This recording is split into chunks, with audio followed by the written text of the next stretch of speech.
Hello! Let's get started.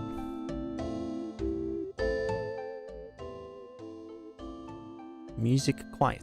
Quiet, please. Alrighty, let's start with a good old git bash. Git add -a. Git commit. There's a lot of stuff. Git commit -m implementing pathfinding. Pathfinding, apparently.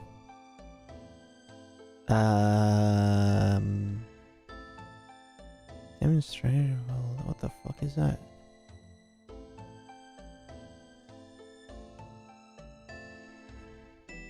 Huh? Character default. Prismatiscape content demonstration folder. Your character deformer. Oh, right. It must be old things I was doing in the video. Basiato! Hello, hello. How's it going? Alright. Let us begin us.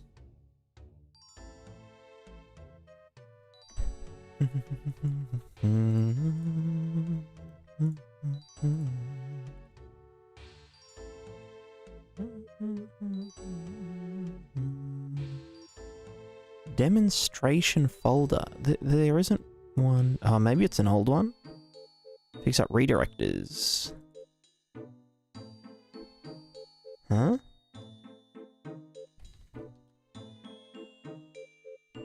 Oh no, maybe it was saying that I deleted it. Gabe's Odyssey, hello, hello. Good luck not saying cause life. That's fair enough. That's fair enough. Thank you for your content, and you're also I'm Brazilian. I'm in hurry. Sorry for my bad English. No, English is perfect. Absolutely perfect. But have a good day. Have a good day. Okay, this works now.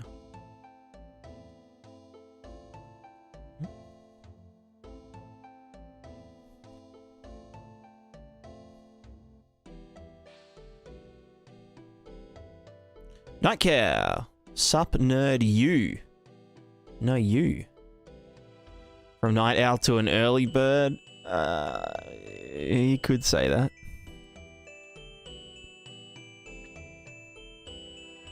But in reality, I've been awake since like 11 PM last night. I'm completely backwards now. Which is kind of how I prefer it. That's how I prefer to live. Just at night time. Nighttime, nighttime. Now, was there a... no, that's all good. Yes.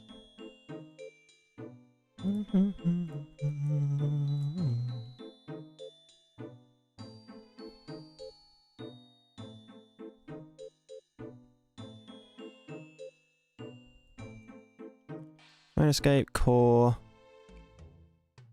Briz large sim fizz bing bing bing bing. Shuri, hello! Hello, son. Alright. Trying to revive Gothic's RPG genre in your video, maybe start that. I'm a mess and no experience at all, but I'm finding my ways. Thanks for all, bye. I'm glad to hear it. I'm glad to hear it. It's a good attitude to have.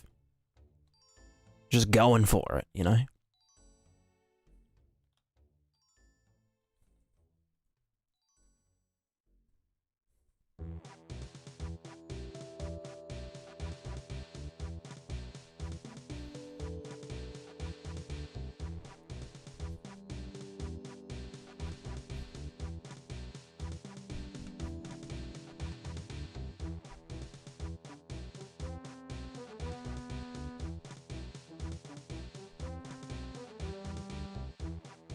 Sleep schedule fixed? No. It's worse than before. It is worse than before. But that's how I like it. That's how I like it.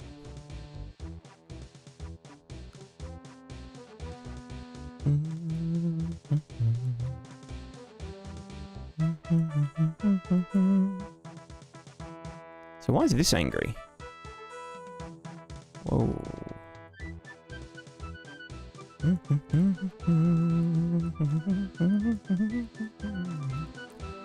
Now this is an old material.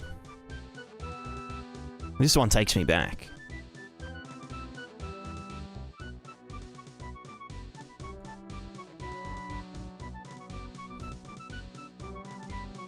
So it's not getting any errors. The thing's amazing, yeah. Amazing. Kill myself.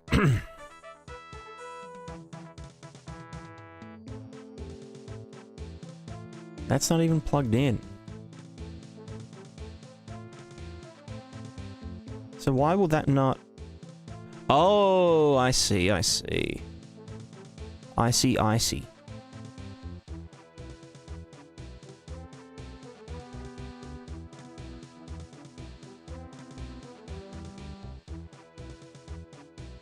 Yeah, I remember it now. Something like that. I can't wait to just like redo all my materials, you know? Wouldn't that be awesome?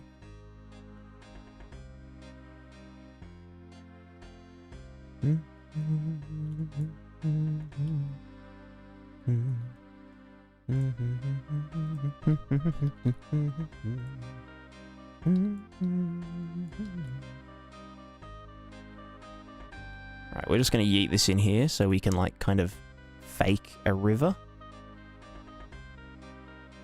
I mean, it'll be real, but you know. Alright, there it goes. I'm just gonna fucking YOLO it. Because I had it set up to be like... Yeah, we'll just YOLO it for now. Oops. Shit.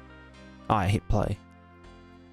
We were going to save stuff like I said yesterday. I was working except my persistent objects just aren't saving any of their properties. Ah. Properties. So by properties, you mean just like variables? Or do you have like a custom kind of property doodad?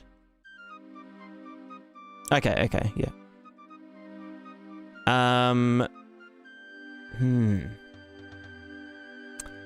How do they actually get like saved and loaded and stuff?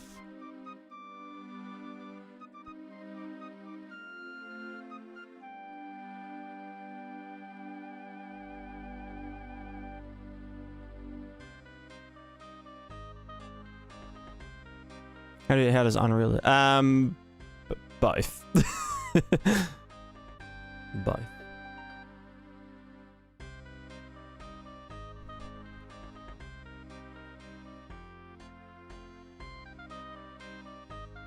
What the?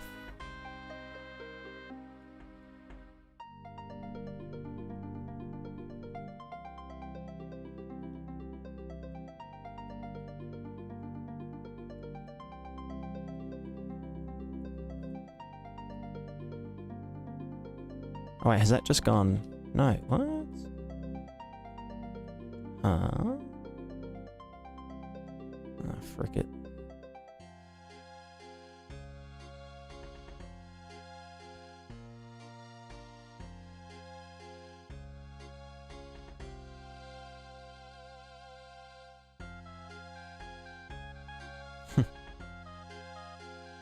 Right, it's because it's so, like, big.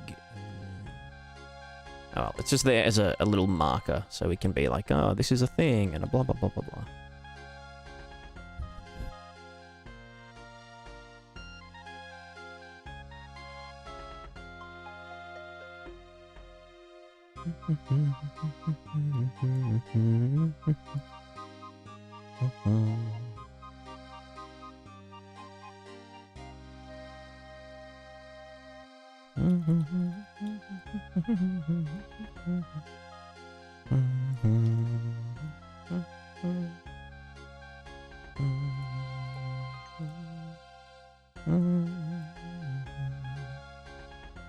Okay, so if I then... Huh?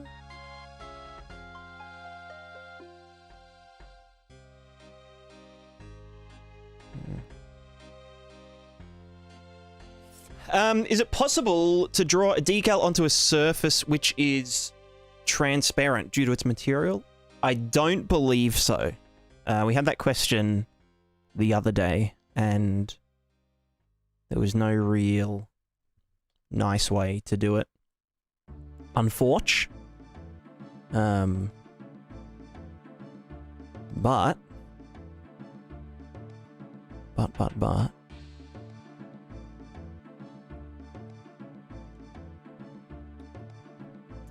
Yeah, so, I mean, there could be other ways to do what you want to do. Potentially.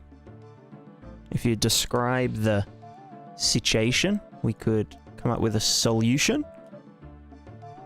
For sure, for sure.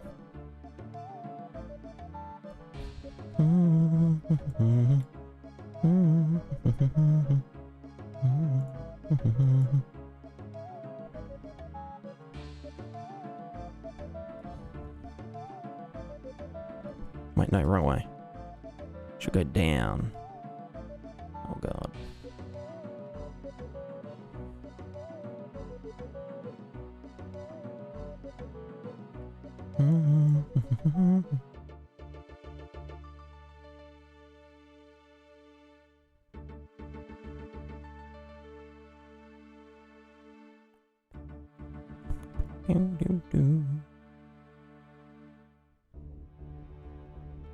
Alright, we'll just yellow this a little bit more just so we can see it.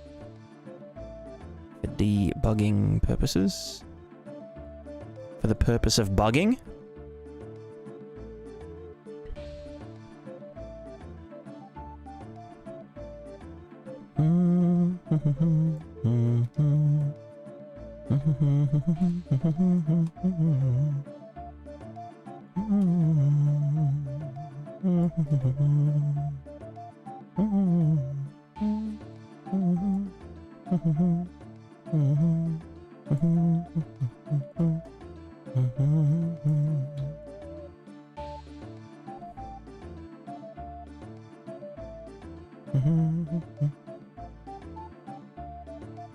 Cool.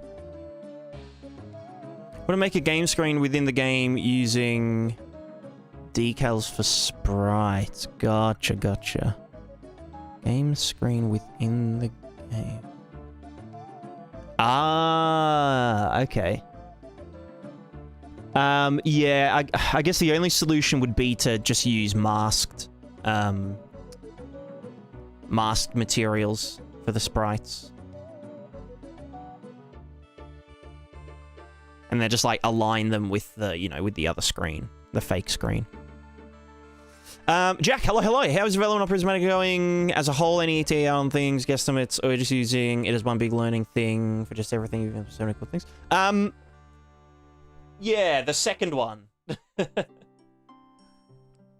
The game will be out by 2050.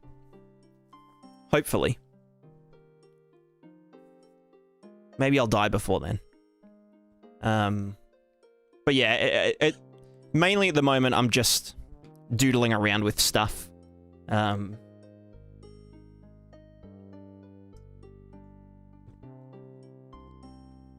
Still making progress all the time.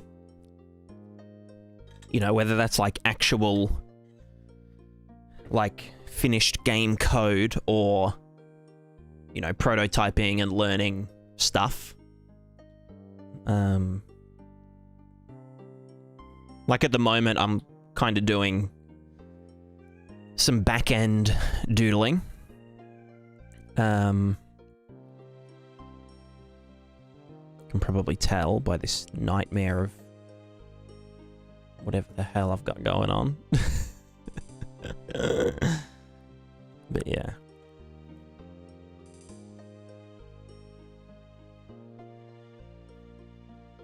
The goober is now a huge ball. That's right.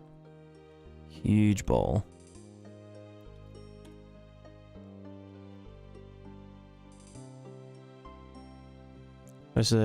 Oh, cool. So Unreal has a game save asset type, which we write variables to, which can be taken from wherever. Then that save game asset is written to the disk as a file which can be read later. Saving my persistent objects as an array of objects, but I don't know if Unreal supports serializing objects. If not, then I'll have to find another way of saving with inheritance. Gotcha.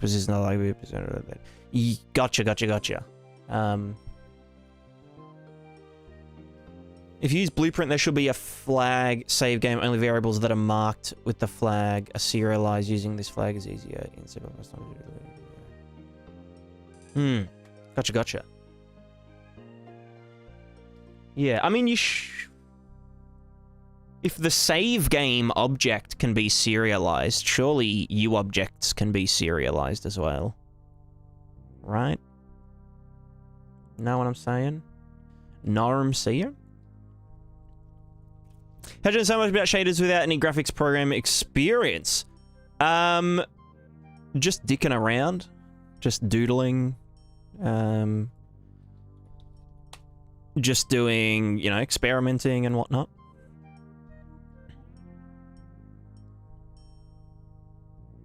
Perfect.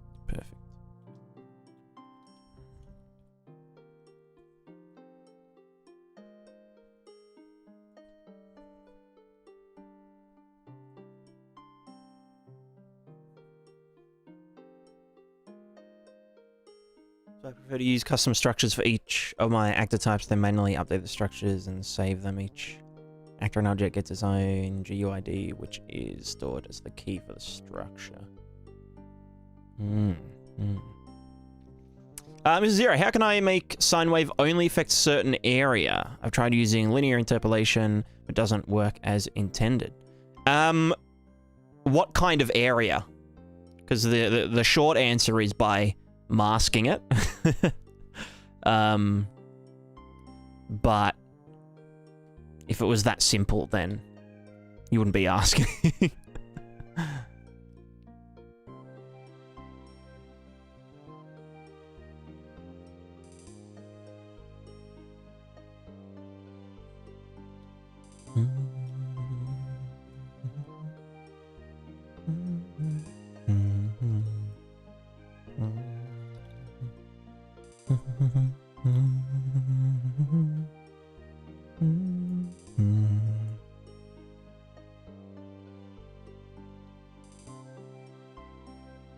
Do I have a big bridge? I think that is the big bridge.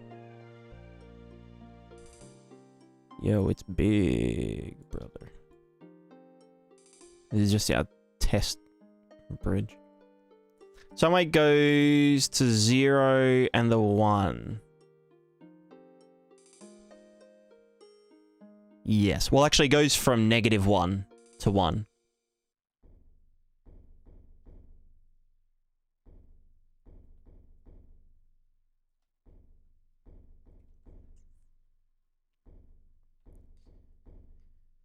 What is virtualized AI navigation? Well, that's a good question. There's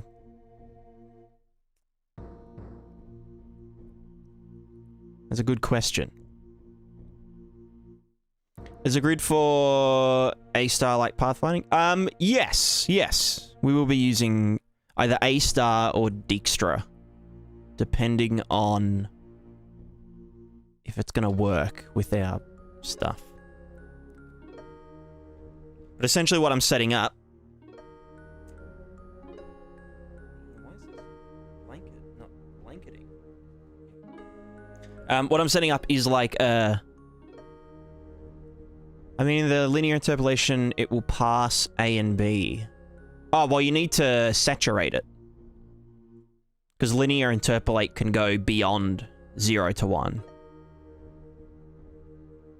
So you need to saturate or clamp.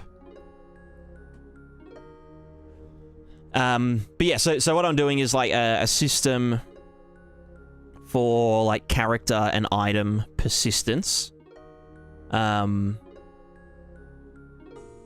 So that AI can navigate across the world when they're off screen. So basically like a really large scale simulation navigation system for unloaded, like, I say unloaded, but I mean like unacted.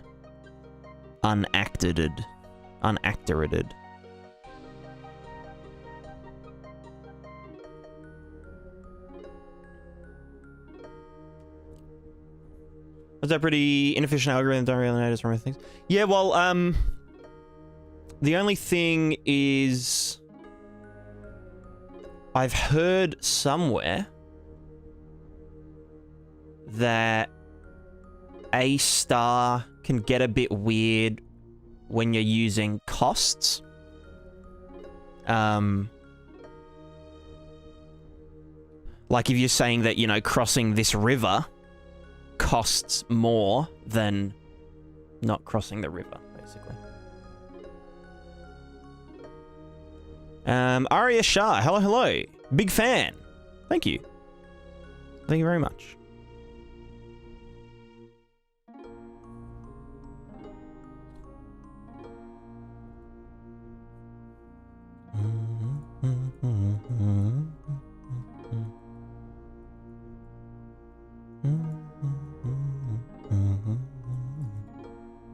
How's it going to differ from the default nav mesh? Well, let me get a character for size. So this is a character. And this is our nav web.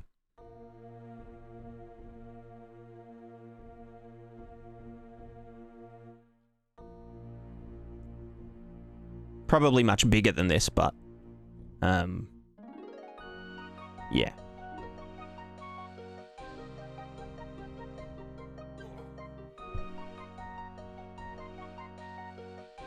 Why is this rug all caught up in my damn feet? God, who needs feet? Yeah, so it's really big, and very lightweight, and each link has a cost profile. So that's just a way. So like, you know, this once this is actually kind of set up as an example, the river will be like crossable. Like we'll keep these links here. Probably kill these ones. But then like this link will have a cost profile called river. And then when something needs to pathfind, you know, from like one side of the river to the other side, it can independently decide like, oh, am I going to cross through the river? And, you know, if it's a trader with like a carriage or a cart or whatever, they're just going to say, nah, like I cannot do that. That's going to, you know, plus 100 times distance cost. Whereas like a hunter or like a forester or someone might just cross through the river, no worries. And they can actually query that independently. So the idea is to have like thousands and thousands of actual NPCs that are like real, not just like, oh, there's a, you know, 10% chance that we spawn, you know, a hunter in the forest or a bandit in the forest. Like, we actually have them moving around and doing stuff in the world and create some emergent gameplay situations. Situations.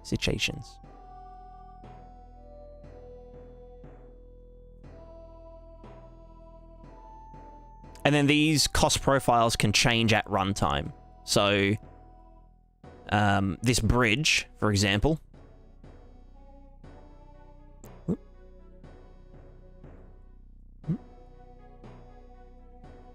This bridge can...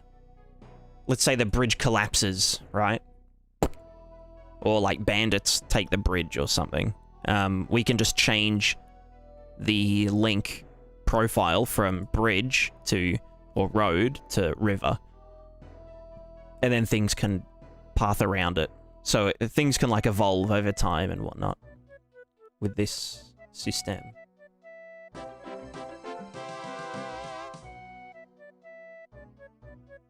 All in Blueprint? Yeah, all in Blueprint. All in Blueprint. The hardest part is, like, doing the editor tools of it. You know? All NPCs be generated once and saved in the save file? Yes, yeah. They might not even be generated at the start. They might be... Like, I might generate them in editor, but then tweak some of them, you know? Or, like, create important ones by... You know... Blah, blah, blah.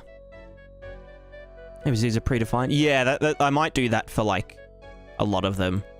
Or, like, use a... use, like, semi-procedural stuff to, like, generate characters.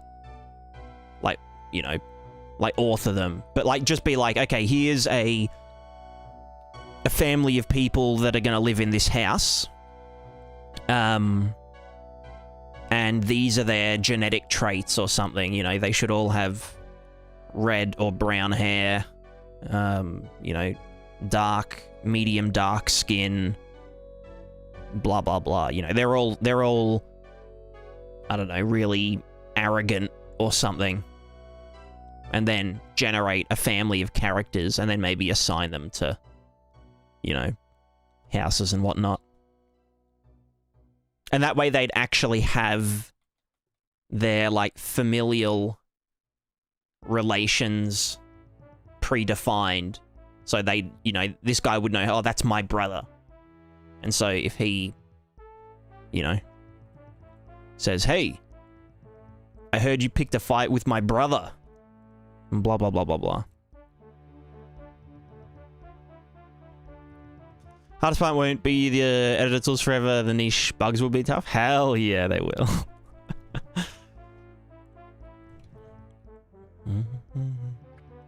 You're not doing genealogy? Well, not generational, but just like when it comes to doing all the characters and stuff, you know, just so that they have, what's it called? Just so they have families, basically. These are genealogy.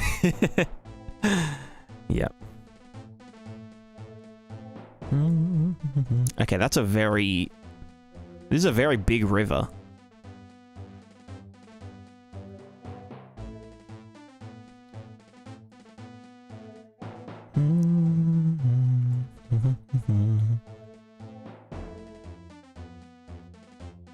I love this test world. Everything's just like so out of scope. Or like scale, out of scale.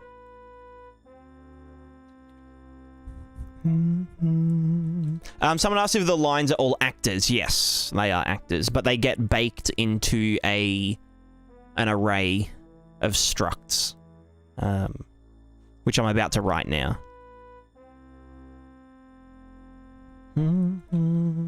This bit here. So we just say when we want to bake it, we want to get and clear.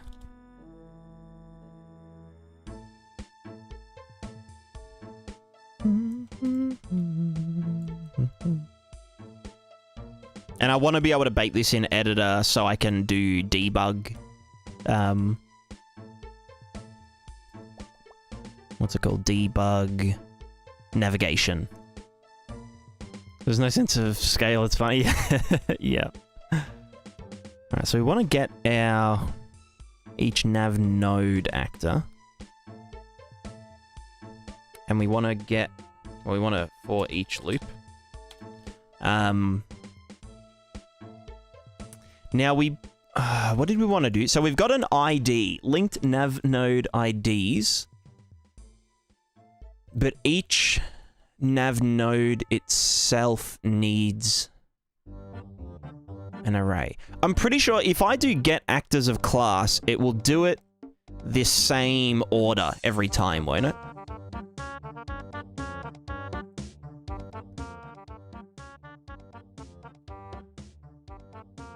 Oh, actually, no, I can just save the array of refs temporarily. Yikes.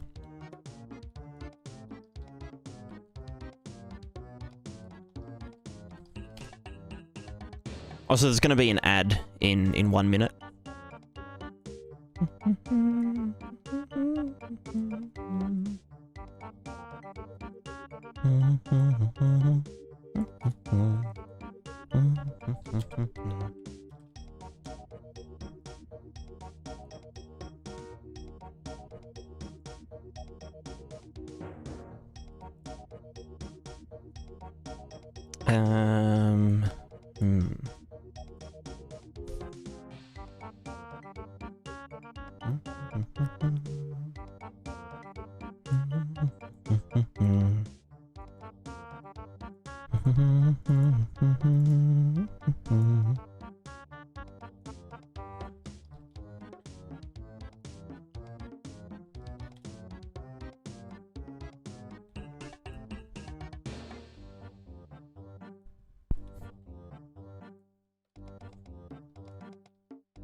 Yeah, so loop through all actors well to not rely on getting always the same order. Yeah, but does it... Like, if I called it 2 times... Because, like, all of the things in the world are in an order, right? Because, like, I can reposition this one above that one, or... Not parented to, but I'm pretty sure I can just move it So, I don't know. It's alphabetical? Is it? Oh yeah, you're not wrong. It is. I'm giving you ID. Yeah, well I think what I'll do is just, for this, go through them all and just give them, like, set an integer on them that can be their ID. Like on the actors, before I then go through them and link them to one another.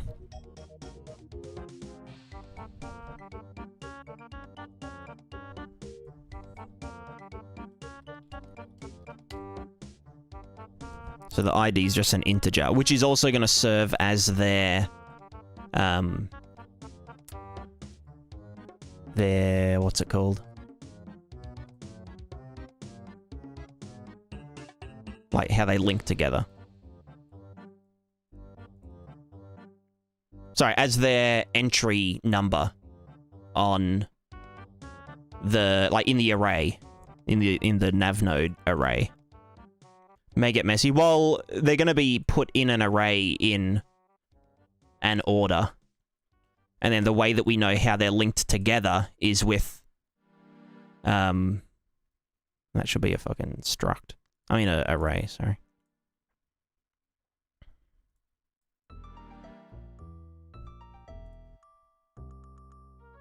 So we don't need that. We just need these.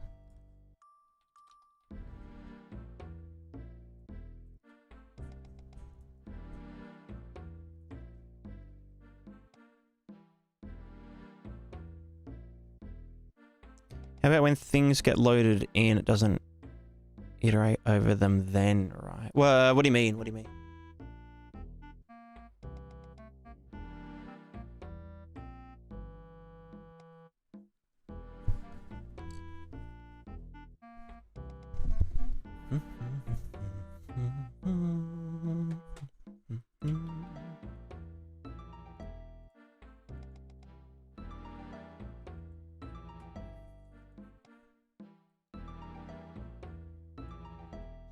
Yeah, so we're doing this. We set a local variable with all of them, and then because then that will be in the same order. Like, that determines the order.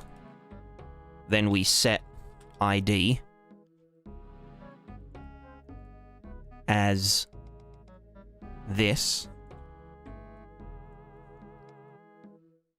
Need your IDs in order in your array. Just set the size of the array to the count of get all actors and set array element according to the ID.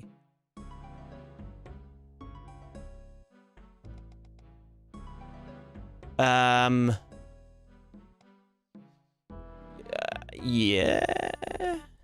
Yeah. Well, I still need to know the ID, so that we can then loop again. So one loop sets their ID, or resets their ID. Then we need to go through them, because then for each of them, they have links. And then for each link...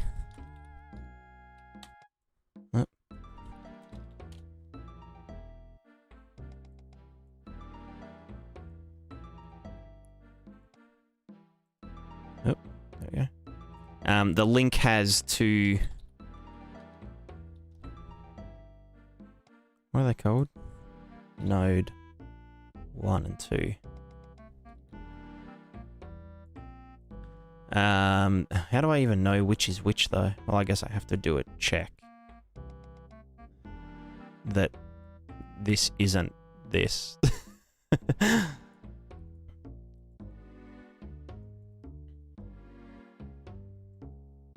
Array number equals size array, then loop and set the array element. Yeah, but I'm saying that I need to know, I need to know the other, like the ones that it's connected to in the editor, to then put them in here, you know?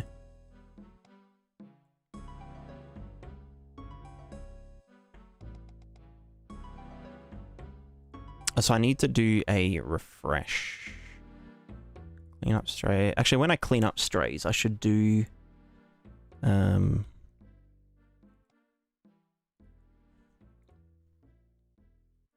Where is clean up strays? That just does... Position nav link between nav nodes. Clean up strays.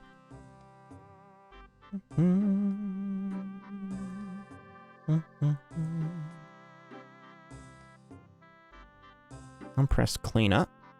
Go through all of them. If any of them are missing any references, delete.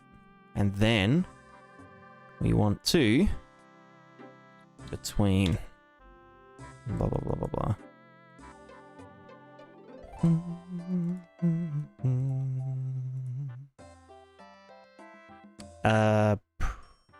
Probably want to do this. Yes.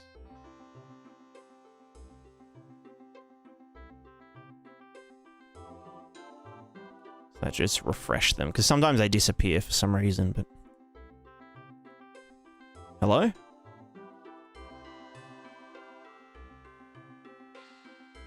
Where do they go?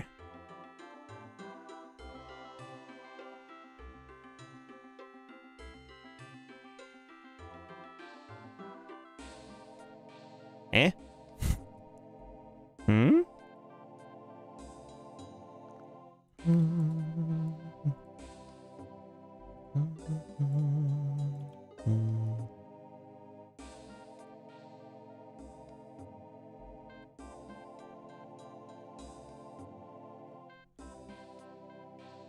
That gets all the links, and then if false, says do that. Can I like force a construction? No. I mean, I could do something dumb like set actor location to the same, you know. Yeah, I wonder why they disappear. Because they're still there.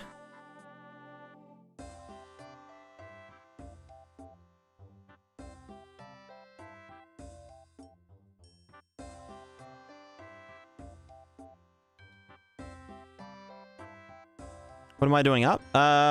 Developing.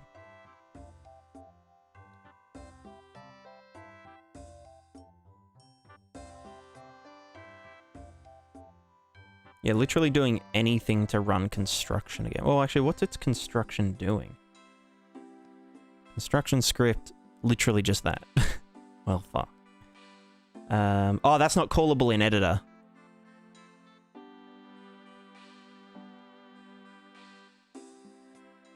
Can you well position offset with mask? Yes. Yes, you can.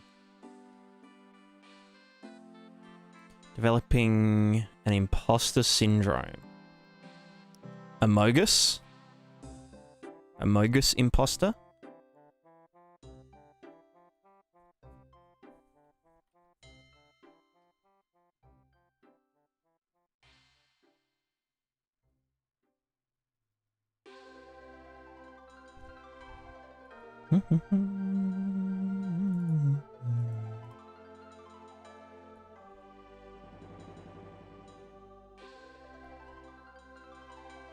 Now, if we're going through our thing, links, we could do equals us.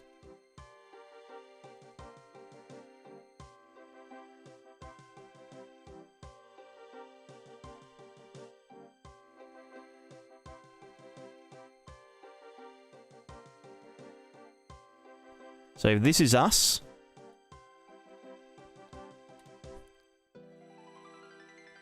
if this is me, then use number 2, because that isn't us. And if it isn't us, then use me. I mean, then use 1. Wait, does that make sense?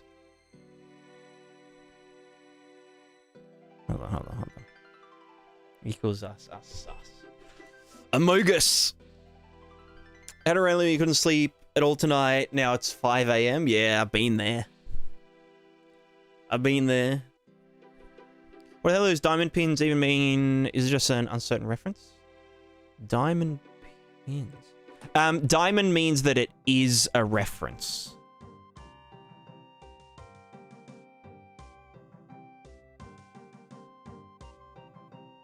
Right? But I don't know what... I mean, I guess every object is a reference. Is a reference Amogus. As opposed to a copy. Yeah, exactly. Does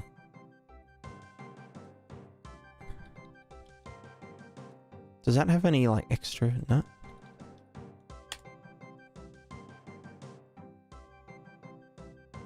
So I just did, like, literal float. Put you in there.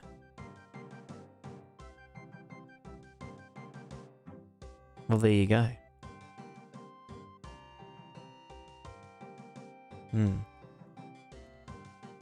What's the difference, though? So, how do I put it? If you modify a copy, you don't modify... Yeah, well, yeah. Trying to think of, like, a kind of...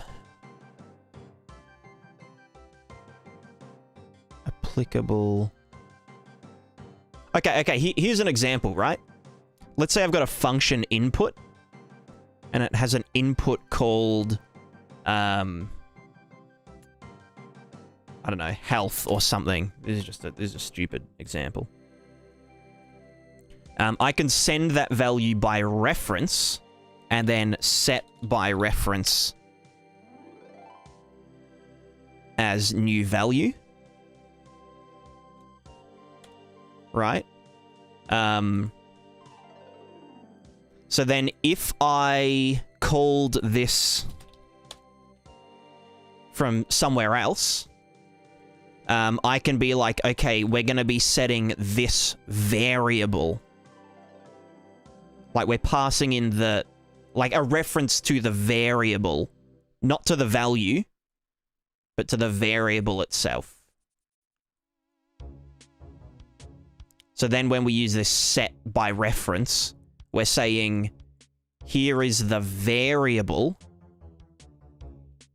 that we've passed a reference to, then we can set a value. And we can also, like, you know, get this and, I don't know, operate on it, and then set it and whatever.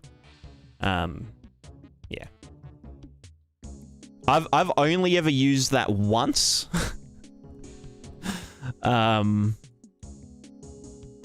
And I can't remember where I used it. Oh, it was in the plugin.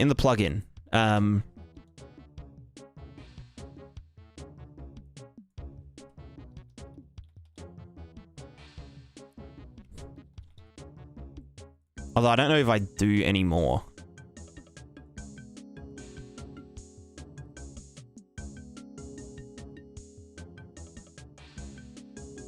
Maybe it's in the pulses?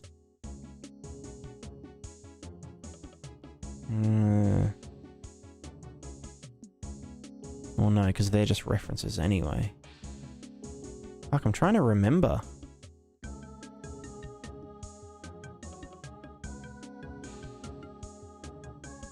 I actually can't remember.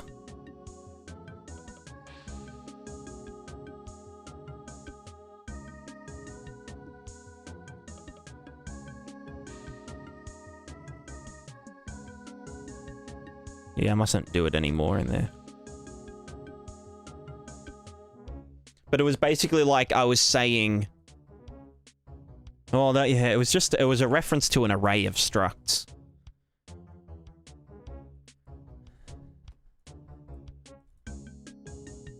Yeah, it's good to know. It's good stuff to know, for sure.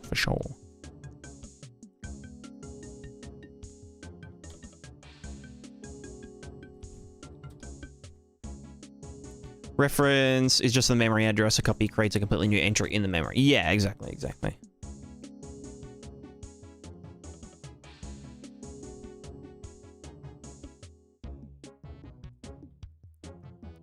Is there any real reason to not use a reference?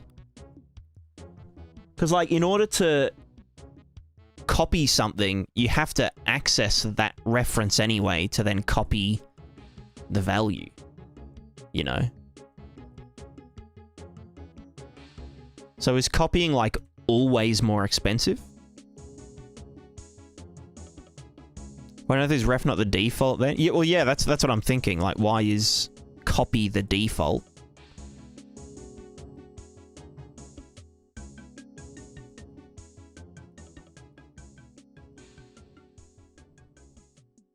Give me the full question again. Well, we're just wondering why is get by copy the default, you know? Like, when I do for each loop, by default, it's spitting out a copy of the thing.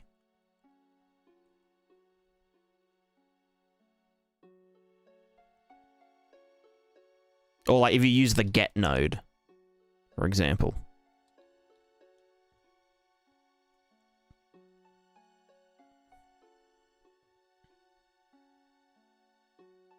It's not copying it. No. I just mean, like, when I have an array of floats, right? Float. And it's an array. When I do get, well, okay, you can do get a ref. But if I do a for each, the for each is by, what's it called? Is a copy.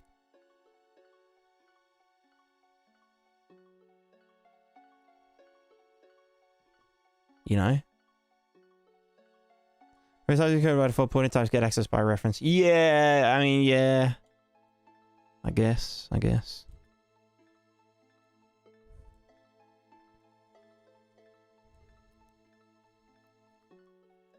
Copy of an object reference. Yeah. Come to the same calling by ref. That's why you don't get a for object arrays. Yeah. I know that.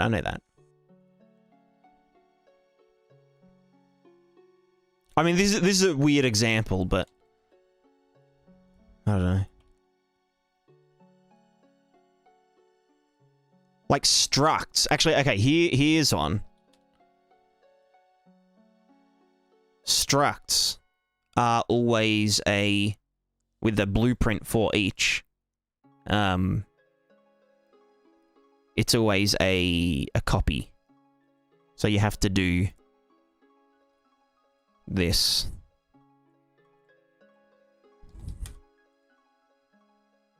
To make it, like, usable.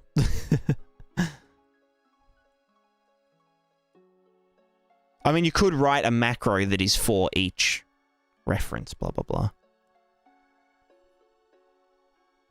Structs will exist on the stack, which is a part of memory that you can't keep trust will keep existing, so reference might go bad. True. Objects exist on the heap and don't disappear. Yeah. Yeah, heaps as. Yeah, that's heaps good.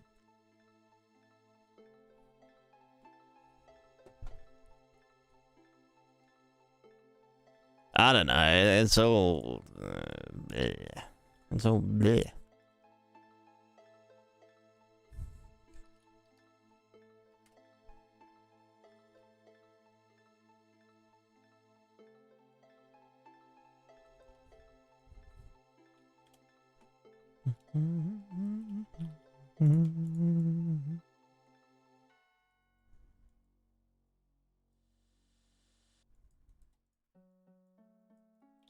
Oops.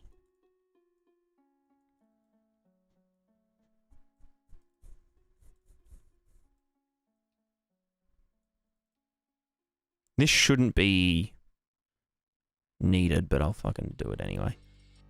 We also want to clear linked IDs right here.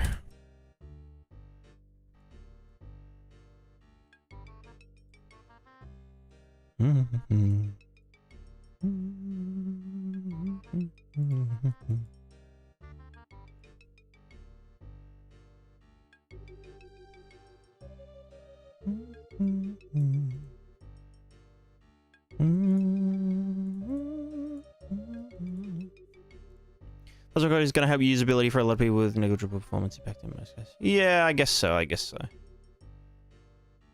The main thing is the struct thing, where it's like, oh, iterate through this array of structs and find the one that matches, you know, the thing, and then alter one of the other values. And it's like, well,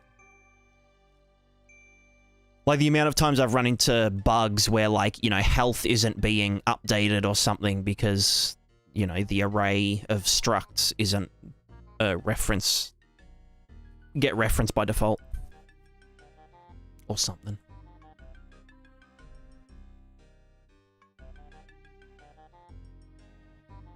Yeah.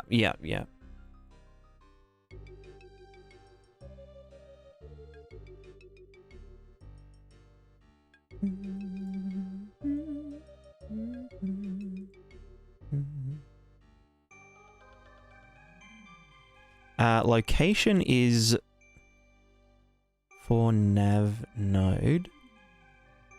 Oop, get your location. Oh, let's just get actor location. True. Bam. Then we get your linked IDs. Yote them in here.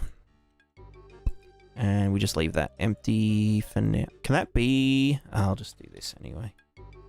Actually, no, I'll just say default. Or actually, no, hell, yeah, fuck it. Just default. I'm not actually using it yet.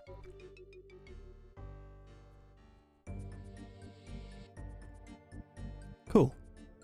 So now if I compile navweb,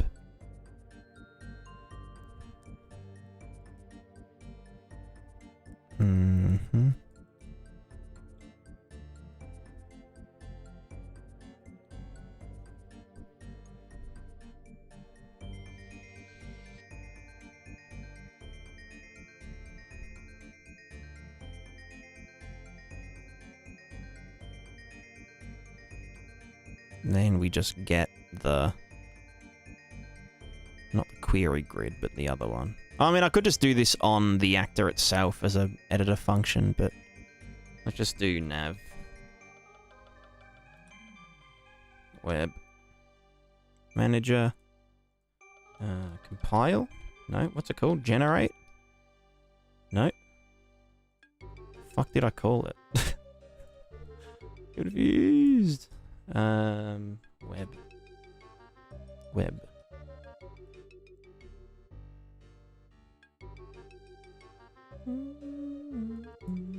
Bake nav web data. I'm gonna call that compile. Nav web data. Cool.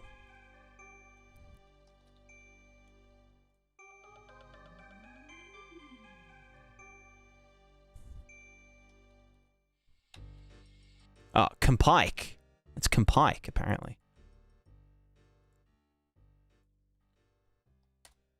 Alright. Okay, so then that's just gonna run that. One thing that I that I need to do in this editor blah blah blah is transact everything. Like everything.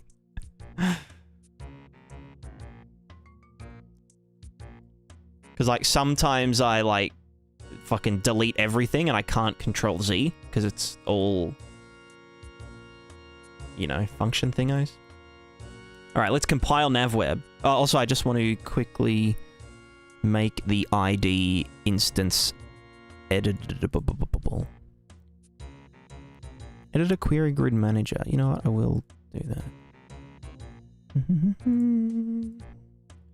Alright, compiling navweb. That was quick. Nav node ID 319. Alright, now let's go to... Wait, nav node data 380. That's not very many.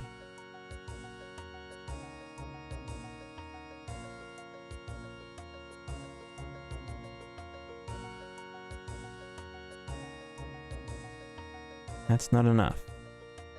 Right, clean up strays. What happened to... Okay, they are still there. It's that fucking... Anyway, compile navweb. Bam. Maybe there's a loop... A loop thing? 29. Wait, no. Sorry, how many... what's... Sorry, I'm thinking of the fucking grid, not the nav points. It's like 79. Okay, no, that's still... No, sorry, no, that's the grid. How many of these are there? 1, 2... 1, 2, 3, 4... 5, 6, 7, 8... 9, 10, 11, 12, 13, 14, 15, 16, 17, 18, 19, 20.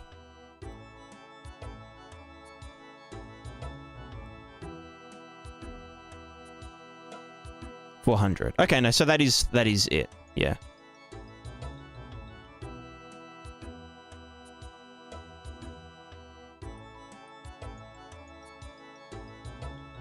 Stream Street going crazy. Hell poggers, yeah.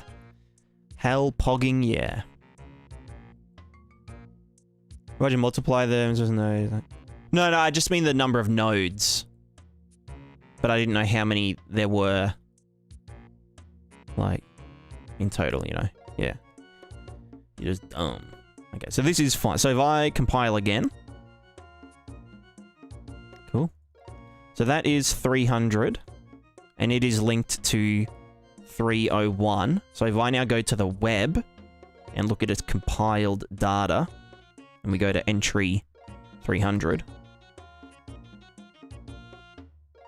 we go to its linked nav IDs, 301. Yep. 301, 299, 280. Well, this one is 281, 280, 299. Who are you? 301. There you go. Right, that's good.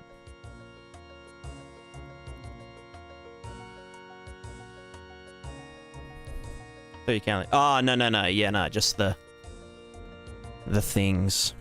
Just each node.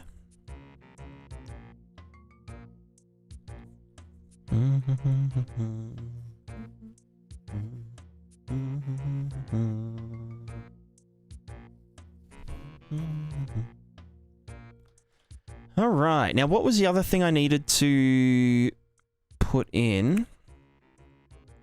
Let me just yeet this one.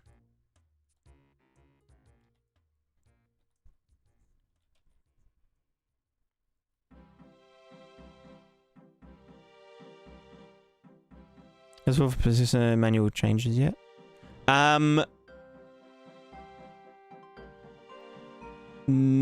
Yeah, kind of. I have a protected button. So if I then... There's a button somewhere. Clear all. They all get yeeted. Now they're all gone. I can't undo that, by the way. Also, there's an ad about to start, so you might... did you get one of those subs that Moz... That Moz did? That Moz threw in?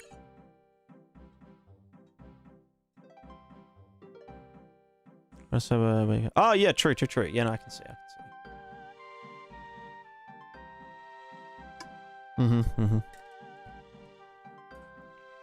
No undo? Nah. No undos. But yeah, anyway, then I can say, back to the nav web, generate new default nav nodes. And then default nav node spacing, nav node display height. Oh, yeah. What the fuck? Moz, what are you doing? What are you doing? What's he doing? Coming in with the 10 gifties again. I'm telling you, it's that UEFN. Why is everyone watching me stream? You should be making UEFN maps. I'm telling you, I'm telling you. Thanks, Moz. I'm glad to see you.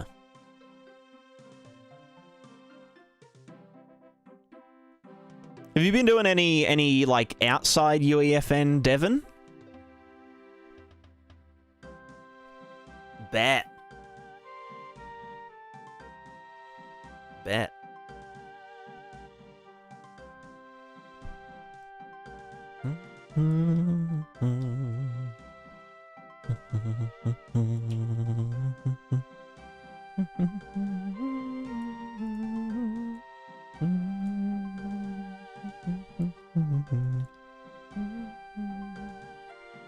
GFN make bank? Yeah, it can. It can.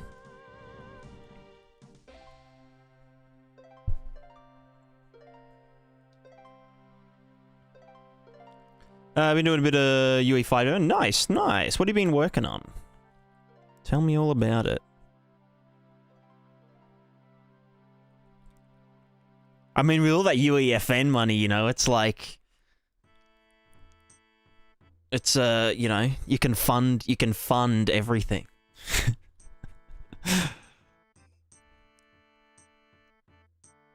Get it funded.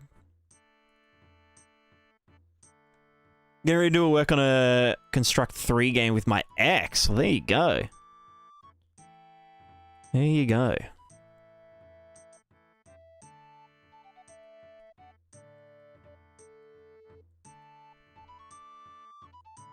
Nothing brings people back together like making a game, you know?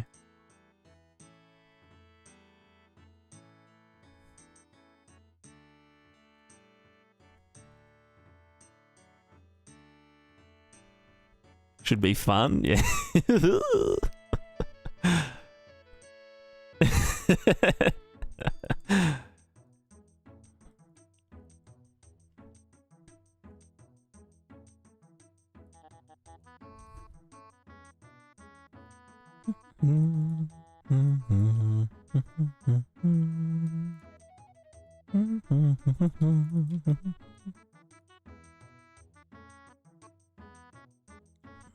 What's the other thing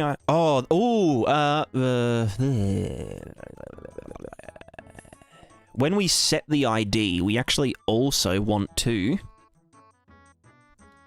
get actor of class. The query grid manager.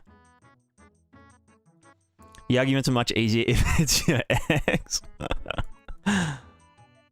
Damn.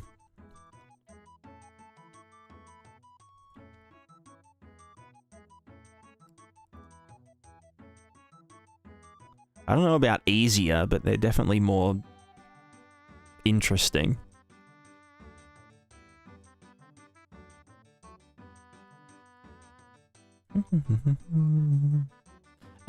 Now what's the... How the frig am I frigging?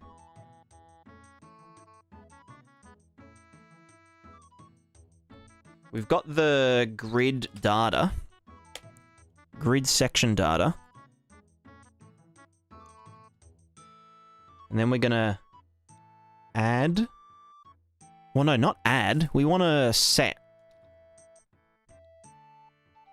array element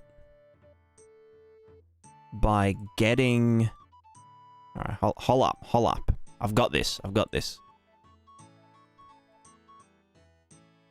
We want to get by reference this in here. We want to get this struct and we want to set... No. We want to set memes. And then we want to get... Oh, there's only one entry in here, just called entities. Alright, grid. Query grid. Alright, Alright, what do you got here? Grid section data. And then editor only actors. So grid section data has a struct, grid section data, which has entities. Probably remove one of those T's. Entities. Although the entities will probably be actually sorted into like item, character, other shit, whatever. Anyway, in here we want nav points. Or nav point IDs. And that's an array of the integers, which are the IDs of a nav point that is inside a grid square. So then when we're navigating, when we're navigating, because they already know their link, but when we are looking for the nearest nav node from here, we can just be like, boop. You know, there we go.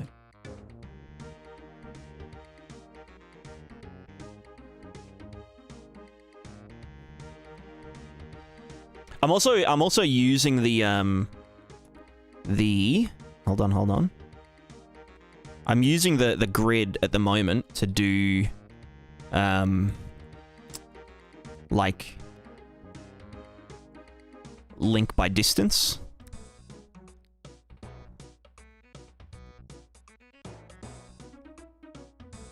So I can be like auto connect within 10,000 units. Okay. 20,000 units. Okay. Fucking 30,000 units. Jeez, how fucking big is this world?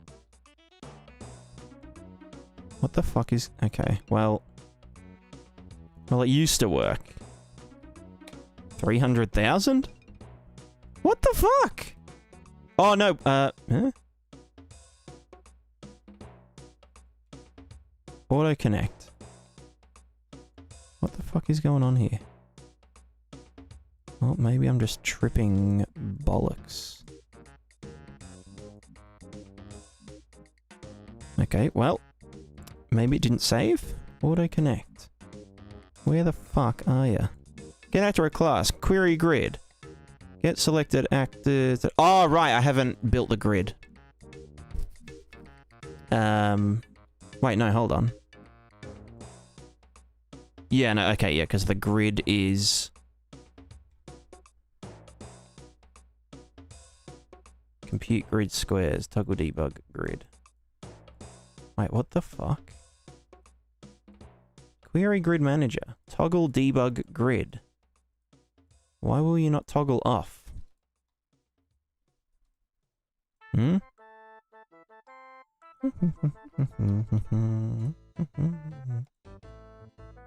Eh?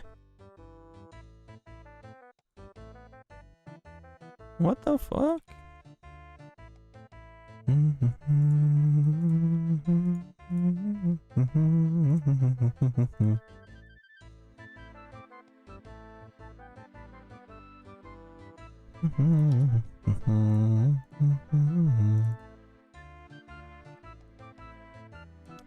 Yeah, I don't know why it's doing that. Hold on. Let me just delete it. Maybe it's just an... okay, hold on. Nav. Nodes. Just delete. Nav web manager.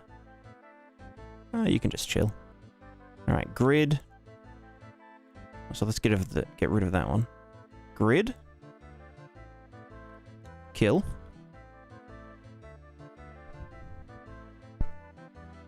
Query grid. Grid manager. Now I've got to fucking do this again. 100,000 maybe?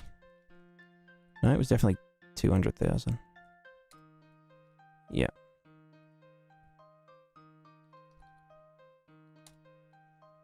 Cool. Compute grid squares. Yep. Editor only actors. Wait, what? Editor only act... Oh, right, because it sets the array size. Yeah. Toggle debug grid. Everything is there. And that can toggle on and off. Okay, so why was it fucking busted before? Boosted. Okay, so now if we go to the nav web manager, which has this nav node data, which will get cleared next time I compile it. So we just say generate new default nav nodes. Fuck. Said generate new default nav nodes. What is your problem? Oh, this has collision on, probably. No collision, and...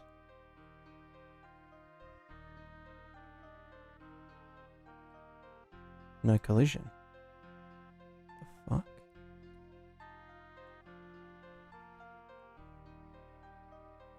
Eh?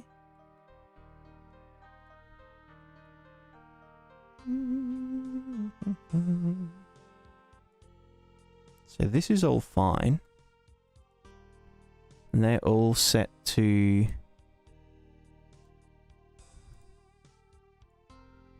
exposed. And then... nav web manager. Hold on. I've got an idea. We just open and close the project. This was all working before. I had it all done.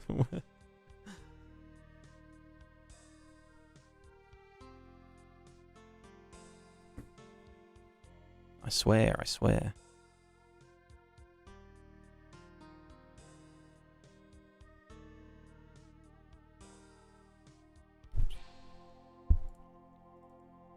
Alright, back to the testy level.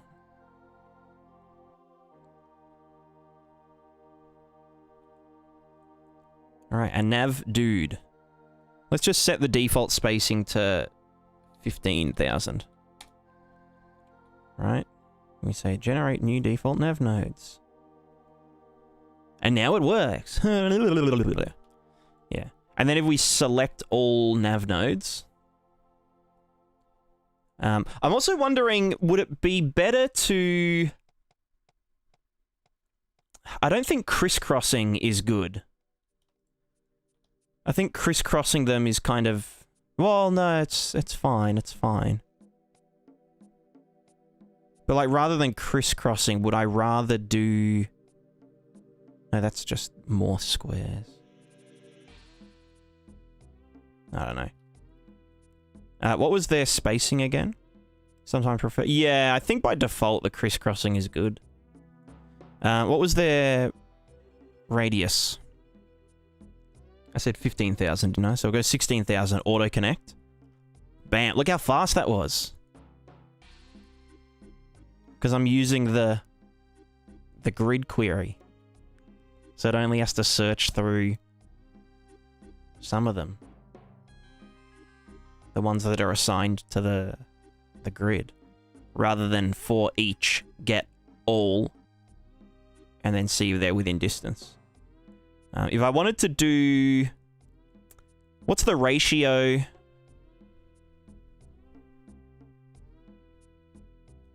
Radius, corner.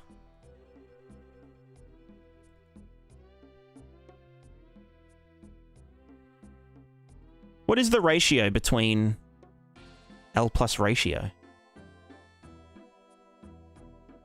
Well, it would be 15.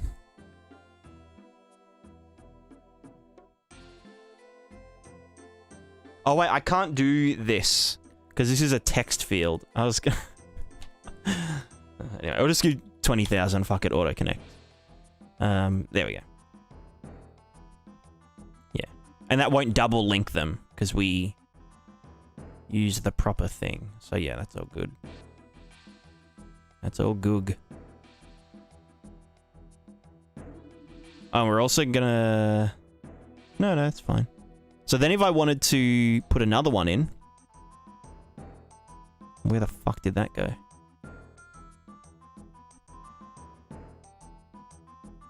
Hello? Oh, that's a nav link. I'm dumb as fuck. Nav node actor. Bam. Then I can just be like, oh yeah, auto-connect him.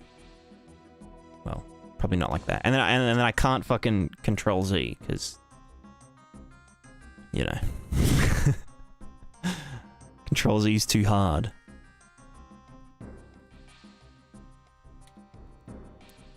So yeah, if I did like something like this, right? Like we wanted it real tight.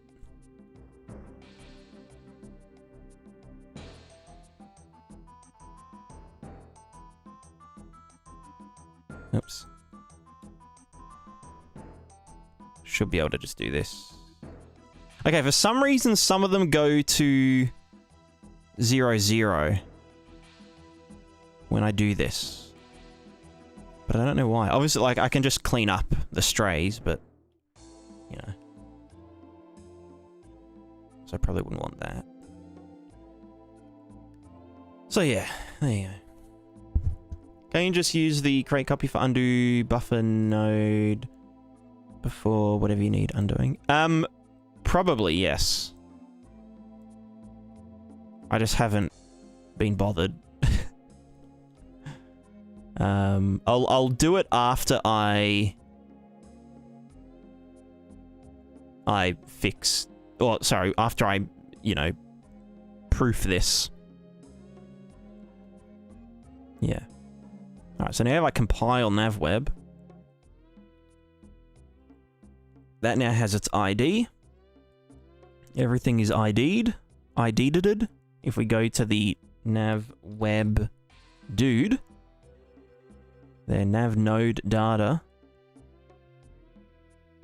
number 7, its location, its linked nav node IDs, 6, 8, 32, 33, 34. How many is that? 1, 2, 3, 4, 5. That must be like a corner then? Or like an edge. 1, 2, 3, 4, 5. Yeah, so that's an edge one. And then blah, blah, blah. Cool. And then the grid, hold on. Grid. And we go to grid section data. It isn't right, because we need to do set array element.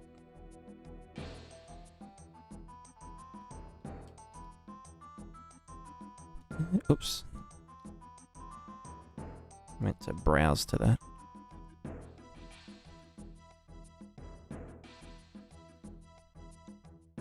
Well, no, I'm not fucking doing anything right now.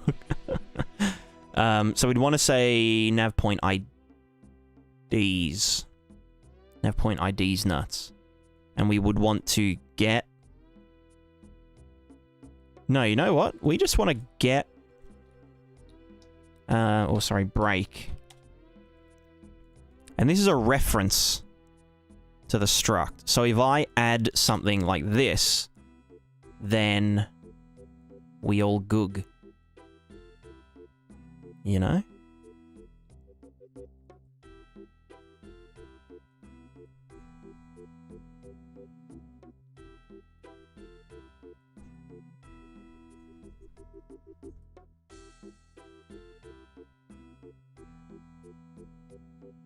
Copy that struct. I want to copy the whole array. Copy that.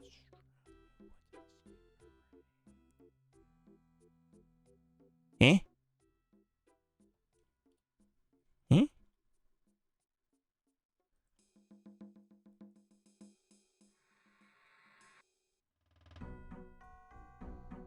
Yeah. No, I getcha.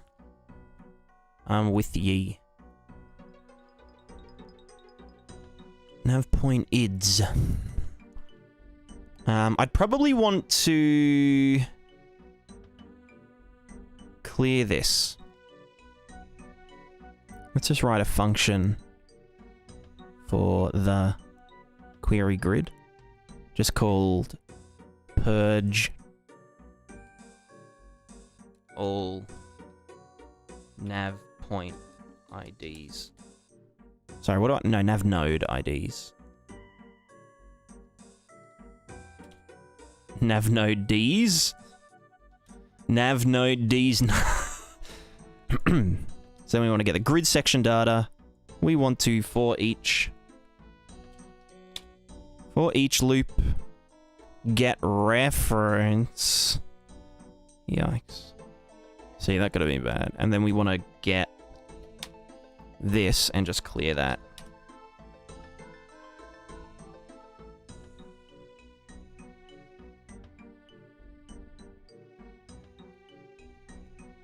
Cool.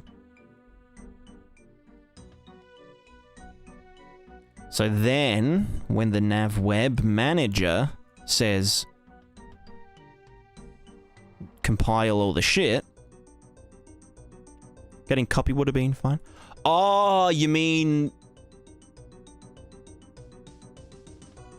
So wait, so that array of integers...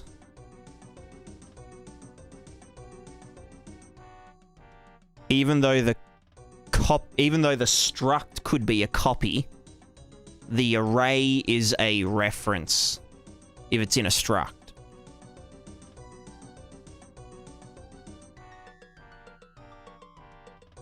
Oh god, not this.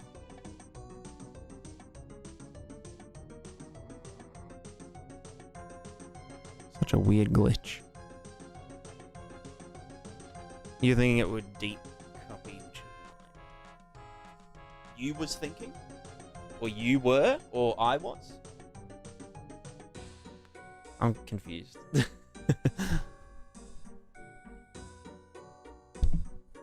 It would be nice if someone at Epic would write about this. There could be a cool name for it too. Something like documentation. That's funny. Good one. That would be ridiculous.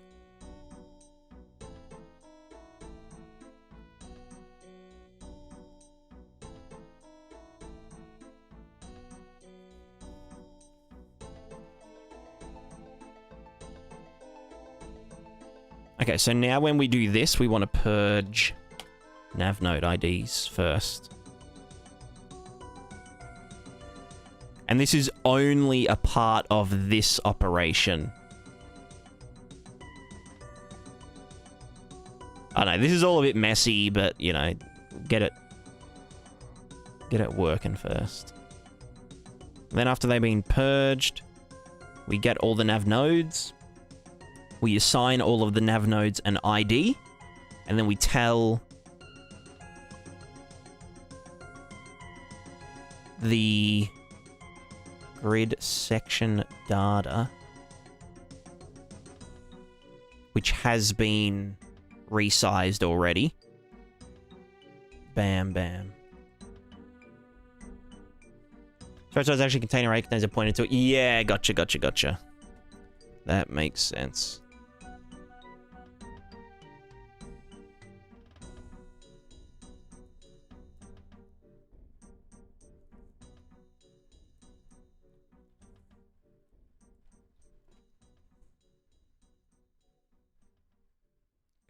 Cool. If I go to the grid, how are you doing? Got a bunch of fellas. Grid section data. So that isn't being resized. Ah. So when I do...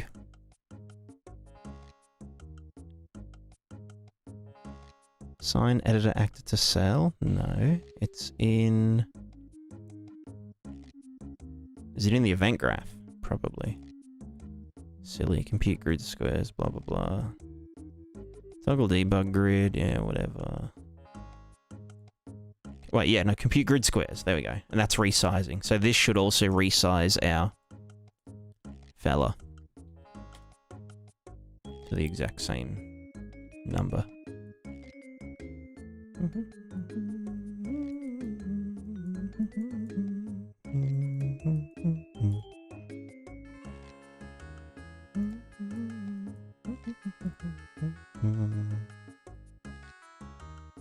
Gonna go do real life stuff. Boring, but I'll be back. LOD 2 NPC vibes. Alright, clean up strays, fucking blah blah blah. If we go to our grid, we go... Oops. Grid? Hello? Let's do... Compute grid squares, that's all good. Just toggle the debug back on, whatever. And that will get...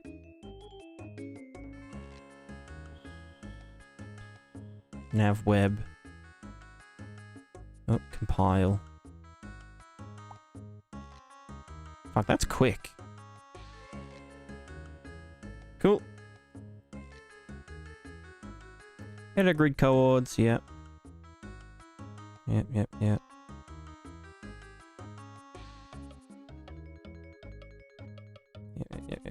Okay. Sorry, I shouldn't move that, and then I should fucking compile it again.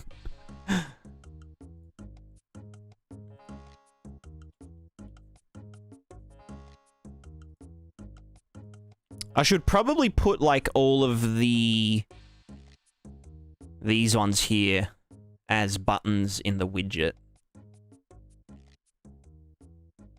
Rather than on the actors themselves, because, like, they're kind of integrated together. Compute grid squares, I don't know, fucking whatever.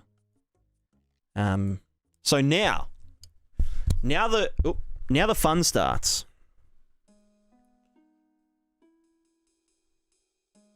Now the fun starts.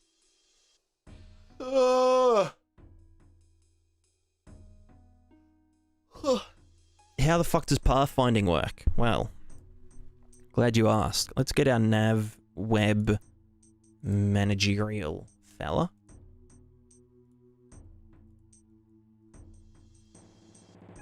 Now we have to find path.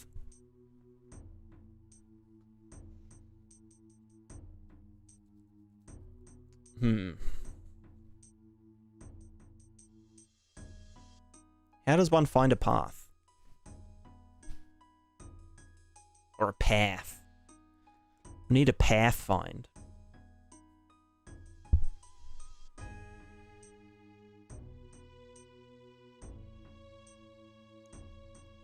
Find path between nodes. Just find it? Yeah, true.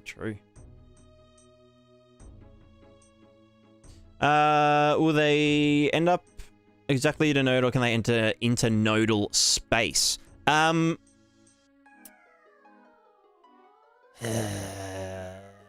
If there is a space set up, then they can. Or, like, they can kind of... So what I'm imagining is, like... let's say there's, like, a forest. Big forest, whatever. This could be defined by, like, a spline, you know, that follows the area of the forest. There could be, you know, node,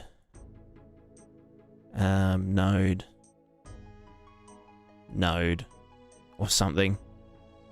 And these nodes are inside, like, an open area kind of thing, or the area itself can act as a node, if that makes sense, so that things can just path to it, you know, to its closest thingo. So maybe the nodes can link to a space. I don't know, or it could be that, yeah, there is a node here that represents the forest.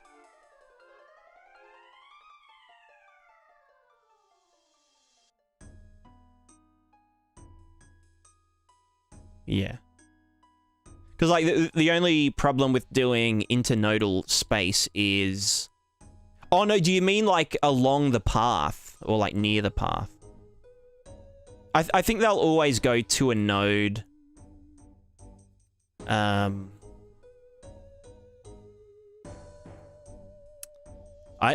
know what you mean. I know what you mean.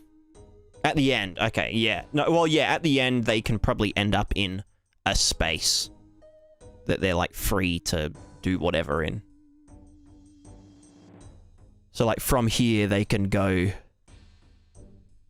you know, once they hit the forest, they can do whatever.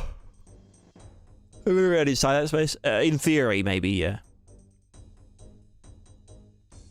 Extra coordinates moving around. Yeah, yeah. Within a space. Because the only consideration is, okay, what if this forest was surrounded by a wall or a big mountain or something, and it's only enterable from here?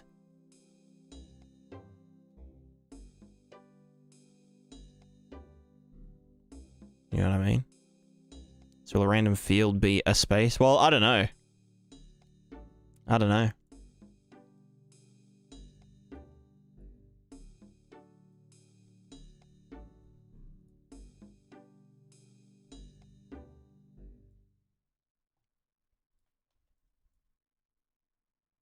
I think I will set it up so that nodes that are inside a, you know, an area spline or something can just like they have to path until they reach the bit, but from there they can just go anywhere inside here. Although then they'd have to, no, because then we could get weird stuff like, oh, you need to, you know, choose random location in shape, and they could do something weird like that.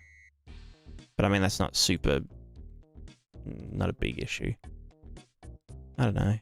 I mean, like, the node density is pretty chill. I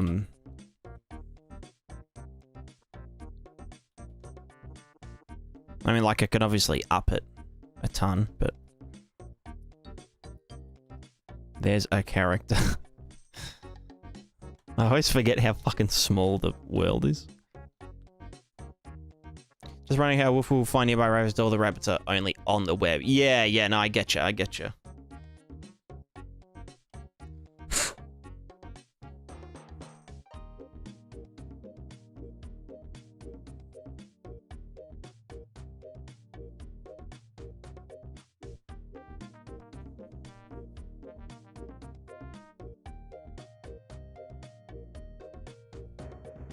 I don't know.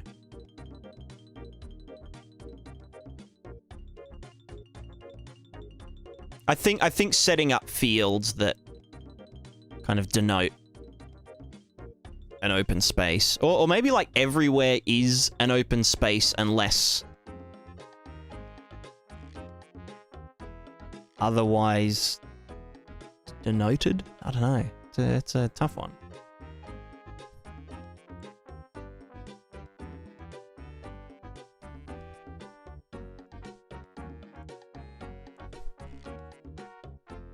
Voronoi spaces? Oh, shit. Shit. Shishka-dishka. Alright, let's find a path. Fuggles.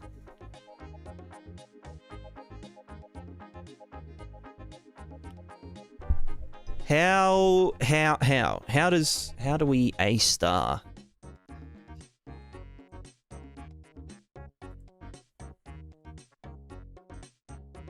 Actually, it should just be find path to node.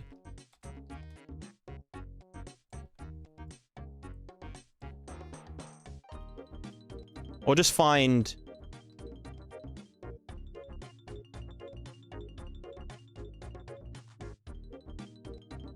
Not even find path to node, just find path.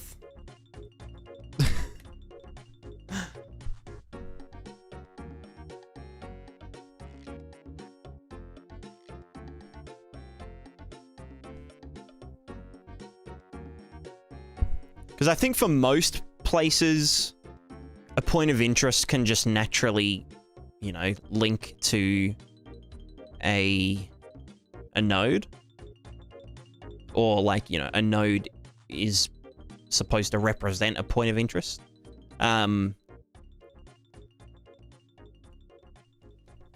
Yeah. I don't know.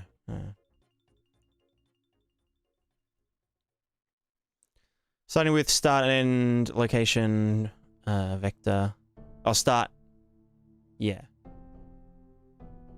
And location. Get the proper grid IDs for those two vectors and loop through the links. Yeah. So we basically just want to say for this node, or let's say for this node, for each of their, you know, linked other nodes, which one brings us closest to the other, to the destination, right? Alright, here we go. We got some GPT.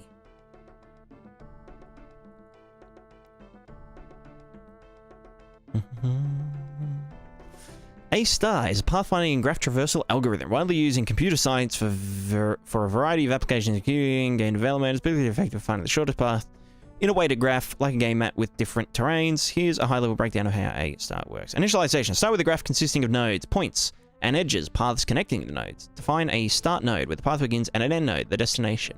Nice. Heuristic function. A heuristic function estimates the cost to reach the end node from a given node. Common heuristic is the Euclidean distance, straight line distance in a spatial graph. Cool. Open and closed sets. Maintain two sets of nodes. An open set nodes to be evaluated and closed set nodes already evaluated. Okay, yeah. Initially, the open set contains just the start node, looping through the nodes. Well, the open set is not empty. Loop through the nodes. Choose the node with the lowest cost estimate based on the heuristic from the open set. Processing a node. If the current node is the end node, reconstruct the path from the start to the end and terminate. Otherwise, move the current node from the open set to the closed set. Neighbor nodes. For each neighbor of the current node, if the neighbor is in the closed set, ignore it. Gotcha, gotcha. On the open set, add it. So does that mean when... So we always...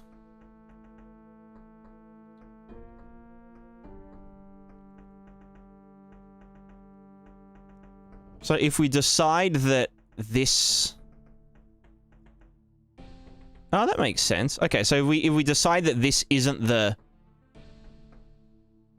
right one, we put it in the ignore list, and, you know, and then this one's the correct one. So then when this one loops through them, and that one's already closed, we won't even check that. We'll skip over it, I guess.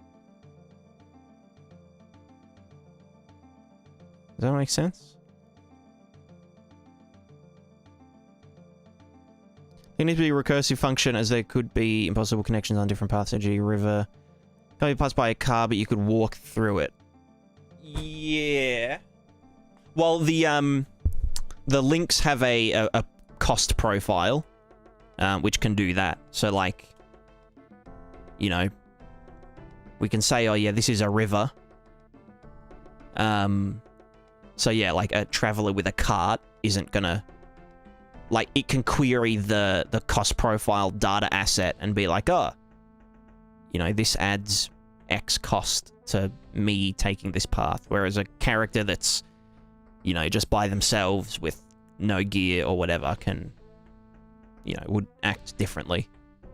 But we'll implement that later. Like, for now, it's just nothing. Can a recursive function be implemented without recursion? Can it, though? Can it, though?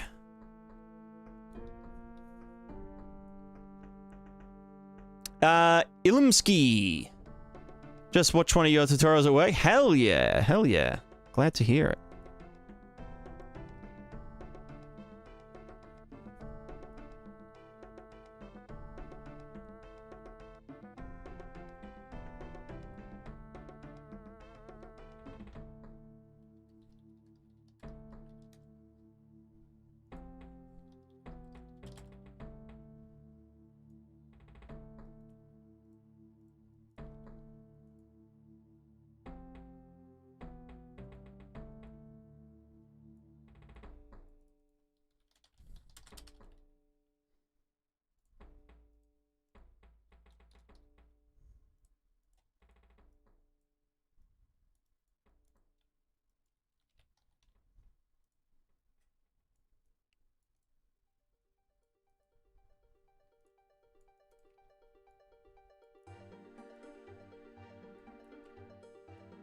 It's just going to make it easier to do thingo.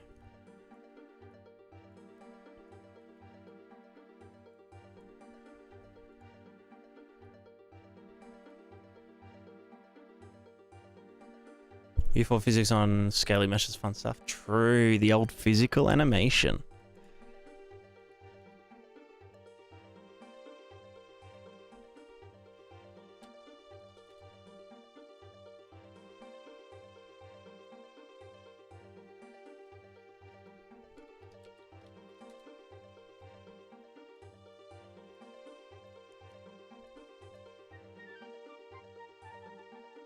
Now, what are we going to return?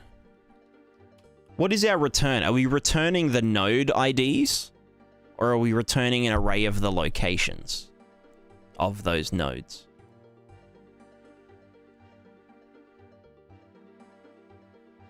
Array of node IDs, okay.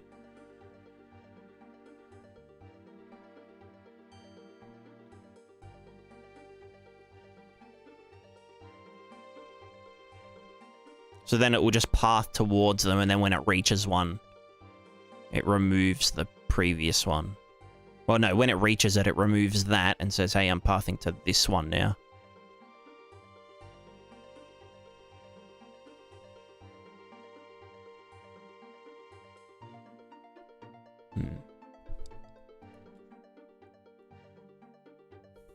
Yeah.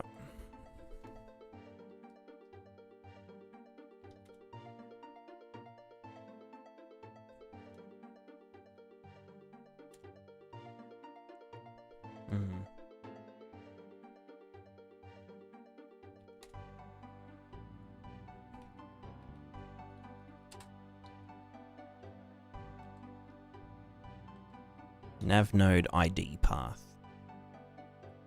Integer. Array. Right, so the first thing we need to do is a function called find nearest nav node.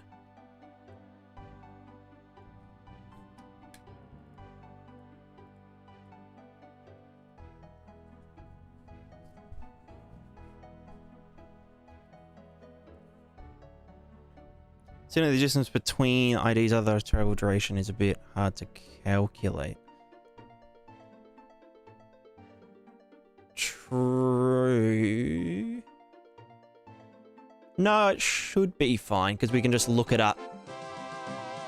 We can just look up its current trajectory when we update the character. Because we can just look through. Here's their current path, and then for each of them, get the nav node data.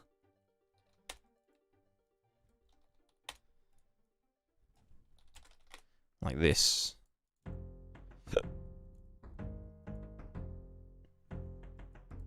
Bam, bam, bam, bam. And just get location. Or break struct at first. And just recalculate the...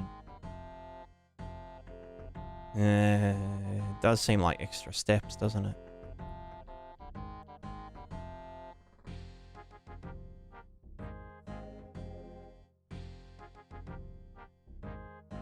Pathfinding algorithm can compute the total distance and time just before it returns. Yeah.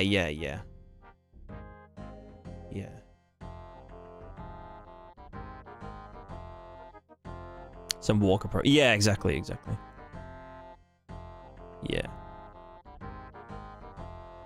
Yeah. And like, because like each nav link can, what's it called? Each nav link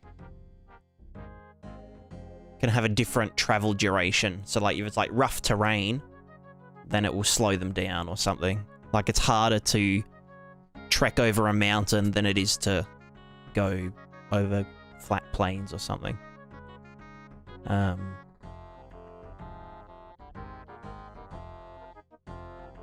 Which, again, I could pass through the distance and the profiles as parallel arrays.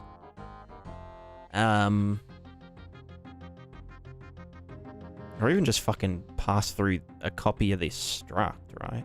Or just a reference to the nav node struct itself. So just make an array of the nav node structs. So once we've got the path and the character is following the path at any time, we can just be like, oh yeah, get our path, blah, blah, blah. Because I'm just thinking, like, what if a character gets hurt and now they're moving slower?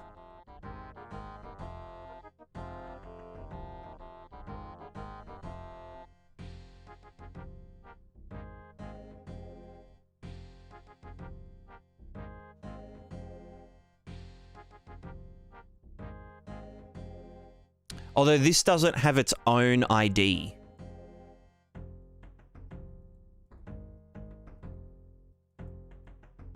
So if it was just a struct of the things, it wouldn't. So maybe I should give it its own ID in the struct,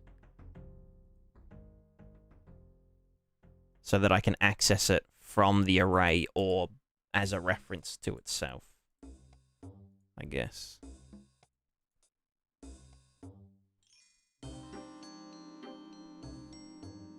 Although, do I need to know the ID if I already have a reference to the data? I don't know. Can always get the structs by looking up the indices, saving a set. Yeah, I know.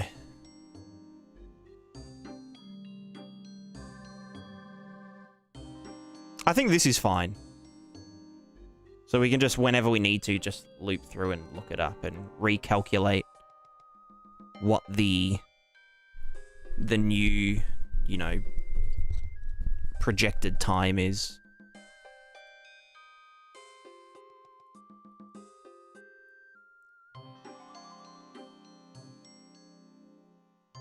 If it's best game, then the ID should be enough and calculating the simulation between two IDs. Yeah, I get you. Well, like, yeah, the gist of it is that the entities only get updated like once a minute. So it's like, okay, yeah, we're going from this one to this one to that one to this one, which will take 4 minutes in total. And then we can just kind of do you know, a minute of projection, and then when it comes for it to update again, we actually set its new location to be, well, you know, however far along distance-wise.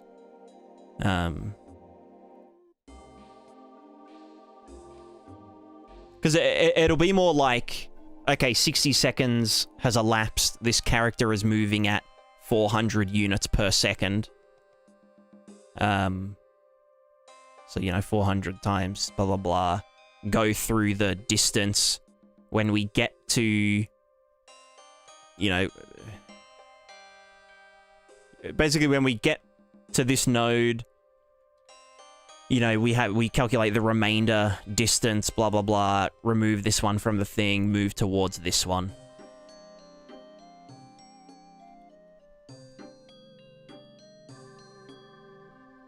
Oh, sorry, no, we delete this one after we get to past this one.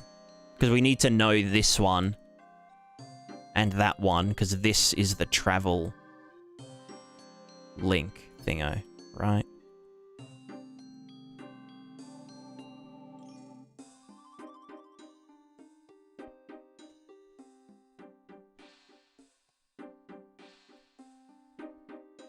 Anyway, let's just debug first. Let's get this working.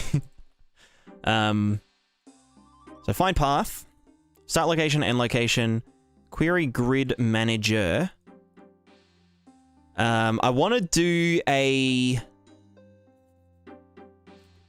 a function that can do a stepped search. Although if we can guarantee that we're gonna find a nav node within a certain radius. Like if this is like the kind of bare minimum. Well, no, I guess we would want to do like a gradual search. A stepped search. So if the first one doesn't succeed, we get bigger and bigger. Whilst ignoring the ones that we just did. So it's like a radial. So like if I get the goober. Here's the goober. And that's doing its thing.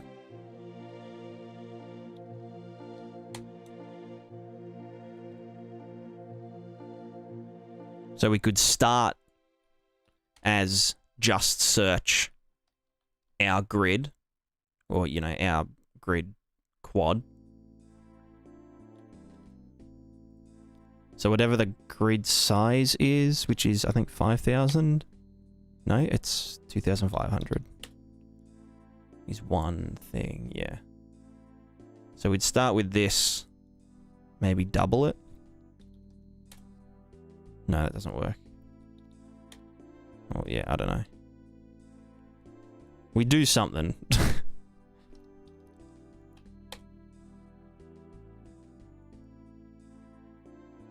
So we find at least one. But, I mean, for now, I'll just start with, you know, one that is 16,000 units wide. For no good reason. And then just get the nearest one for us to start at. Actually, 16,000 is probably a bit big. No, fuck it, it's fine. So if we were here, then we would path to this one before starting to navigate and whatnot.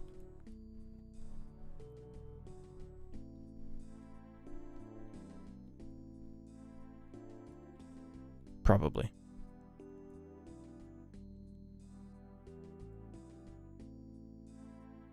So I actually need to get the grid fella. Grid fella. We are going to get cells in distance. Yep. So I don't need that anymore. Testing something. This will get optimized better at some point. Okay, so we can just do get cells in distance, what did I say, 12,000 or some shit. Location, start location. So, no, sorry, so this should be a function called find nearest nav node, location,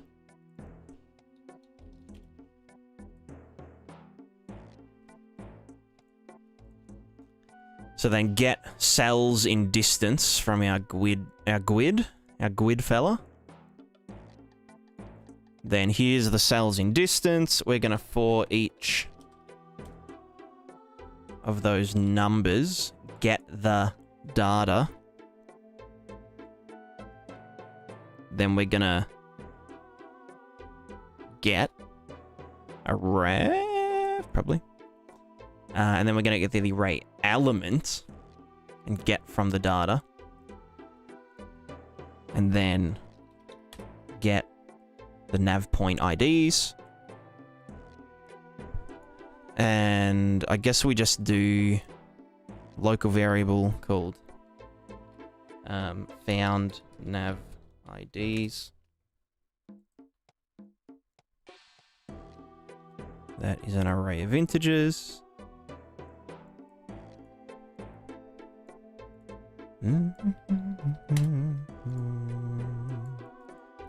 Append. Right, and then after we've found all of our possible ones, we go through these.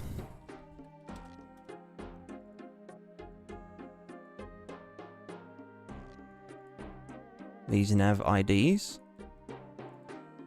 And we then get them from our own nav node data.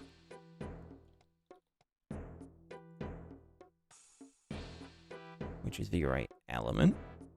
Get nav node data. Break. Give us the location. We have our location here. We do distance squared. 2D. Maybe 3D. 3D.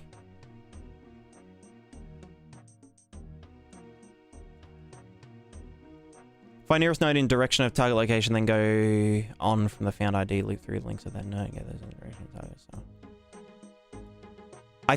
I think going to the nearest one, regardless of direction, is probably less error prone. Because if we were here, let's say we're this tree, and this one is technically the nearest one in the direction. Or, no, okay, let's say we're here. And this one's the nearest one in the direction that we want to go, but there's a river here. I think just going to the nearest one, like, you know, from any direction is safest. And, like, rivers will have markers on them.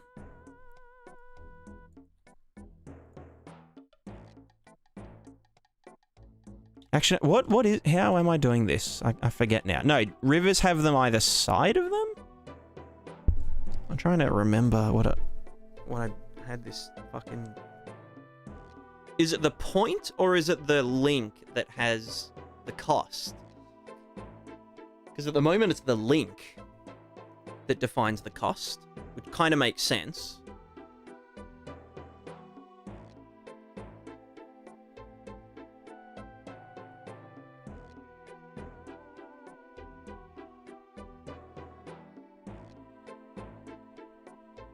Because it's about the traversal that has the cost. So I guess for a river, it would be... We'd have one here, one in the middle, and one there. And then both those links. Because, like, we might want things to be able to travel down the river. You know.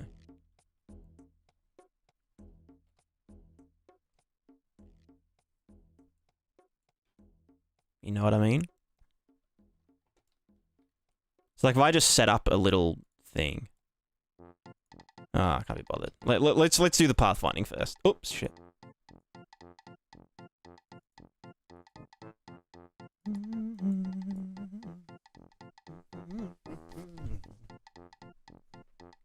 Be unusual to have cost on nodes. Yeah, I guess so.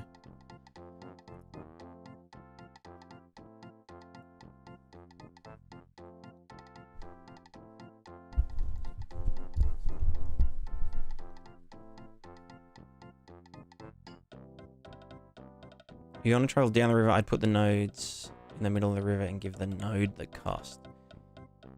That does make sense, because it's like... Well, I get it, but... No, I think the link, it's fine, yeah. Anyway, let's do... Distance squared between you and you. Only if you don't have edges along the river. Yeah, I don't know, man. I don't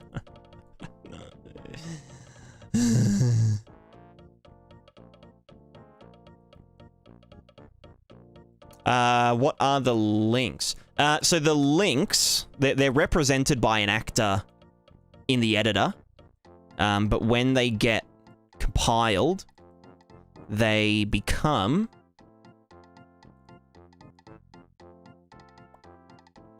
Nav node data. Oh, the manager. No, the thing. Why is there a copy of that? What the fuck? They become like the node. Like the node itself has a location. Then it tells what other nodes it's linked to by their ID. And then also what the cost of going to that node is.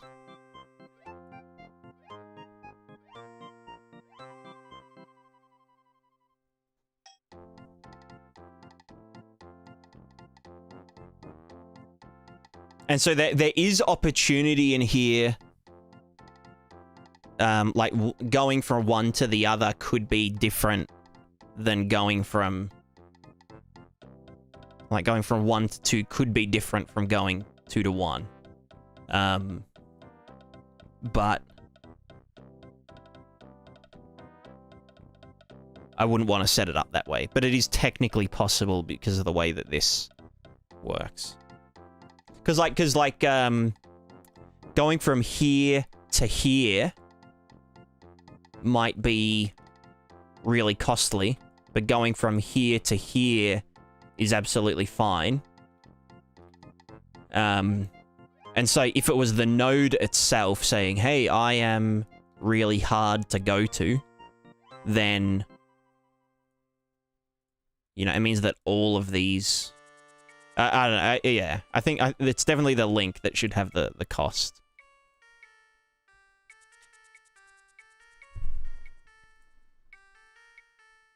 What do you mean supply points would have? Yeah, so I'm like, when I do the rivers and stuff properly at some point, you know, 10 years from now, they will automatically place the, like, nav web points for themselves.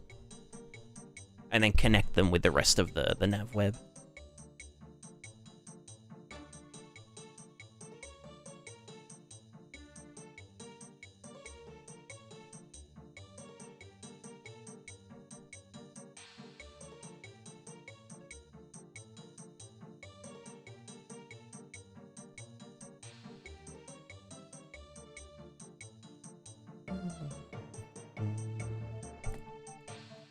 Alright, pathfinding. Alright, so I want to find the nearest one. Distance squared, blah, blah, blah. Lowest distance.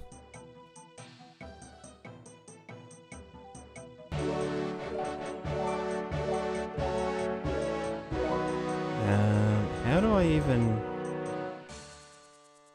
I forget how to actually do sorting. How does sorting work again? It's if this is less than lowest distance, then set new lowest distance and the lowest distance ID. ID's nuts. Sov! Hello! Hello, Raiders! Hello, hello.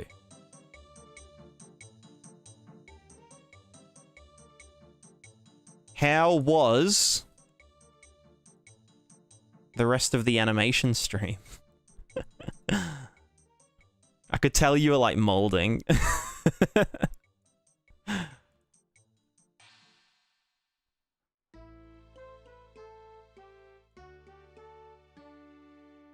Hated it? Hell yeah.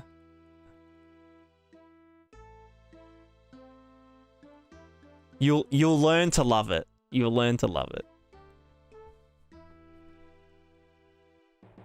So remember about the spline for the link, so it's flexible, can store multiple subnodes. It would be hard to link up a web like that, you know. I think you could change the duration on state machine transitions. The duration. You mean like the blend length? Or do you mean dynamically change them? Like expose the transition length? as a variable and change it. So it's like, yeah, gotcha. Yeah. See, one thing that that's one of the things I didn't like about state machines. I actually don't use any state machines anymore in my locomotion. Mine's all just Boolean and enum blends. But I don't do any like start or stop animations, which I kind of want to do, but I can't be bothered. It sounds like a nightmare. I mean, just watching you deal with it is that's enough for me to not want to try it. You know.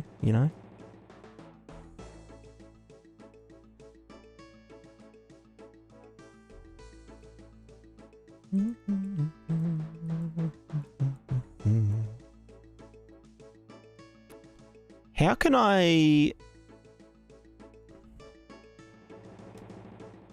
There we go. Wait, no, can I give this a default value? Here's a question. You might know this.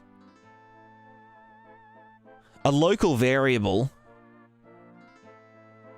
does it always default to its default value when the function gets called? Or do I have to actually set this at the start? It definitely does. But there's been other times where it doesn't. But I think that's only with object references that it won't. Yes. Is that yes, no? Or yes, yes? Or yes, you should set it? Yes, it does what? Yes, it does what? What the fuck? Yes, it does go to its default value. No, I know it resets, but does it reset to its specified default? God, you guys are fucking useless. No offense.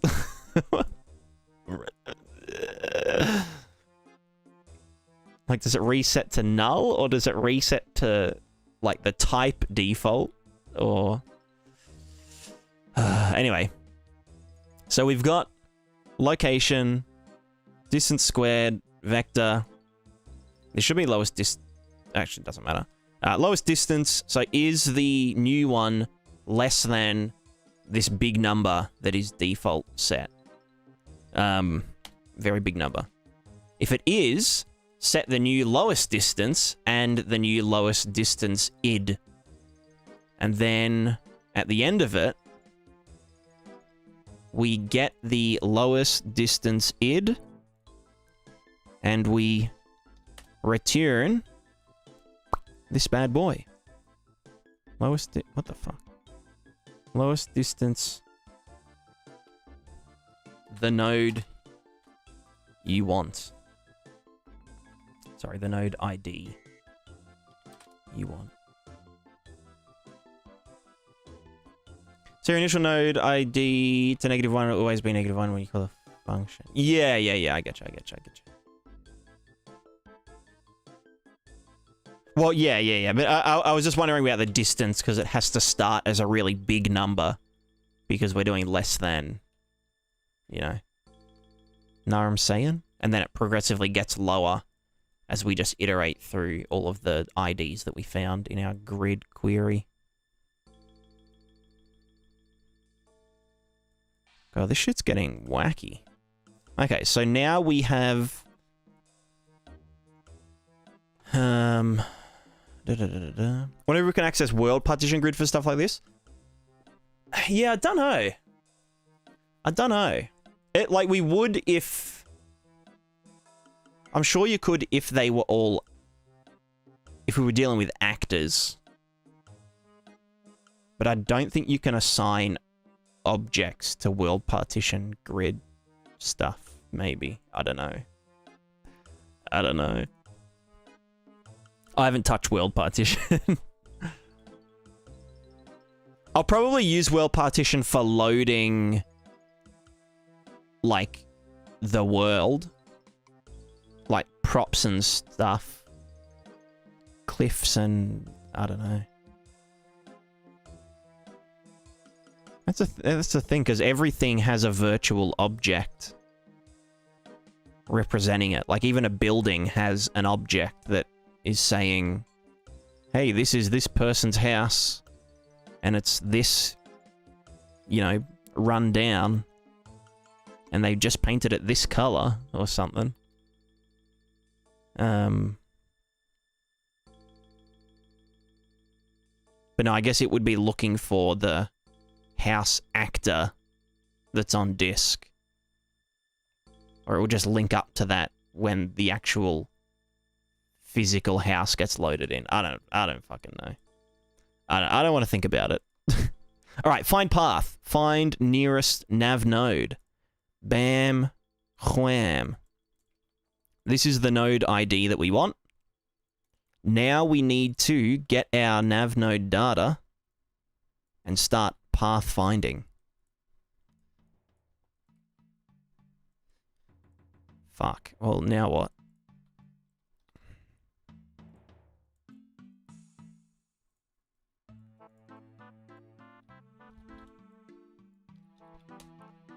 How do I... Now what? Now what?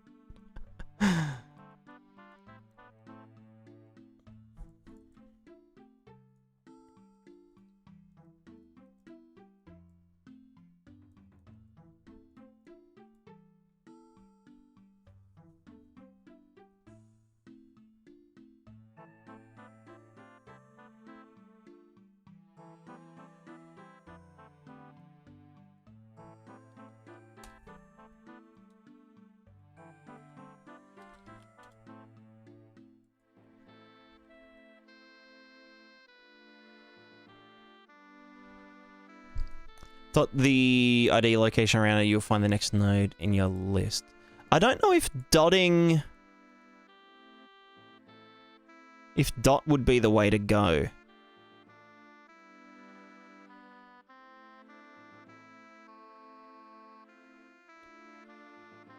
Also, how does, like... How does it find its way around stuff?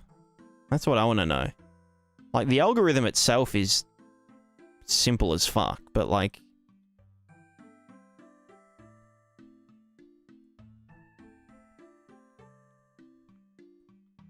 Like, let's say I have...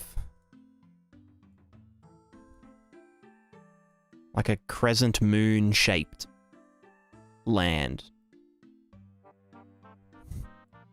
And we start here. We want to end up here. You know? Or, hold on, no. We start here.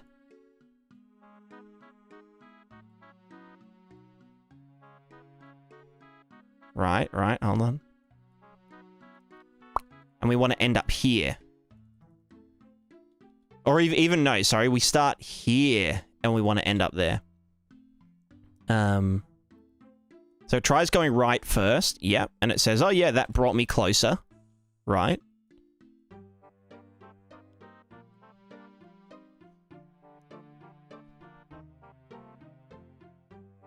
And then it says, oh, let's go to this one.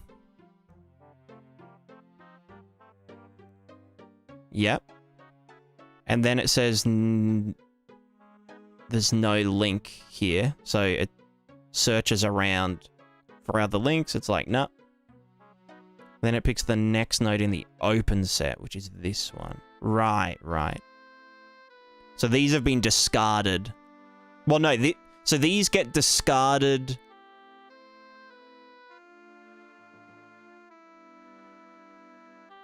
So can it not... Can we not go from here to, like, there? Does it not go back and try this one?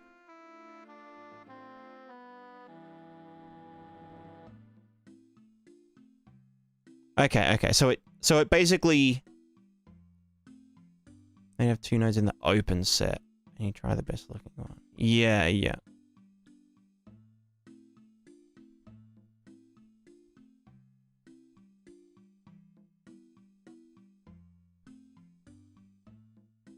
So we try this, then we try that, and then it has nothing either. And then this has no more left to evaluate. So all of these get closed, right?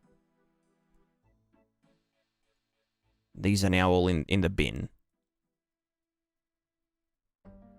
Not closed. Okay, but... Well, not yeah, I don't mean in the bin, but...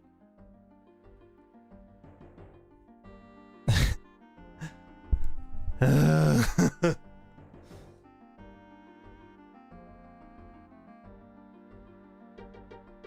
were not going east.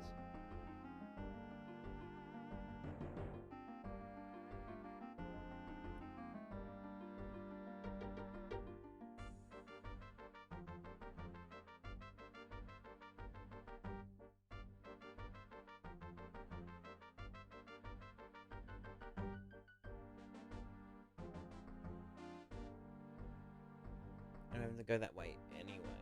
Gotcha. Later, if the south direction is a dead end. But we know that all this is a dead end. Right? But I mean, I guess in a big graph where there's like fucking a billion things, it's kind of different. Everyone doesn't really care about dead ends. Gotcha. In the open set.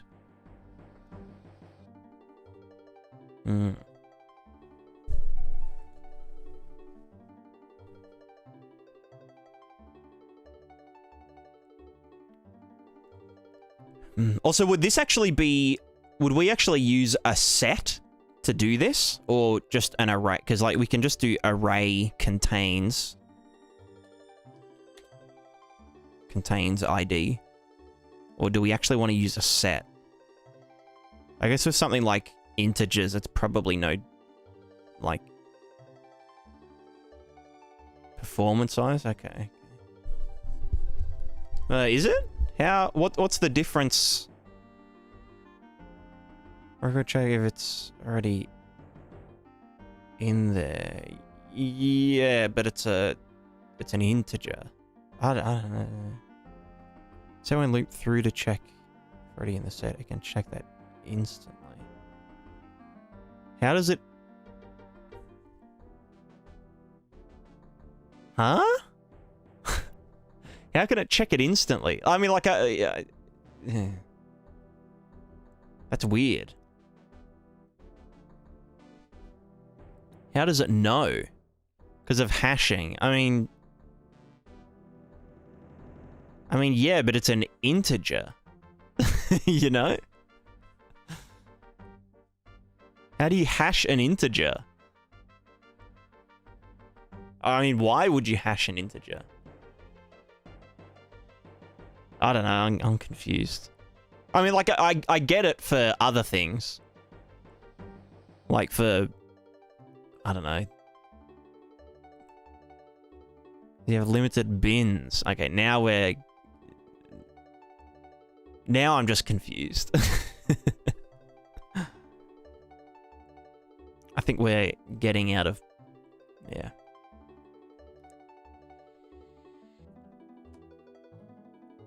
You would mod... Oh, modulus, not modulu. I don't know, I'm confused. Ooh, okay. Sounds like a nightmare. Specifies we're checking if already in this. Yeah. Gotcha.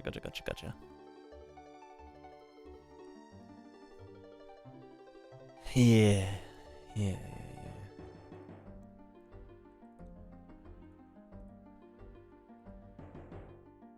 You know that yeah, players aren't gonna care if it's an array or a set. So why even bother waking up in the morning, you know? Actually. Do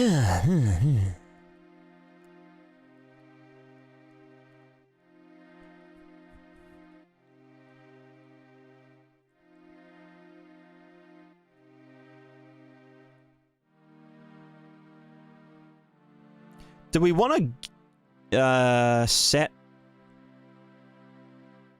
We probably want to know our destination node as well, right? But anyway.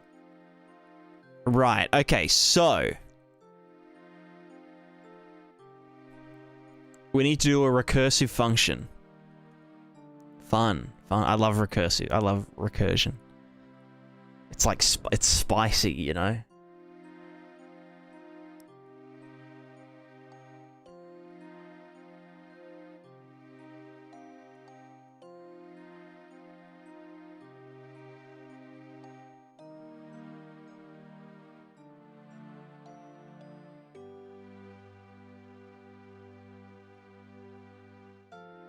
I mean, I've only done one recursive function that works, and that's like in item object. In get parent, get highest parent container.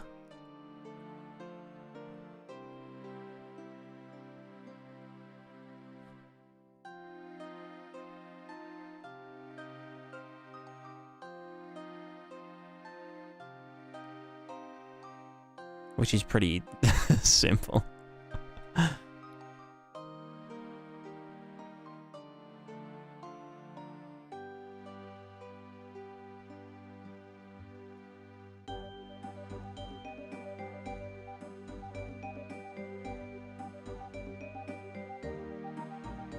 It's kind of what this is, just like a one-way pathfind, you know?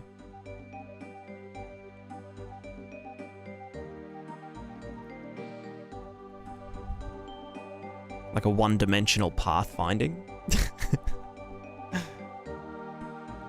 Okay, so what's the function that we want?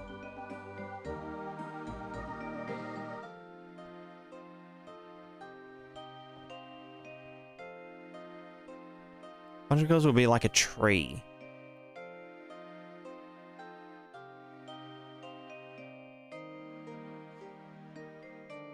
I guess.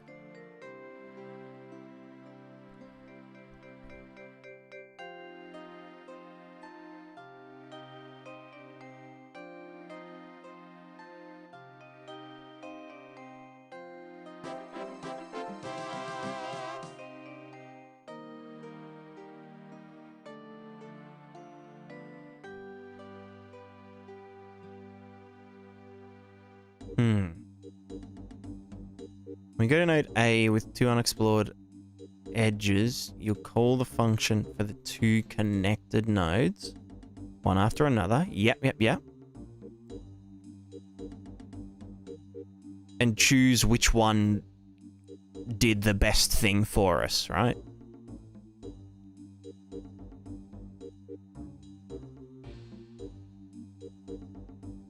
And then move on to it, and then try its nodes.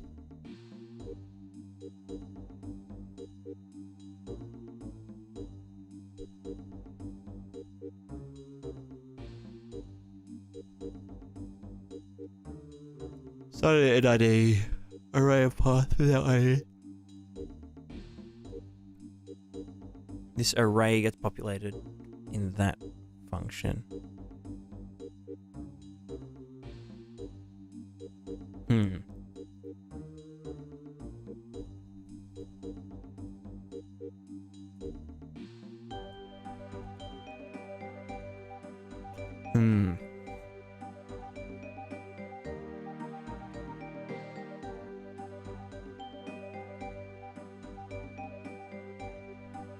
Let's just brute force something. Which one the best one?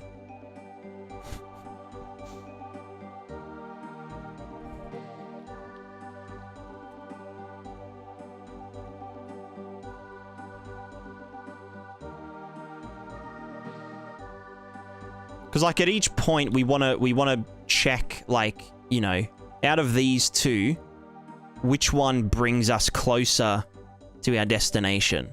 Well, this one does. Okay, let's keep going. Which one of these two brings us closer to our destination? This one does. But then this one has no links, so then it will say, oh, we fucked up. Jumps back.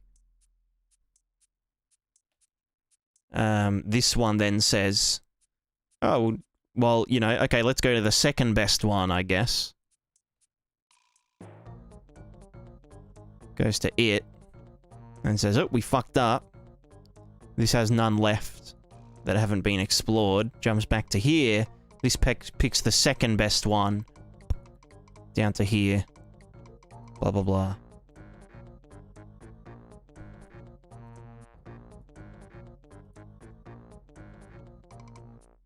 Yeah, that gets confusing because we have to...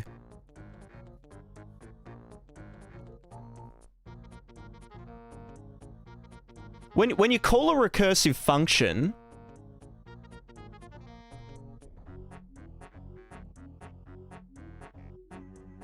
Does each function have its own local variables? Like if we're dipping in and out. It does, right? They do. Yeah. Gotcha. Ow. Gotcha. Okay, that makes it way easier.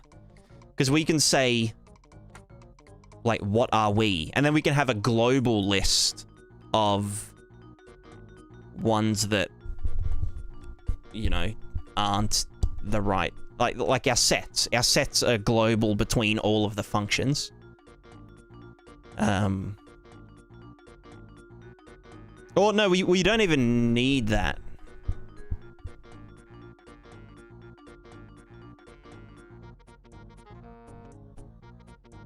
Doesn't even need to be global. It can just be like, hey, out of my linked ones, these are the ones that I've searched, and then it will pull out and whatnot. Because, well, there's no other way to do it, because it's like n number of steps.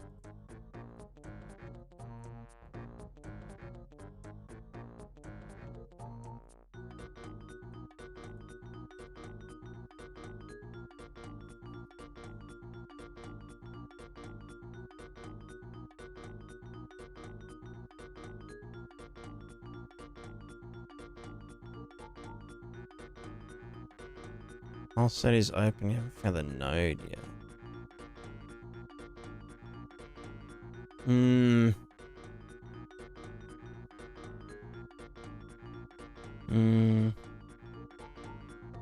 I think I get you.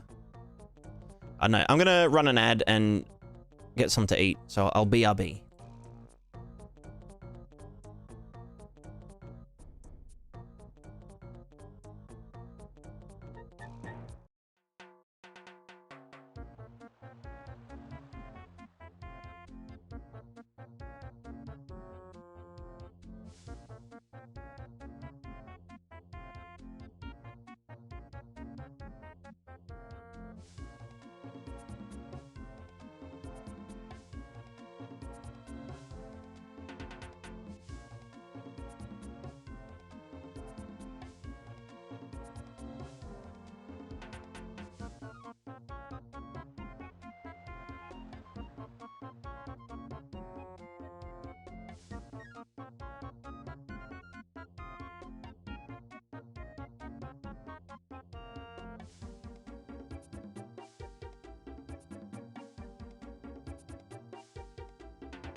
He's back. Welcome. Welcome back. All right. Lettuce. Continuous. All right, let's just have a little, let's have a goog.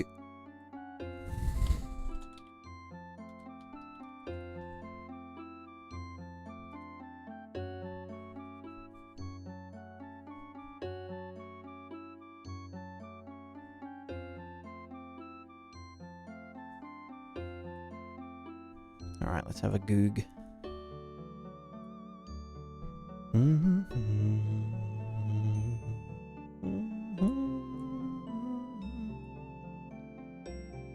SRI will be particularly implemented using a while loop, not recursively. The algorithm maintains a priority queue of nodes to be explored and iteratively processes the node with the lowest cost. Iteratively processes the node with the lowest cost estimate until it reaches the goal. Code is generally avoided in this context due to potential stack overflow issues and less efficient handling of the open set. Stack overflow recursive implementations rely on the call state, which has a limited size. A star often deals with large search spaces, leading to deep recursion levels that can exceed the stack size, causing stack overflow. Inefficient open set management. A star requires efficient management of the open set node to be explored.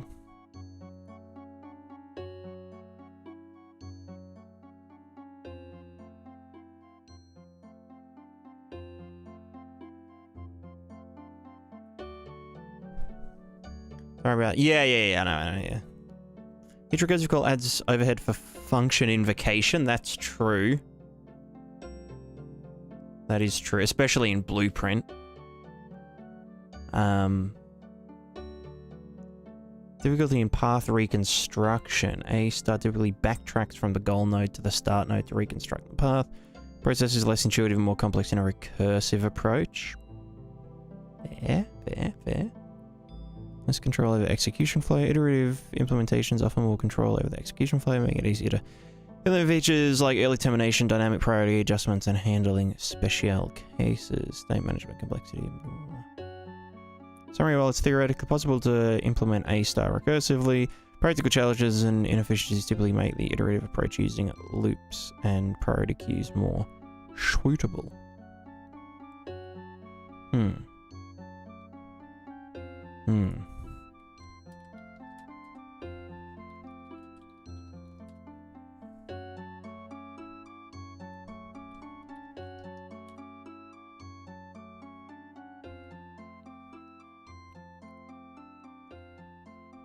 Nice beard, Picasso. Thank you, thank you.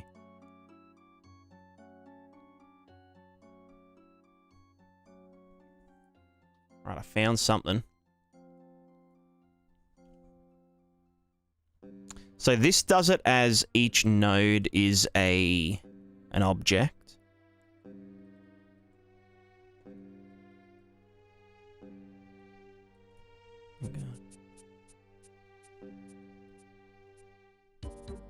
Oh, what's in you? Oh. Ew. Came from...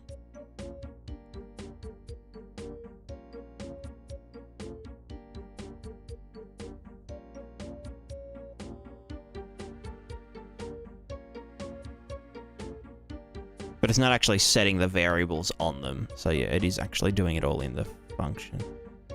Wait, how do I go back? No. Fuck. Let me out. No, let me...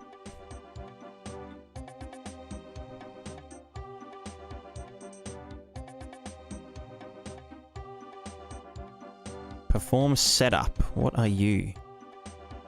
For each... I don't like that. All nodes. Do we want to search all nodes? Not really. We already have a pre... Like, we already know our neighbors and shit, don't we?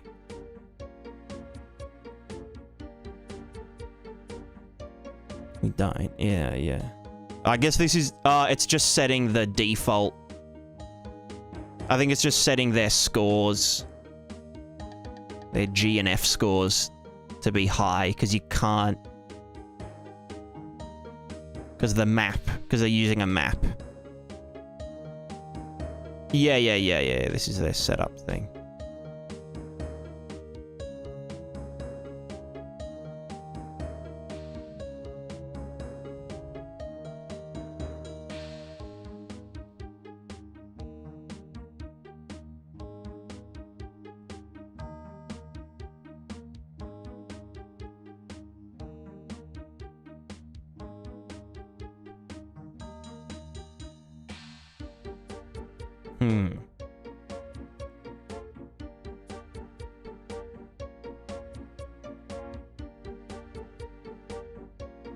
So when end node is current, reconstruct path.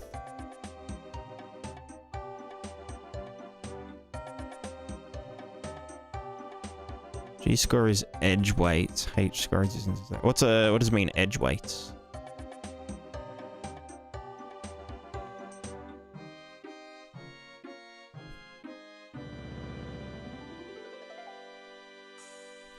Ah, gotcha. So like, yeah, like actual weighting.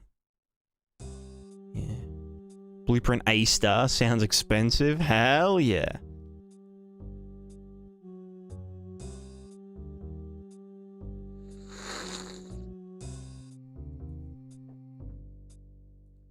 Although to be fair, it's like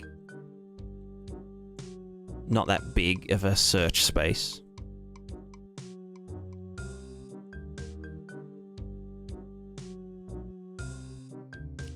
Not too bad when we're in a graph. On a grid, it would be much worse.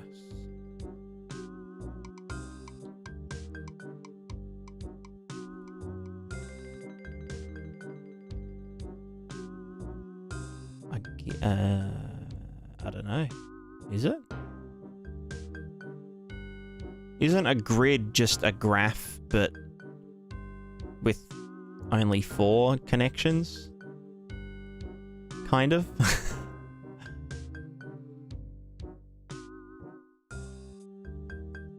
Oh, but they're all evenly spaced, aren't they? Well, no, I don't know. Fuck.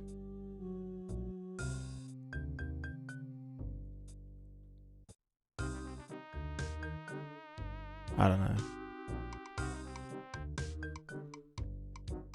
Really high. Yeah, that's true. That's true.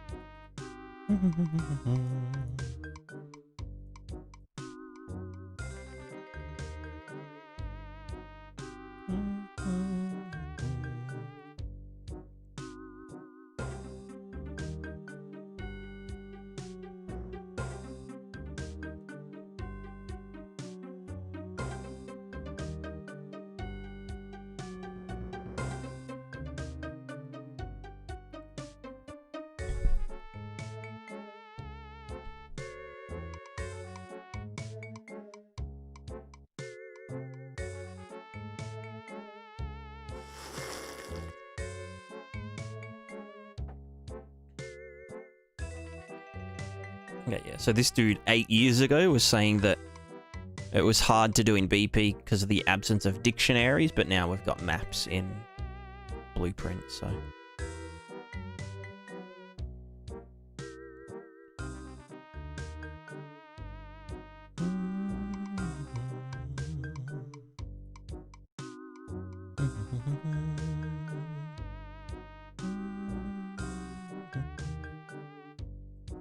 Do you still need to use NavMesh volumes? How does this thing work in general? Yes, yeah. So around the player, we will be invoking NavMesh. Or maybe, like, a very big pre-computed NavMesh, potentially.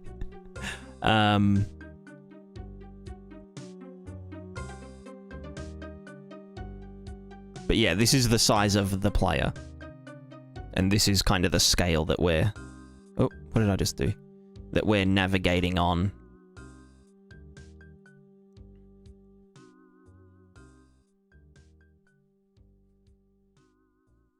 Or potentially navigating on.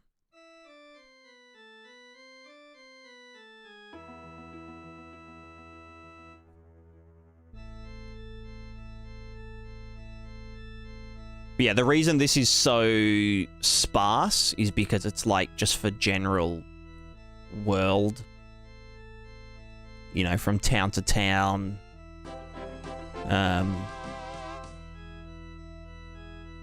Following roads and stuff. I'll have it set up so that I can... Trying to think how I could do a nice, like, Voronoi connection sort of thing. I mean, I could limit them to, like, limited to 4 connections or something. So I'm just thinking, like, you know, if I had...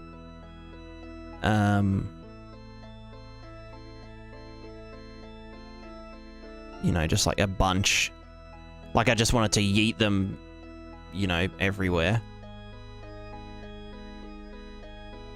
Like this. And just, you know, some are like going out like this or whatever.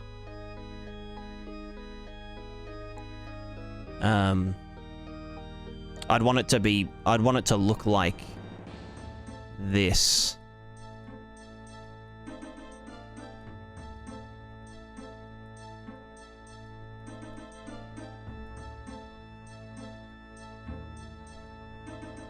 Maybe that. But avoid, like, this. You know? Because this would just be this. I don't necessarily want this explicit path. I mean, maybe I do. But I could, like... I don't know. Will you ever make a water buoyancy system? I would love a tutorial. I have one, actually. It's not a tutorial, though. But I've done buoyancy in the past.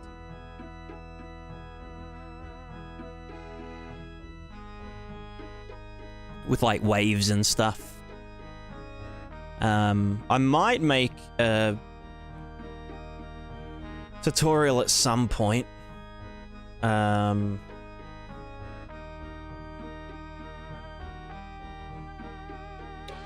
and find a video that actually talks about it.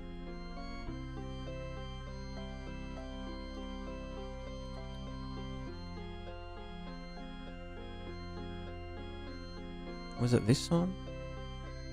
Hello and welcome back. Hey, what's up?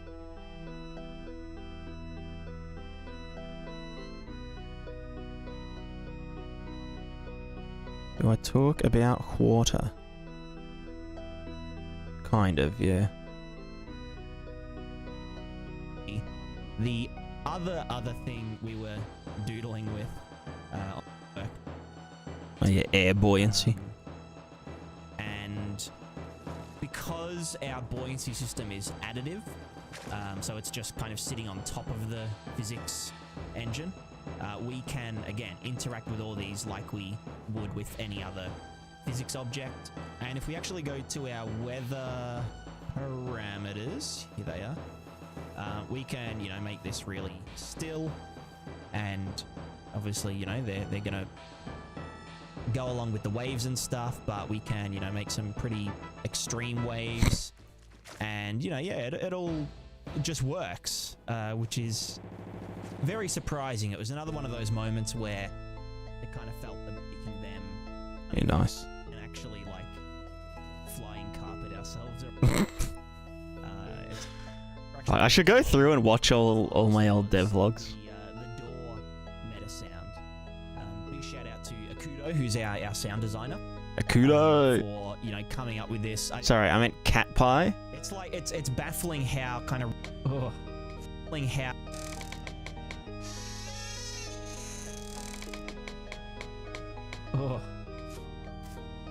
So yeah, it's a mixture of the creak that you kind of hear, and then as it gets past a certain threshold of you know, but open and close sounds yet, but just the swinging of it, it's amazing. Nice. Yeah, nice. Alright, how the fuck...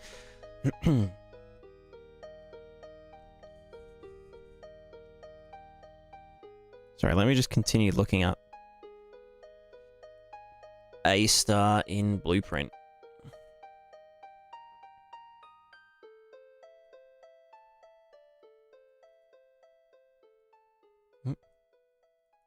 My A-star pathfinding blueprint, or how not to build a blueprint. Wait, does he mean like... Oh yeah, he's in Unreal.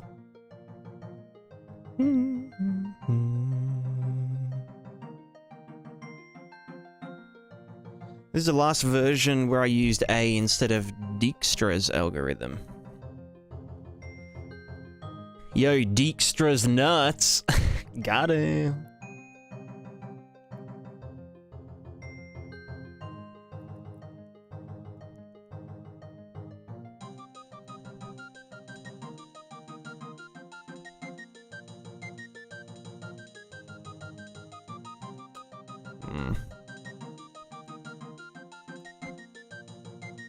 Well, fuck.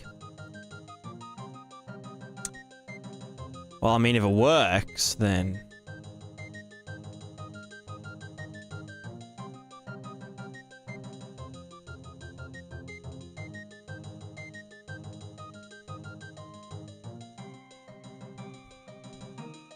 I mean, if it works, you know? This looks like one of my material graphs.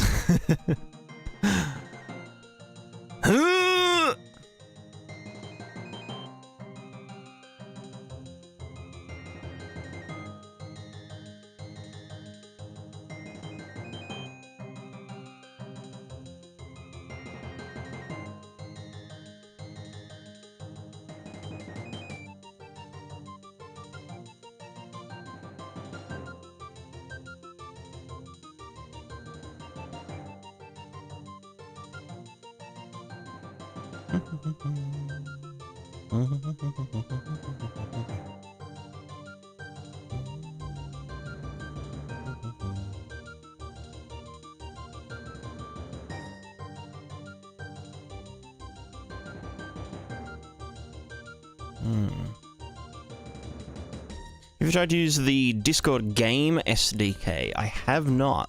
I have not. I've never tried. I haven't tried to do a lot of things. I try to avoid trying where possible.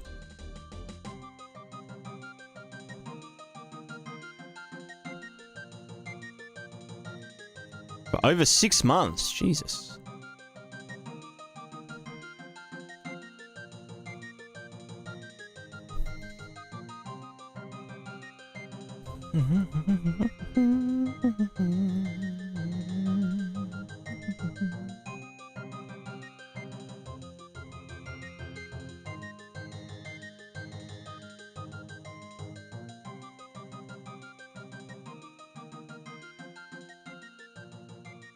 Have you tried to whistle with crackers in your mouth? I have not. I can't say I have.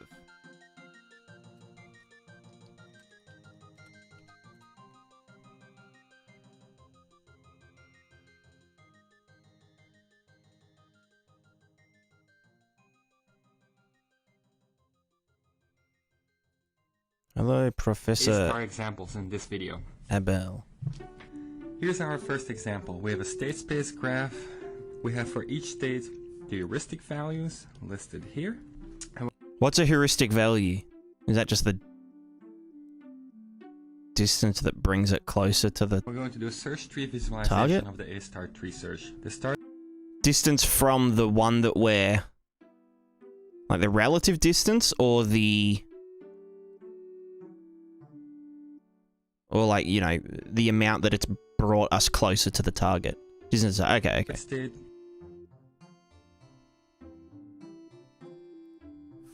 For the node, yeah, so from C to G is... You know, if our thing's over here, it brings us 3 closer.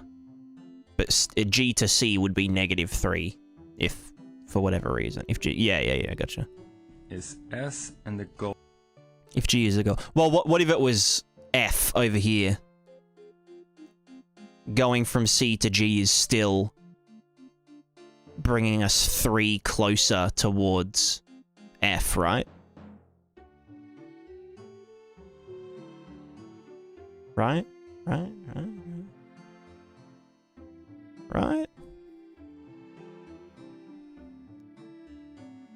G would have a lower H. Yeah, no, yeah, I get you, I get you. Goal state is G. When we start out, we just have the root of the search tree, which has the state S in it. And together with the state, we will store the F value, which consists of E and H. In case for S, the G cost is 0. No cost has been incurred yet to reach S, because that's where we start. And the H value, that's the heuristic that we look up in the table. For S, we have 7. So 0 plus 7, which is 7. An A-star search. So, how's the H? These are just pre-computed, like, just for the sake of the explanation, right? We'll consider all nodes in the tree that have not been expanded yet and expand the one that has the lowest F cost. There's only one node in the tree, so that's the one with the lowest F cost. We expand. Hello, my girl. Come here. What you doing? Hold on, let me just get my OBS. Are you gonna sit with me? Mm-hmm.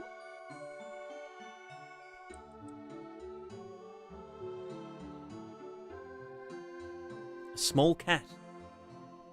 A small cat has appeared. Is that good? Give you a little scrunch.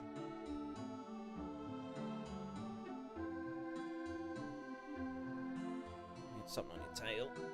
Give me a look. Little bindies. Oh, you want little tum-tums.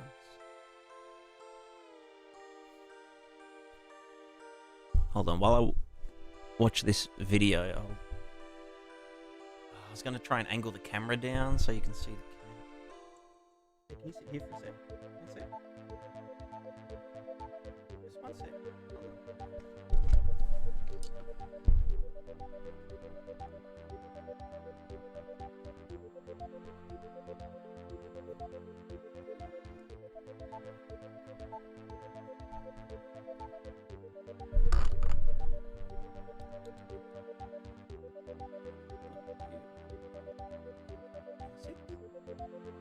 Can I have your little tummy? Give me a little tum tum.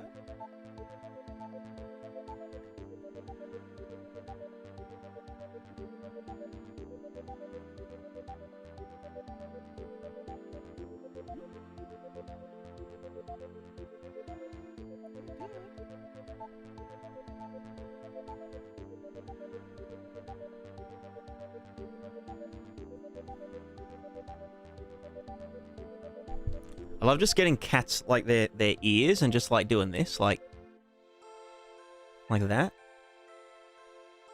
Like how you'd like hold a like a rabbit that you just killed.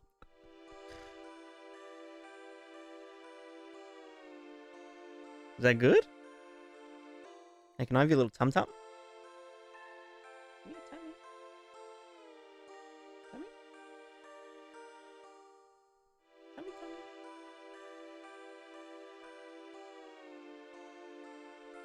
Are you good? Right, she's just chilling now. I mean, she was chilling the whole time. Very smart. Okay. Welcome to this video on pathfinding. So in this first episode we're going to be taking a look at how the A-star algorithm actually works, so that once we begin programming it in the future episodes, you've got Oh, it's Seb! What a giga chad! a pretty good understanding of why it works and where we're going. Alright, so here we have a grid of nodes, the white nodes representing the walkable areas in our map, and the black nodes representing the obstacles. So, of course, we're trying to find the shortest path from node A to node B, and what we need to do first is decide how far apart the nodes are. So it would be quite natural to say that the distance between two nodes is 1, and therefore by Pythagoras the distance diagonally is going to be the square root of 2, which is approximately 1.4. So quite a common practice is just to multiply those two numbers by 10 and to use the nice integer values of 10 across and vertically, and 14 for the diagonals. Alright, so I've removed the obstacles for a moment so we can see how the algorithm is going to run when there aren't any obstructions. Cool. So the algorithm begins by going to the starting node, node A over here, and looking at all of its surrounding nodes and calculating some values for each of them. So the values in the top left corner of each node are called the node's G cost, and that is quite simply how far away that node is from the starting node. So this node in the top left corner has got a G cost of 14, since it's just one diagonal move away from node A. In the top right corner of each node is the node's H cost, which... What's his accent? It's like English, but like South African.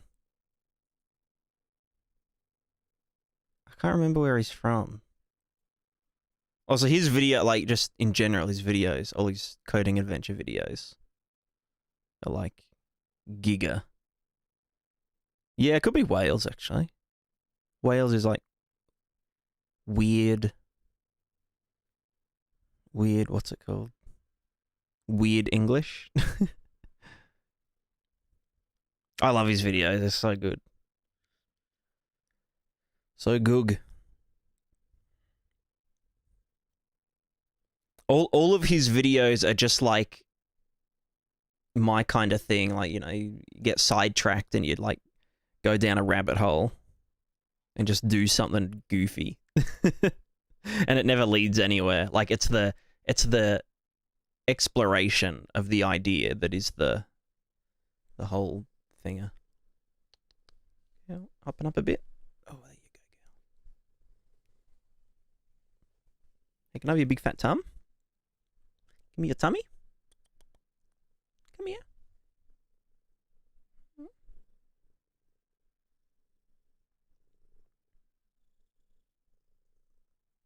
What's his channel? It's called Sebastian Lague. Lague. Lagu? There it is. Your lighthouse just posted it. Girl, why are you so good? Why are you such a good cat? God, you need a brush. You need to fucking clean yourself. Fuck, I hate summer. Summer plus cats is like terrible. Hey again, I got my scaling mesh merge working last night. I found I need to run a set material node with a for loop for each element like my mesh is made of. Is that normal? So you do you want to end up with one material slot? Because if the default material on the Scally Mesh assets are the same, then it will... They'll use the one material slot. So for all of my armor pieces, all of their default materials are just blank.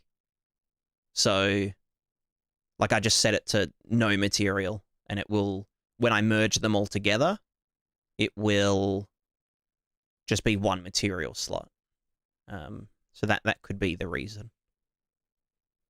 And if I ever wanted to have like a unique, like something that wasn't using the character shader, like a unique effect on a piece of armor or something, I'd just give its default material, you know, the other material.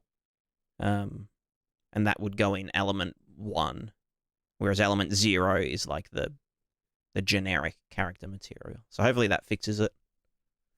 Let me know how it goes. Oh, he's Danish. Gotcha. All right, let's continue our thing. In other words, which one has the lowest H cost? Oops, hold on. And I just skipped for some reason. I'm dumb as fuck. Is the node's H of them. So the values in the top left corner of each node are called the node's G cost, and that is quite simply how far away that node is from the starting node. So this node in the top left corner has got a G cost of 14, since it's just one diagonal move away from node A. In the top right corner of each node is the node's h cost, which is basically the opposite of g cost. It's how far away the node is from the end node. So this node is 2 diagonal moves away from the end node, so it's got a h cost of 28. Now the big number is the node's f cost, and that is very simply g cost plus h cost. Fuck, sorry, you're right. So now the algorithm is I'll go back to the opposite. So this in the top left surrounding nodes and calculating some values for each of them. So the values in the top left corner of each node are called the node's g cost, and that is quite simply how far away that node is from the starting node. So this node in the top left corner has got a g cost of 14, since it's just 1 diagonal move away from node A. In the top right corner of each node is the node's h cost, which is basically the opposite of g cost. It's how far away the node is from the end node. So this node is 2 diagonal moves away from the end node, so it's got a h cost of 28. Now the big number is the node's f cost, and that is very simply g cost plus h cost. Makes so sense. now the algorithm is going to look at all of these nodes, and it's going to choose the one with the lowest f cost to look at first, and that is of course this 42 in the top left corner. So it will mark this now as closed, so it will appear red, and it will then calculate all of these values again for all of its surrounding nodes. And it's quite simple to see what's happening here. These f costs are just staying the same as it moves towards the target, because the g costs, the movement costs, are increasing and the h costs are decreasing, and they're just sort of balancing each other out. So it basically explores the path straight to the end. Well, no point having pathfinding in your game if you're not going to have any obstacles, so let's add those back in and run through the algorithm once more and see what happens. So once again, we look at all of the surrounding nodes and calculate their f costs, and we'll go with this lowest f cost of 42. And now we have a scenario where we have 3 nodes, each with an equal f cost of 48. And so what we'll do to sort of decide which one to pick is we'll look at which one is closest to the end node. In other words, which one has the lowest h cost. This has an h cost of 38, this is also 38, and this one's 24, so we'll go with this one.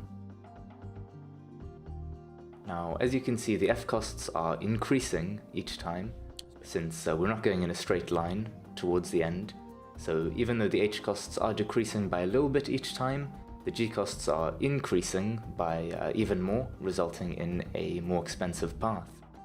So now the 2 nodes with the lowest f cost on the map are these two 48s over here. They've got the same h cost, so we can pretty much choose one at random. Let's go for this one over here. And h cost is on by a little bit each time. Lowest h cost. This has an h cost of 38. This is also 38, and this one's 24, so we'll go with this one. Now, as you can see, the f costs are increasing each time, since we're not going in a straight line. So now that one towards here isn't the one that we should be searching, because we know that there's ones that are cheaper that we haven't explored yet. the end. So even though the h costs are decreasing by a little bit each time, the g costs are increasing by even more, resulting in a more expensive path. So now the 2 nodes with the lowest f cost on the map are these two 48s over here. They've got the same h cost, so we can pretty much choose one at random. Let's go for this one over here. And now we have to look at the other one. And at this point, the most sort of promising node, as it was, this 54 over here, and we explore that. So now we'll look at this other node with an f cost of 54. But one thing I'd like to draw your attention to quickly is the node just to the left of it with an f cost of 68. If we look at its g cost, it is currently 38. But if we look how far away it is actually from node A, it's just 10, 20, 30 away. So obviously this has come on a path something like diagonally up here, 14, then across for 24, and then down diagonally to make 38. So as we explore this 54 over here and explore all of its surrounding nodes, you'll see how this 68 updates to reflect the new best path to this node. So it now has an F cost of 60, and it is the most promising node on the map, so we'll explore that. And now we have a bunch of 62s to look at. Not much to say in the way of commentary here, just exploring all of these lowest F costs. Until now we can come back to the 68, and we explore that. And we get to explore the other 68, and now we'll observe the same effect that we saw in the first example, where we've just got a straight line to the end node, and the You missed 68 down here, brother. What the fuck? the G costs and the H costs sort of got to balance each other out, and the F costs won't change, and we'll just go straight to the end. So hopefully you can see how this is guaranteed to find the shortest path, since as soon as you're not moving in a straight line towards the end, the F costs are going to increase. Oh, but yeah, gotcha. So that's the tiebreaker. Yeah. And then it will start looking at the other potential options. Let's look at one final example. In this case, I have hidden the G costs and the H costs, and I'm instead showing these little arrows which are basically indicating where these nodes have come from. So when we explore this 58 over here, you can see all of its surrounding nodes are now pointing to reflect that they sort of originated from this node. Of course, this 64 and this 58 over here, even though they are, its neighbors have not updated to show that they're coming from this node, since it would be a worse path. In other words, it would have a higher F cost if we were to get to, say, this node over here by going diagonally up and then down. So it will only update if it is in fact a better path that's being offered.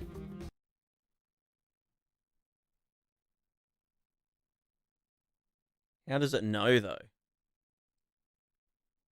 How does it know if it's a...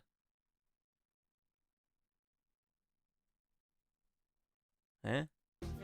So we continue by looking at... Whenever you recheck a neighbor, just recalculate the new HG and F costs. Oh, and only up. Yeah, gotcha.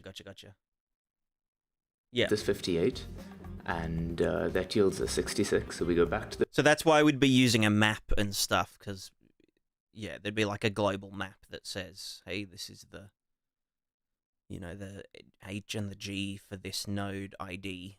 58 at the beginning, and now once again, just to demonstrate this, you can see the 66 is coming on this sort of slower diagonal path, so it would be much quicker to just go horizontally across. So as we explore this 58 and look at all of its surrounding nodes, that node is going to update to reflect that, and as you can imagine, we just go straight to the end now.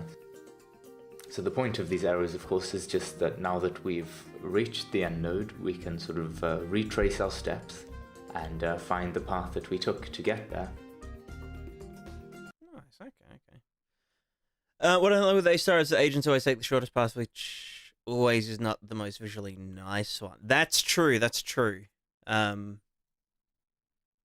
Yeah, I guess you could weight the corners. Can you do like a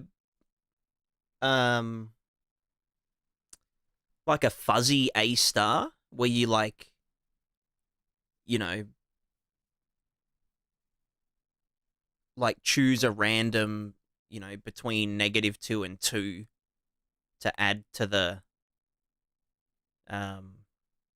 you know, to the costs at any given point?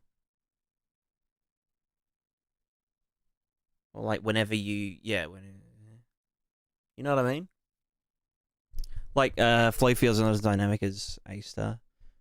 Flow fields. Yeah. Well, I mean, in our case, it's not. You know, we're doing like very large scale off-screen navigation,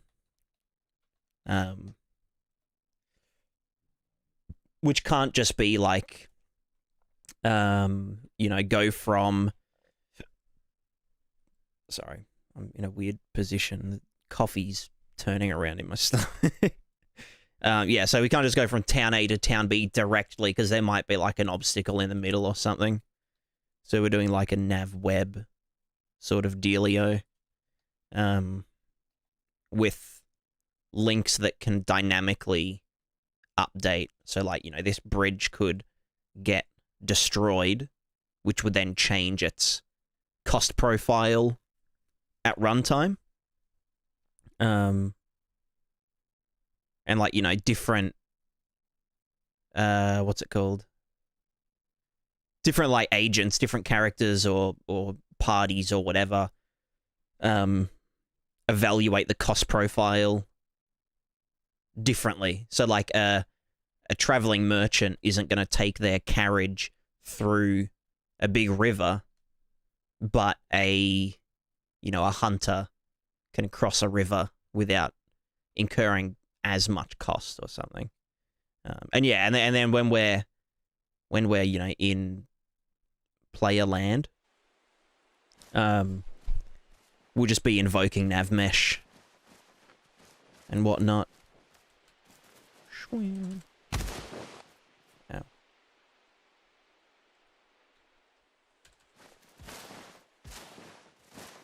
I really want to. I should implement the fucking thingo. What's it called? Prismat escape. On this test level, so I can just yeet around. Yeah. Sorry, just no, that's a good. I just was explaining what we're getting at. All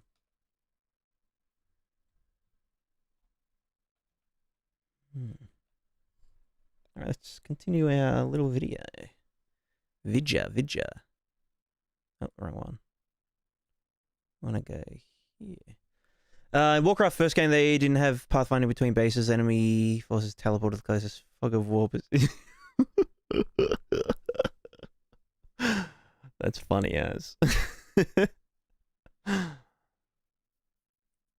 I mean, yeah. I mean, like honestly, yeah. If the player can't see them, then why the fuck not?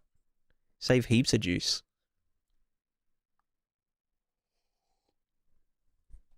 Alright, so while that is still hopefully fresh in your mind, let us look at how this would work in terms of the actual programming.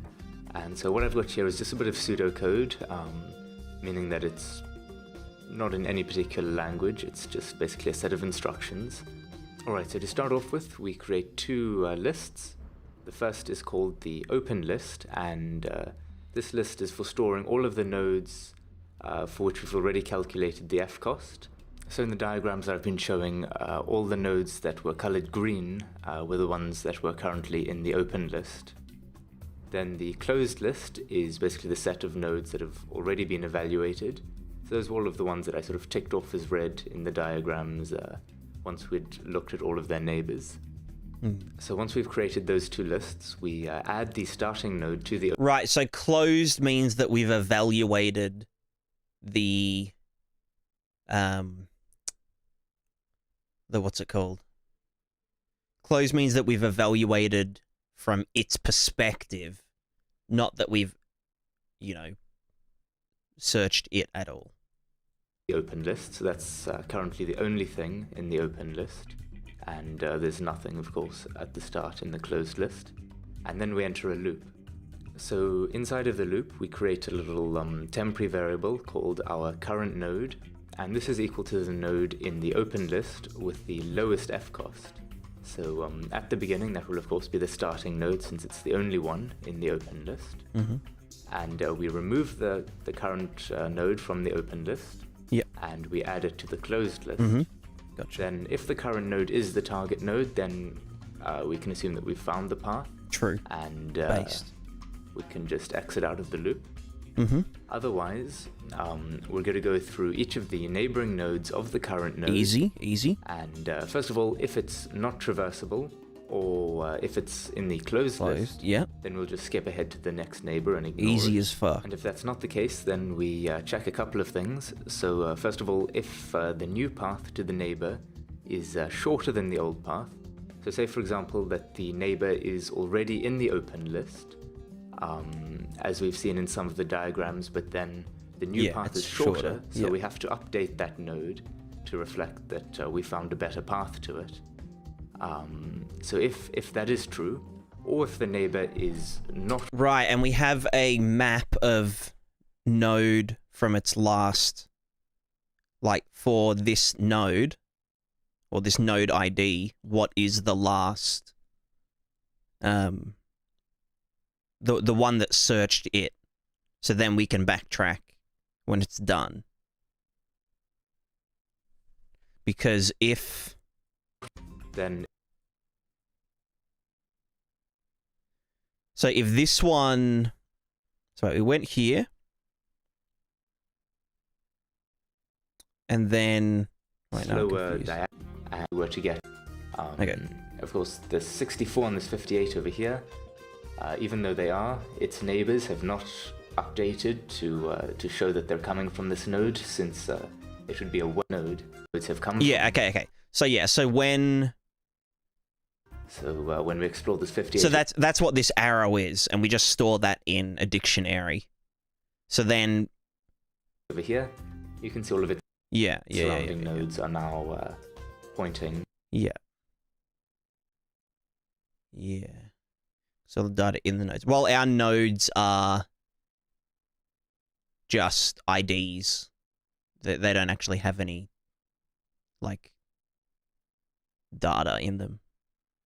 I mean, like, they do, but they're not, like, objects. It's just all location ID profile. Which the profile can change, but the rest of it won't.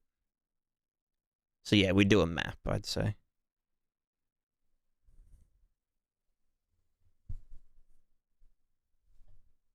God, Cat, you are shedding fur like a motherfucker. The new path to the neighbor through each of the Unrelated, did you hear about how they fixed people using bots to farm in World of Warcraft? The bots just walk in straight lines, so they placed a rock in the way and banned anyone who walked into the rock for long enough. Hell yeah. You could store the data in the struct after looking up the ID. That's true, but yeah. It feels wrong. I feel like we'd be... I mean, yeah, I guess if we are looking it up anyway, then changing the value is not a big deal. Because, yeah, we'd have to get that struct in order to look at its neighbors.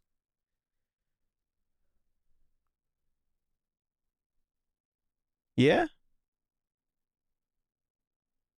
It would be more efficient, but yeah, it feels weird. It feels like we're kind of like we're moving data out of the function into the thing that we're evaluating.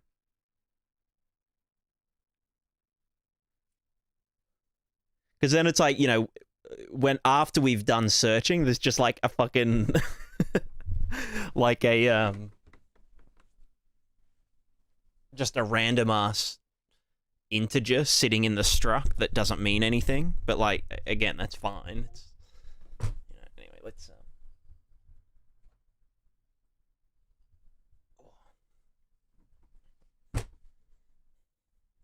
but I mean, you are right. It would. Oh no. There was a bug, and it like slipped in between my piano keys.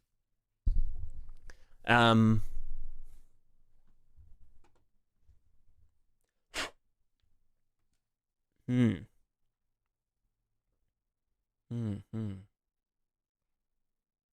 neighboring nodes of the current node, and first of all, if it's not traversable, or if it's in the closed list, then You create a circle which represents the search result and return it. Well, the return will be an array of integers, which are the IDs of the nodes.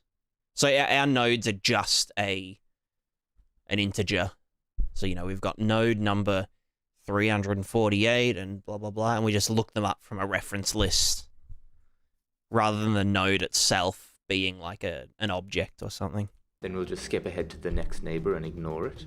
And if that's not the case, then we check a couple of things. So first of all, if the new path to the neighbor is shorter than the old path, so say for example that the neighbor is already in the open list, as we've seen in some of the diagrams, but then the new path is shorter, so we have to update that node to reflect that we found a better path to it. Right, so he's calling it the parent. I'd call it the last... That is true.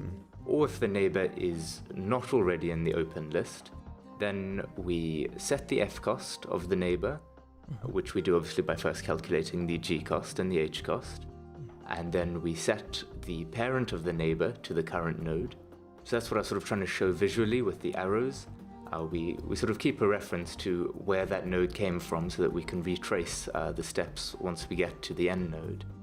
Then finally, if the neighbor is not in the open list, then we just add the neighbor to the open list, and we keep looping this, and eventually the current node is going to be equal to the target node, and the path will have been found. We'll exit out of the loop, and we'll just run a quick little method to look at all of the parents going back from the end node until we find the starting node, and that will be our path. Alright, so that's pretty much all there is to it. Of course, as we begin actually programming this in C# in the future episodes, we'll look at a couple of things. C#.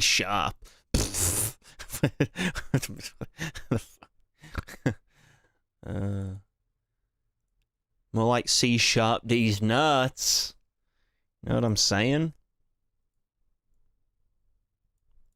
No?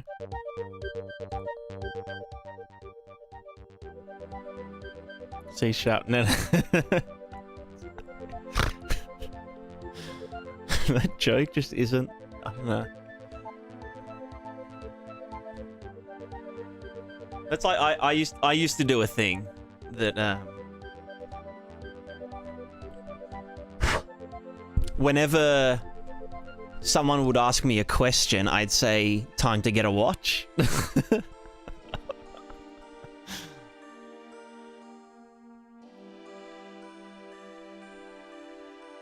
Because you know, like, what time is it? Oh, time to get a watch. But then you just like use that for every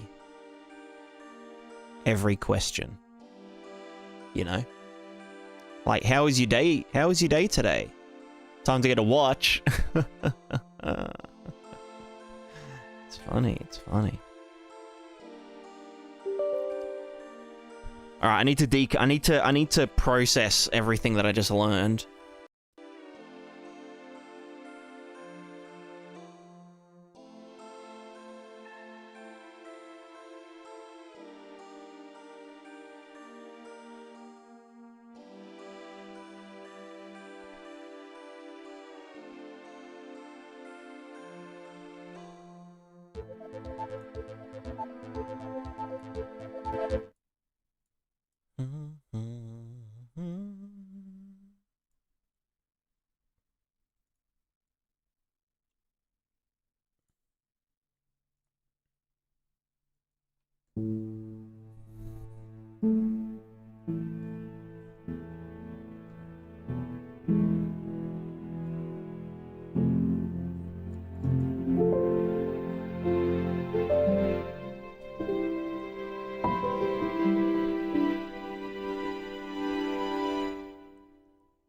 Oh wait, the gate. I forgot the gate. Get rid of the gate.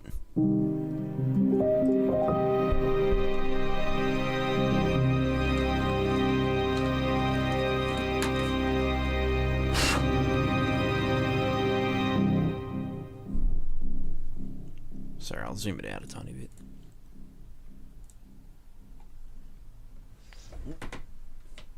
Oh.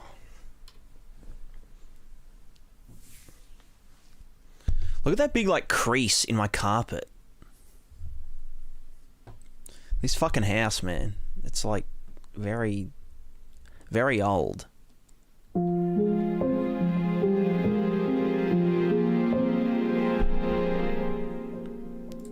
strings.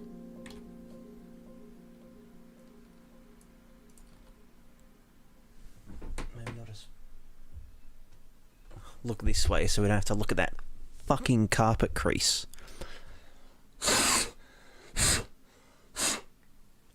Now I remember why I don't like having my windows open, because I can see just cat fur fucking everywhere with this like light angle, you know?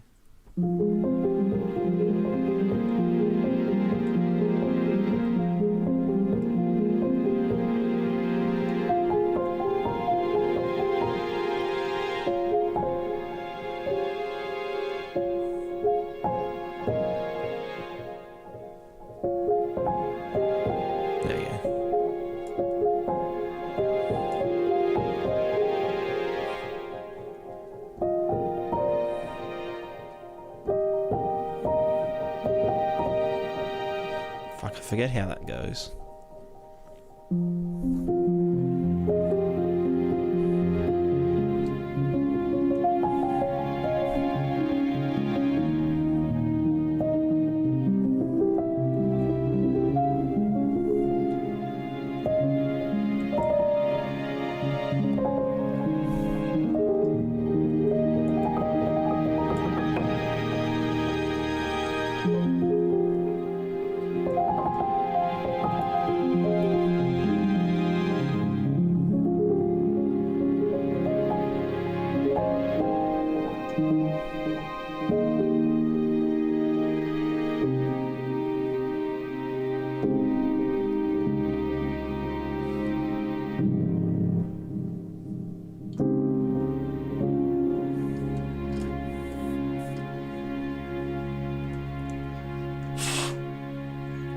I like the plinkiness of these keys. Yeah, it's actually a free sample.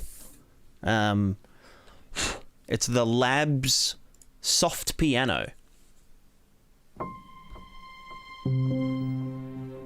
Wait, what's my playback? Okay, that's fine.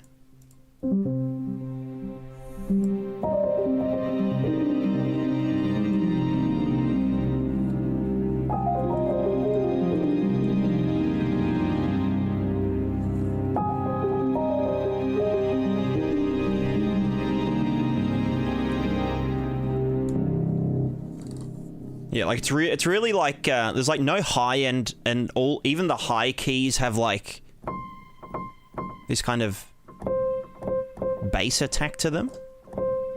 Like it's really like full even up on the high end. Whereas like other samples are like let me just chuck down a new track. Let me just lay down a new track. Instrument, you know, just like default stock piano sound. Oh.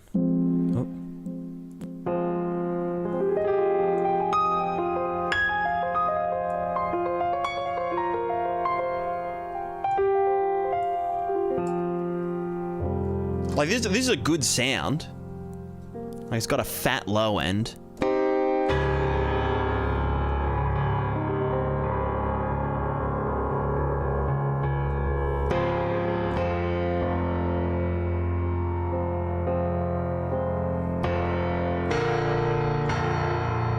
You know, but like the high end's really like brittle.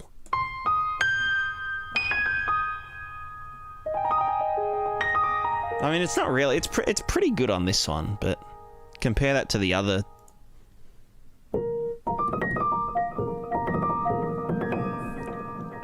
So get rid of that delay.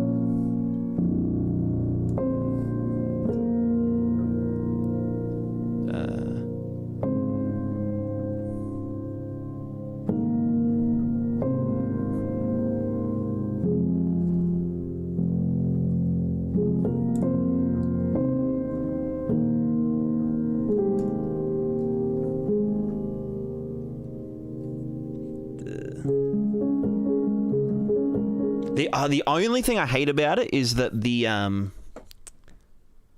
minimum touch is like just not like that shouldn't even make a sound when I'm doing that. Whereas on this it's like, you know, way more dynamic range.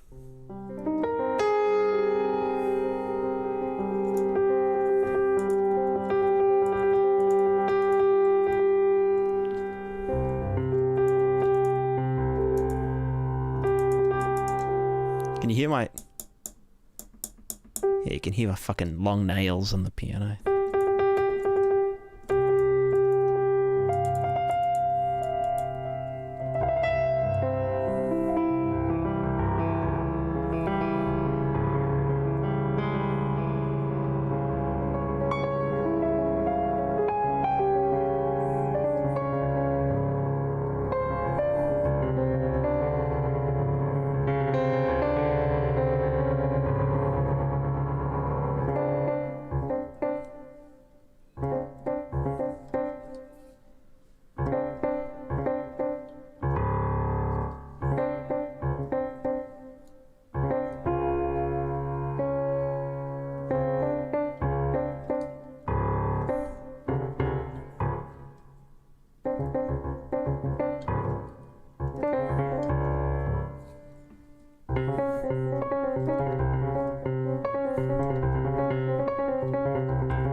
I love that one.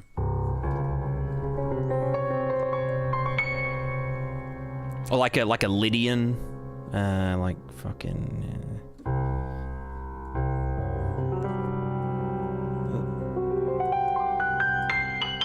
Like a sus sharp 4 arpeggio, you know, like a fatty old, but over the 6.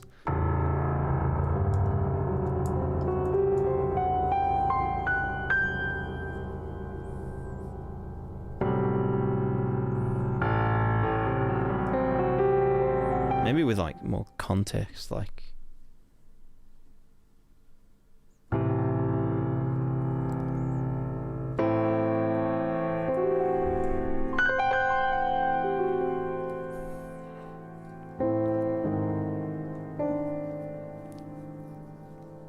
Combat lively music. Yeah, you need to combat the lively music, you know. Rise up against the lively music.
One note song.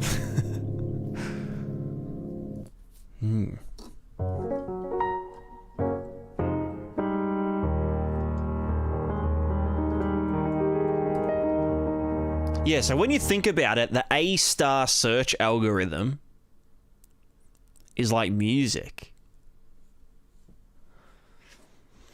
Kind of. It's not. I mean, we could draw a very loose analogy. Like, no, there isn't one. I mean, there kind of is. It's about, like, you know, traversal of limited space. I mean, that's kind of what a melody is, right?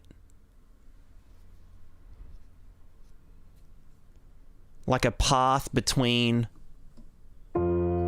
two, you know, like fucking just Prismatica, for example.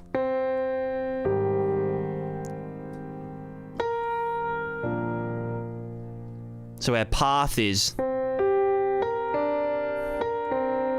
So if we wanted to add stuff between that, we'd have to pathfind between those nodes, you know?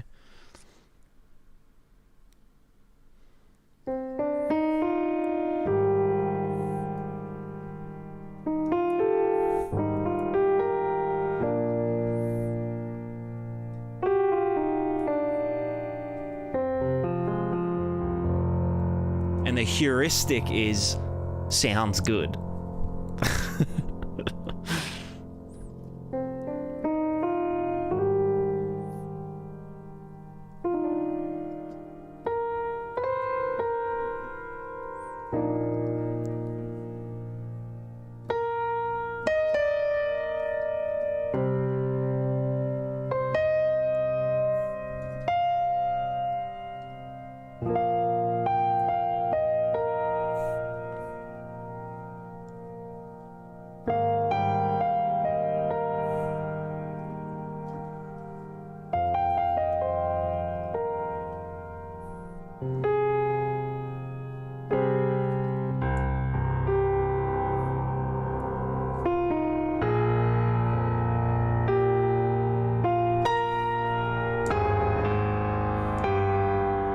Too low.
I can't even see past his fucking microphone.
yeah, C D F F F D C.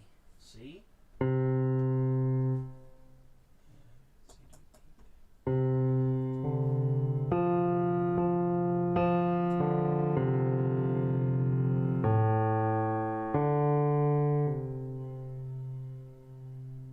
Oh, C minor, lowercase. Right.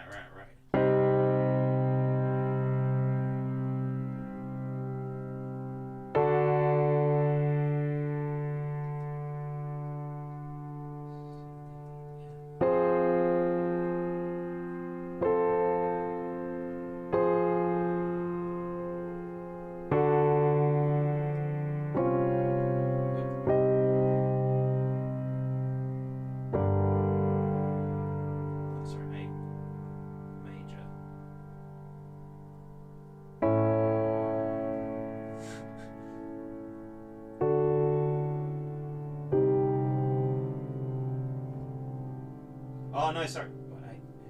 I'm confused. I'm confused. I don't even know the names of the fucking notes. I don't know my way around a fucking piano.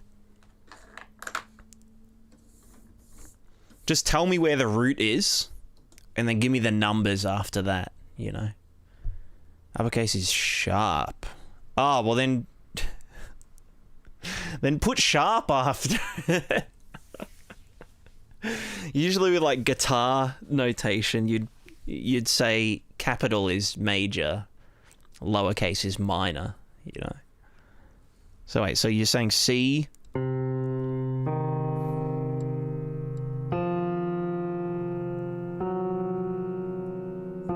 Ah. Oh.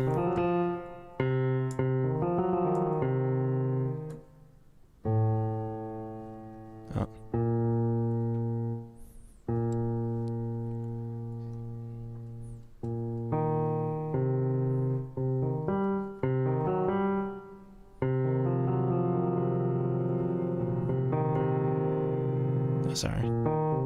What's that? That's just a blues scale.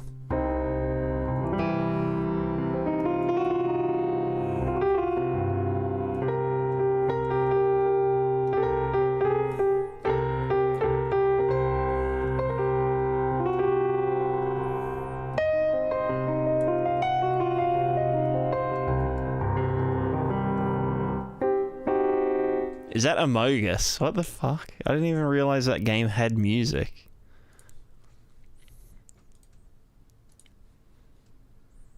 Wait, what?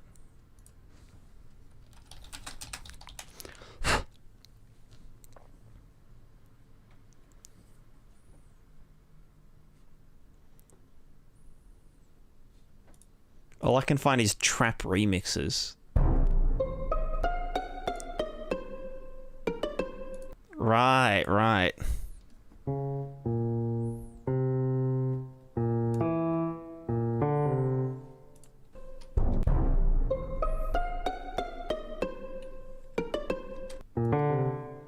Ah, you got it wrong. It's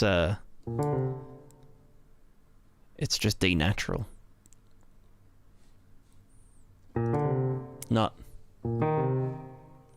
D sharp.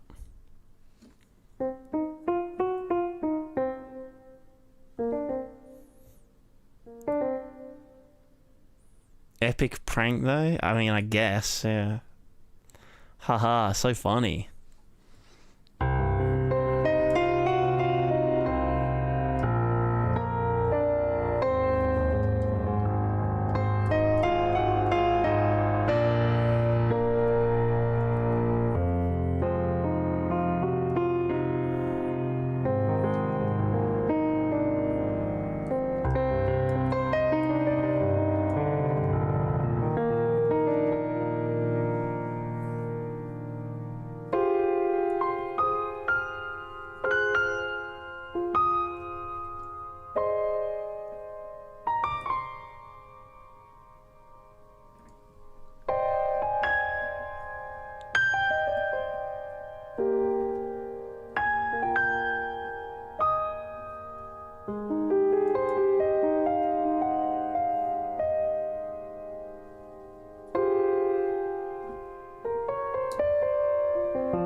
Actually, what about... Hold on.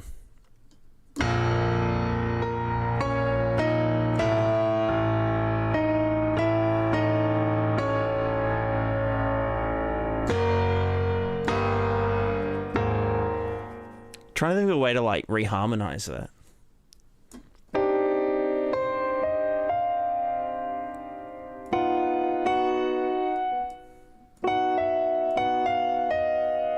Because what's that like, Because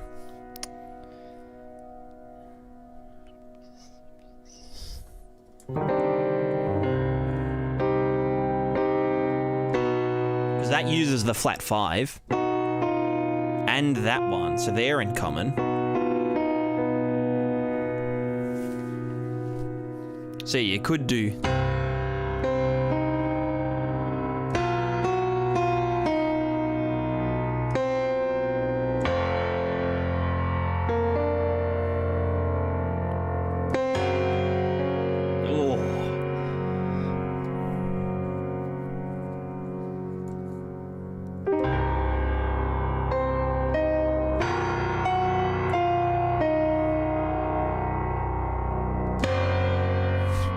That's too...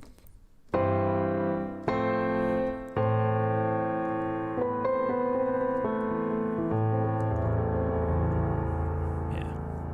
That's the thing about music, right? Is that you can give context to the same thing. It's like video games, man. You know, like you build a bunch of systems or mechanics, and then you have to explore different ways to give those mechanics context. And that creates more gameplay, you know?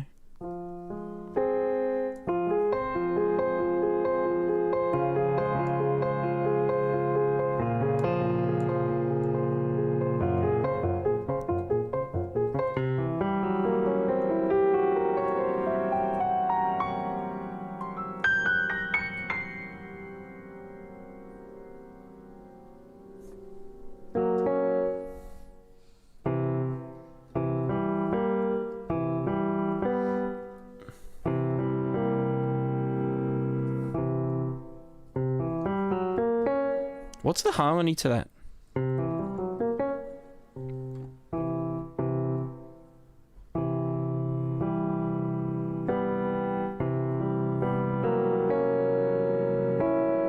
It's a dominant.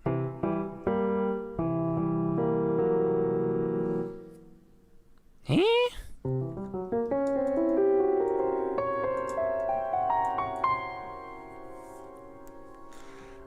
Do you know Bury the Light? I will in a few minutes.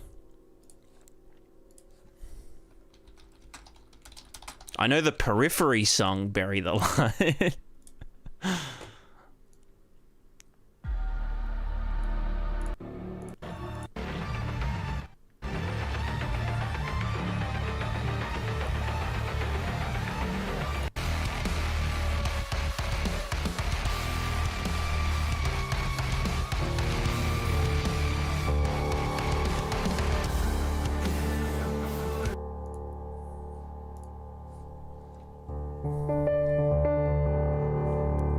A vamp on D. What is 155. All right. 155.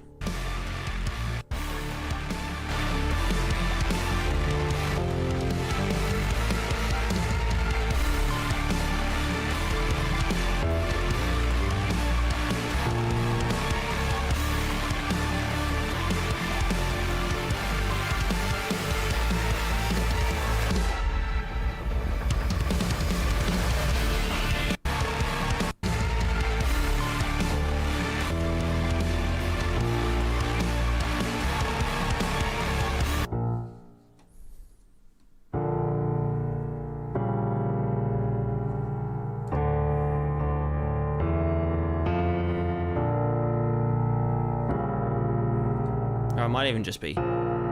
Yeah. So it's just a minor 4.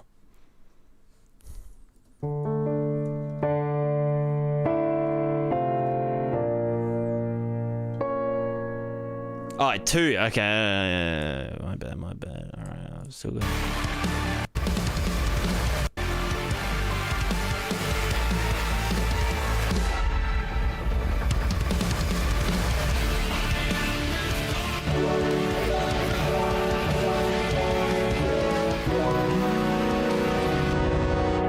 I know this track. I know this track.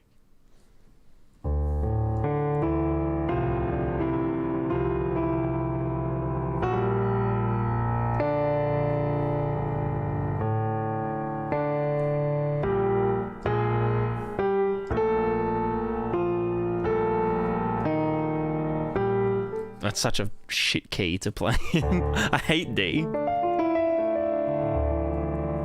Something. No, DMCA. Capsule Hero, hello. Thanks for the raid. We're just having a little decompress. We just learned A star search algorithm.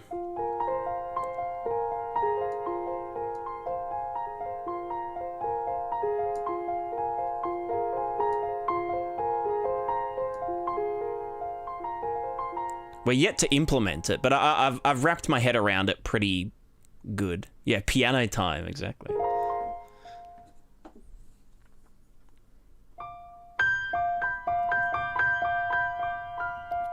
Keep forgetting you used to be. I still am a musician. What are you talking about? What are you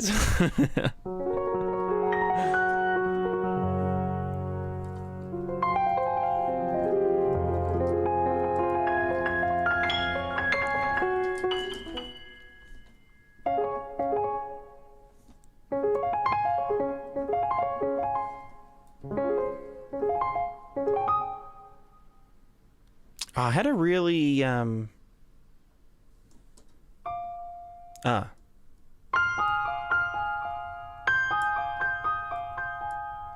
This is like so Legend of Zelda, Breath of the Wild, top of the snowy mountain kind of vibe. Ready? Wait, where'd my delay go? Oh, wrong fucking thing. All right.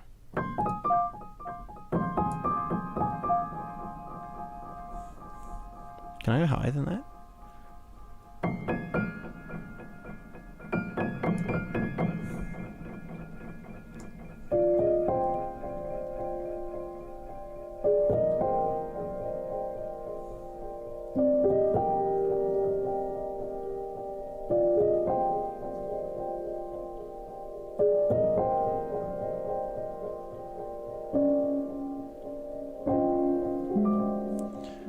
Is 5 minutes. Yeah, exactly. It does it so well, and the way they actually programmed it is pretty interesting.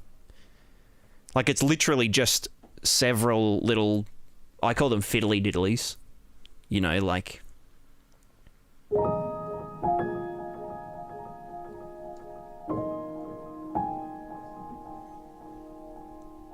just something like that, and then random interval of time between 30 and 2 minutes, and then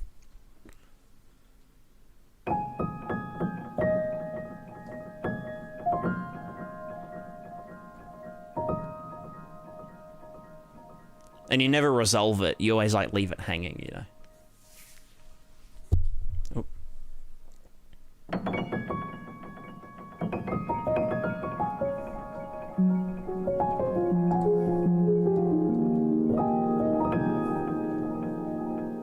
Maybe I should just make a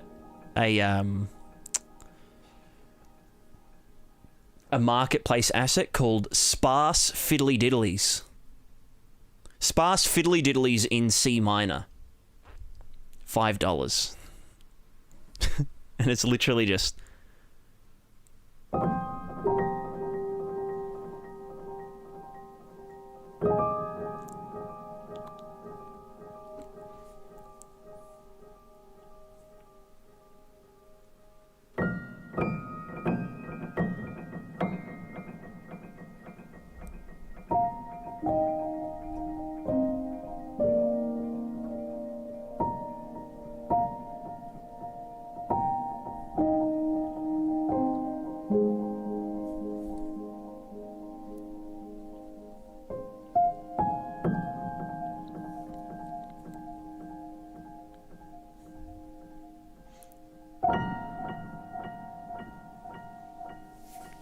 And then you hit him with a...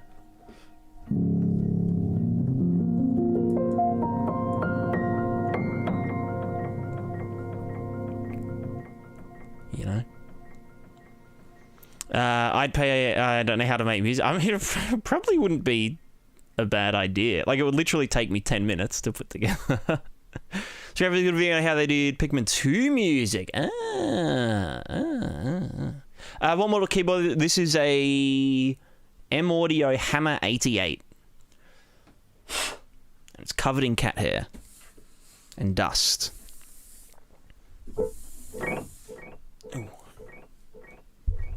It's just a MIDI controller. It doesn't have any samples or anything.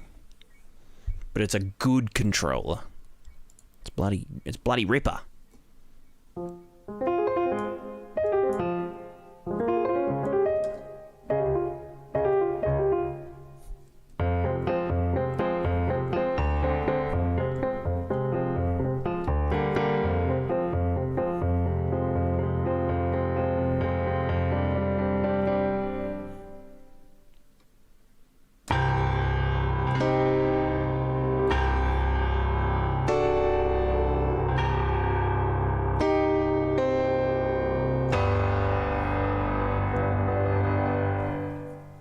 The music is randomly arranged, but sounds random and not random at the same time. Oh, MIDI at runtime. Interesting.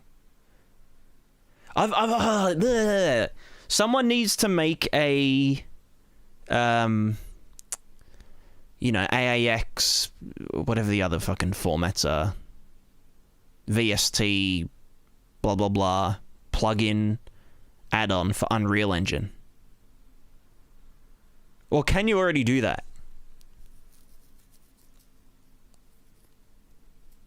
Because imagine if I could just, like, load in just this piano. Oh, I'd have to... Oh, no, this is... this would be fine. It wouldn't have to have Contact in it. Because this is just the Spitfire audio player. So, like, be able to be like, oh, yeah, we'll have one piano loaded in memory. Which, how much memory is that, actually? Preload size 12288. What does that mean? Wait, can I? Oh, fuck. Oh, no. I'm going hippie mode? Wait, does that not...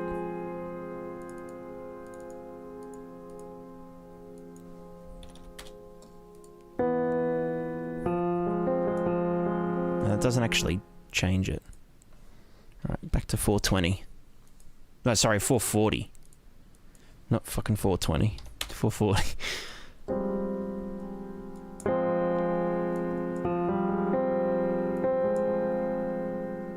Oh, I'm not fucking looking at it. Oh, God. Can you guys hear that? Or feel that?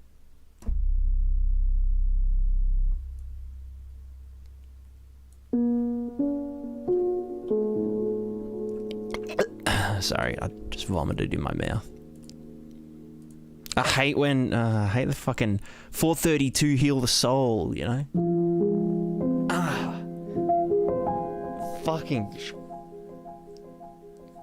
actually painful to listen to. Like, it's still in tune with itself. No, I can't. I can't. I'd have to listen to that for like an entire year to get used to it.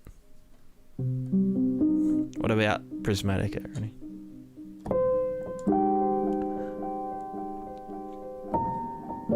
Oh.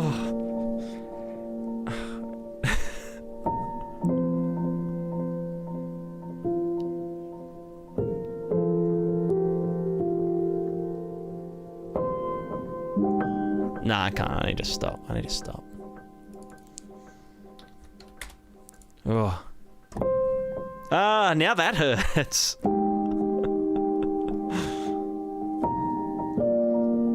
Okay, now it's better.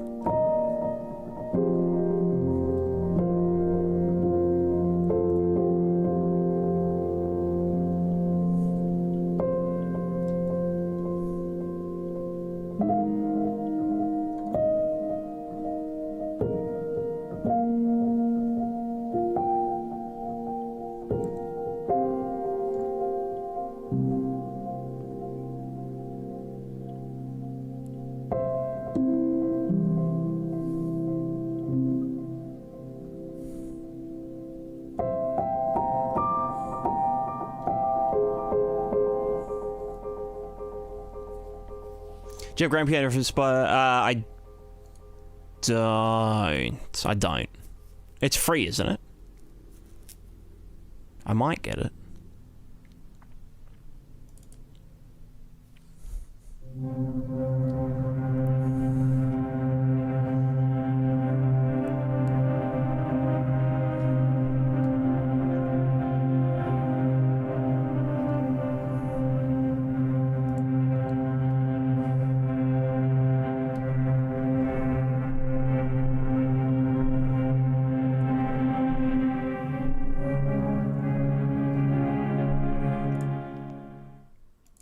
Frozen Strings is so good.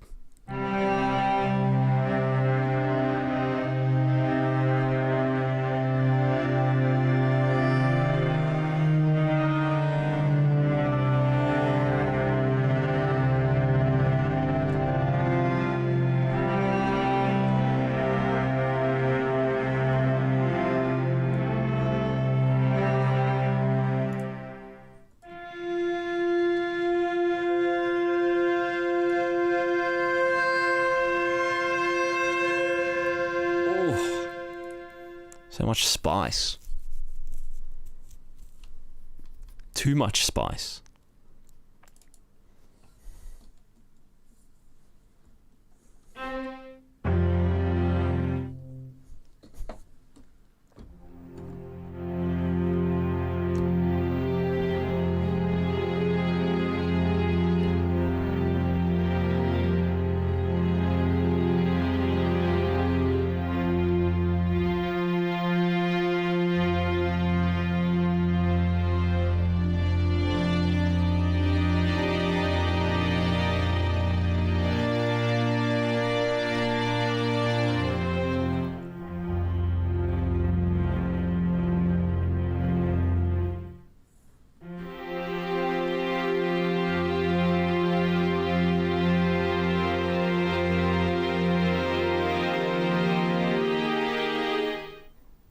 Why does my fucking foot pedal just never work?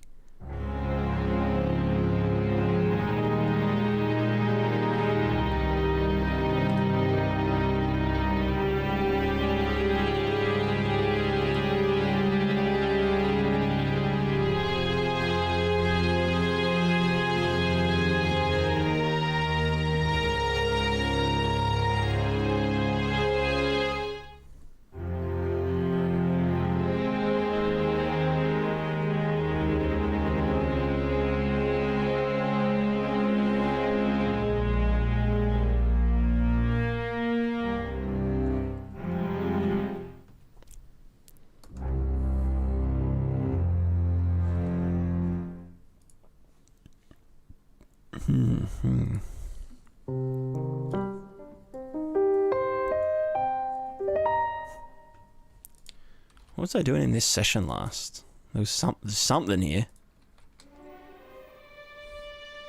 Oh wait, you're the wrong fucking thing. I always just have like a...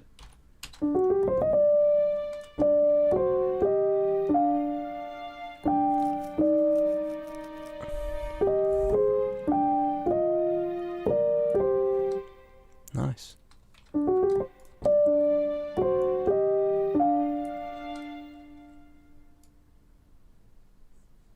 Oh, this one's getting full up already.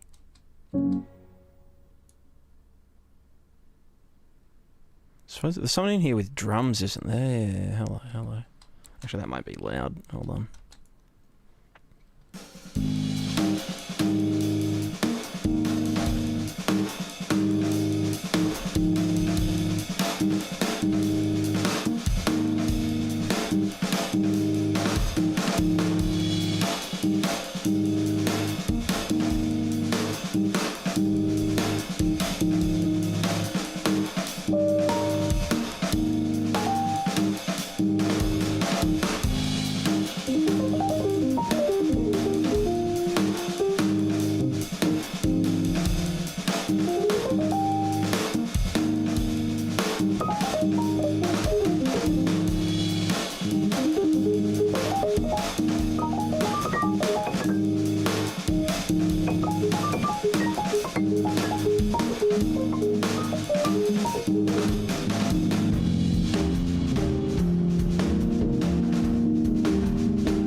Nice. Very Yaz.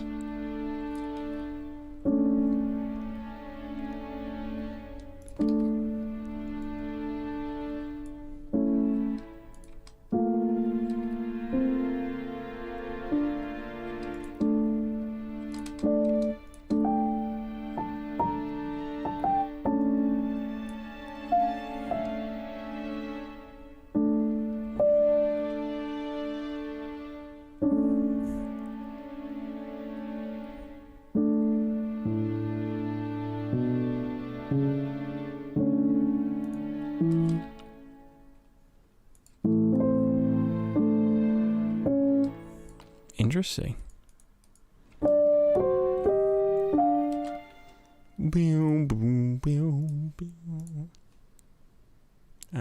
Don't need to save that. All right. Okay. What do we? It's pathfinding time. Shit. Do I even wanna? I've already wound down. I need to edit these damn videos. Like the what was it? The Decals videos. I just God. It's Christmas, you know. I don't want to be doing YouTube on Christmas and stuff. You know.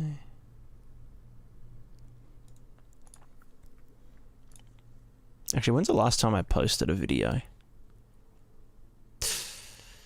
A month ago. That's not too bad. Oh. Gaming news. No.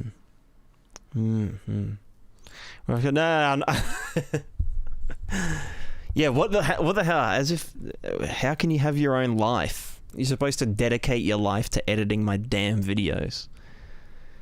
Ugh. Some people just don't have their priorities straight, you know?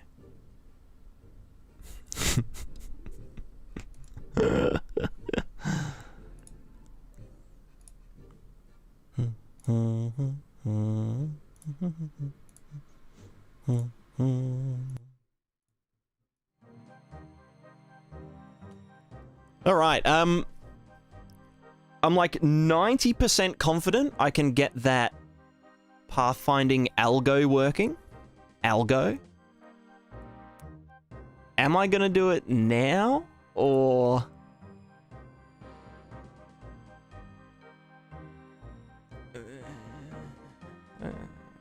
I don't know. Maybe? Maybe not. Don't seem like you want to. I mean, like, I do, but I know that I'm just gonna get, like, 10 minutes into it and just, like, punch myself in the head. Like, I want to be able to do it, you know? Considering the ways of the plugin, don't know where to start. The test level will tell you everything that you need to know. The test map. You know, I'll run you through it now, actually.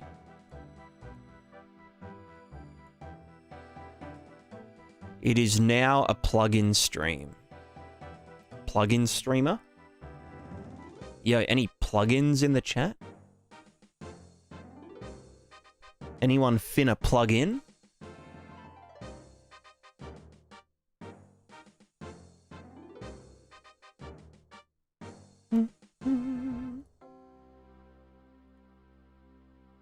Zikravia, have a ripper. Have a ripper.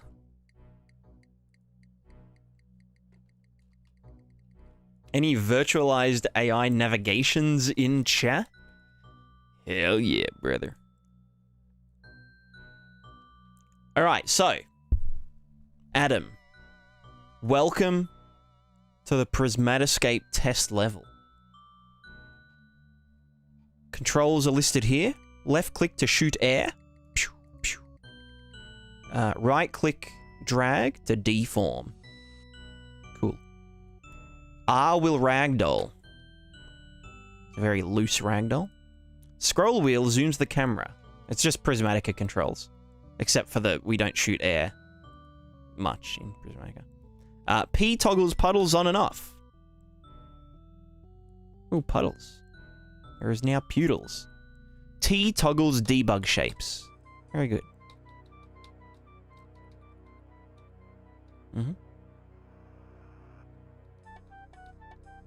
Alright. You can open the render targets during play to see what they're doing. Wow. I'm just fucking... Ooh, look, wind. Ooh, wind. I wanted to do a... I wanted to set up a post-process that was just this, but just, you know, top-down projected in world space. I think that would actually be a pretty useful debug to have. Oh, there's our surface normals. God, they're hard. Yo, them normals hard AF.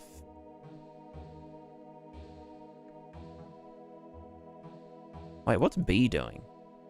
Oh, that's the height map. Is it? It is, it is.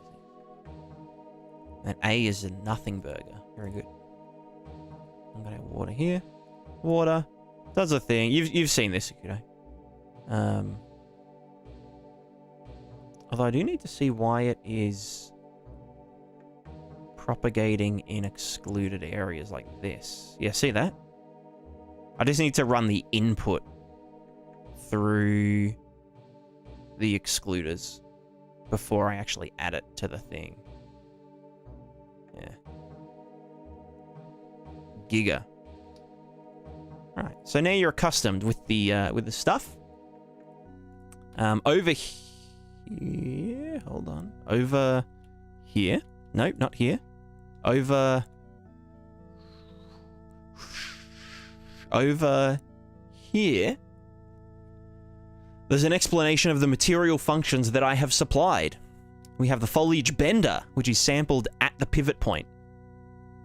So it's a pivot point thing. Cool. It uses the bubble plus the bubble velocity to do its thing. This is the foliage wiggler, which is also sampled at the pivot point, using the interaction bubble also, but not the, it's not using this one. It's not using the current bubble, it's using the velocity of the bubble. So if we yeet past it, we get random jiggle. It also does the wind as well. So does this. And when these are combined, we get good shit. This is the jiggler sampled at the pivot point, if you need it to. Usually you don't. You save the jiggler to be sampled in world position. Right? Like you pass through leaves and they wiggle. Yep. We've got a squisher, which just squishes it down to its origin point. Needs some work. And then this is the pusher. Pushes stuff. I actually wanted to experiment with doing kind of like pivot paint. It's like individual pivots for the leaves. But define an endpoint for them. And then somehow sample it anywhere along the capsule length, or like the line length, you know? So like if we hit the leaf here, it would bend the whole leaf. Or even if we hit it here, it would bend the whole leaf. That would be interesting. I'd have to experiment with that.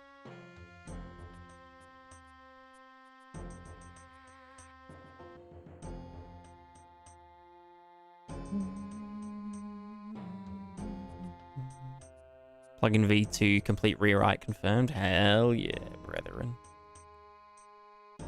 Been tearing my head out getting Gerstner wave height for offsetting stuff, not like true buoyancy, just snapping stuff to water surface.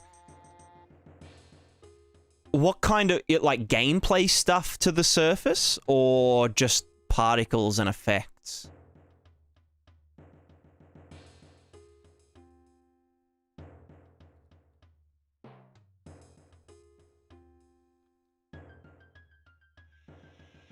The player so yeah, I get you. Yeah. So you'd want it to be CPU side. Because there's ways you can do it GPU side, like I do with these leaves. So these leaves are just particles. And all we're doing is... Sorry about the bitrate, if the bitrate's a bit fucky, but... yeah, you can see the leaves actually move up and down, and that's just done in the material. So the material implements the same WPO as the water, and they just match up, you know? They just match up.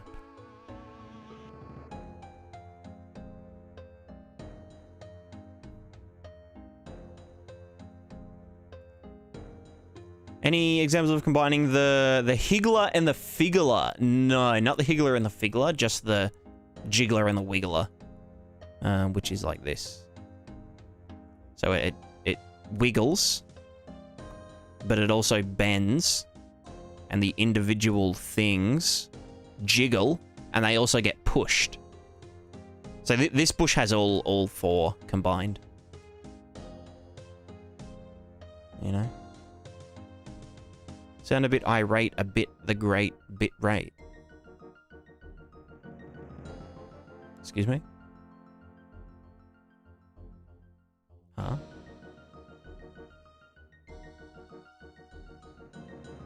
Nary a figgle on the whole map. Aye.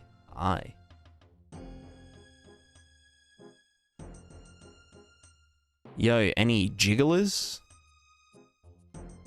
Any jiggling?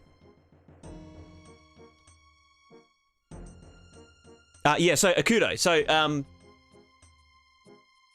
sorry, Adam, not Akudo. So the gist of it is, you give there's components in here, some like template components. You put them on an actor, and it's good to go. Kind of. And then you've got to set up the RVTs, and write things to the RVTs and all that kind of stuff. 2D and 3D combined Doom Light. I was thinking of using the plugin for blood drawing water, fog, grass, moss interactions. That should do it. It doesn't do blood at the moment, but I will be adding a paint buffer, which will also handle paint spreading in water, like, you know, blurring throughout water automatically. Because it will literally just get the water mask and use that to blur itself outwards and shit.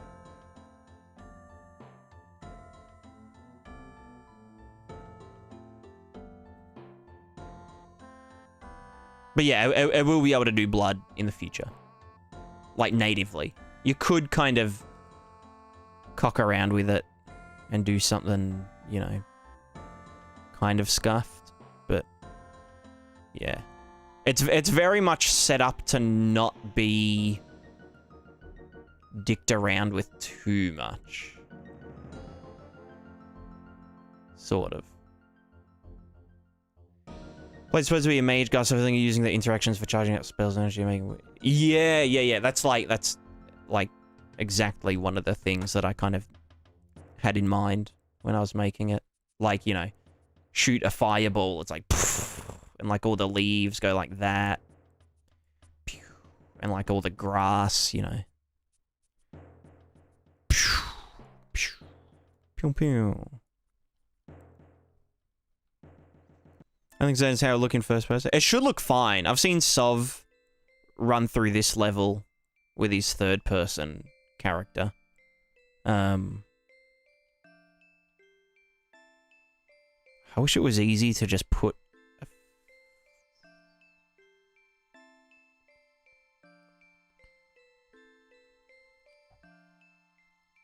Do you reckon I could just attach the camera to the player's face?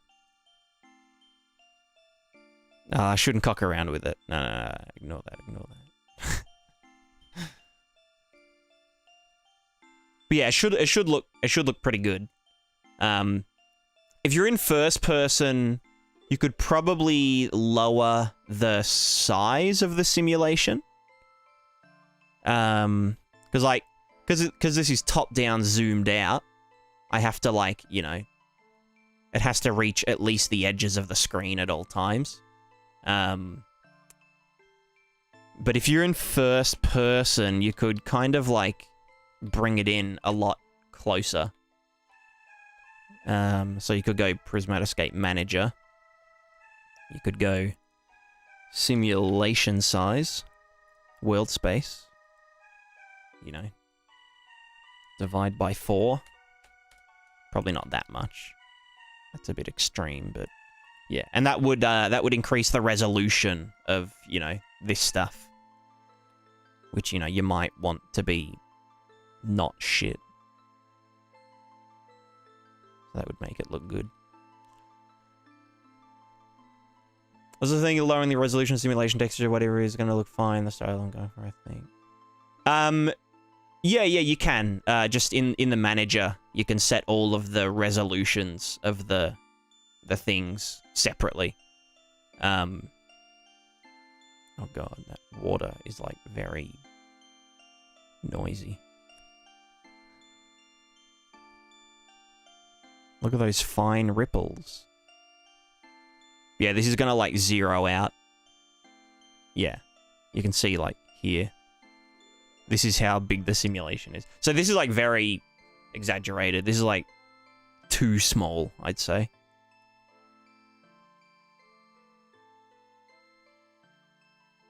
Oh, but those footprints look so dope. They look so good. Although the blurring's a bit funny. But yeah, you can see like the... I've made it so that the sand kind of looks like it fills the holes as you move back from it. So yeah, a bit of UV distortion.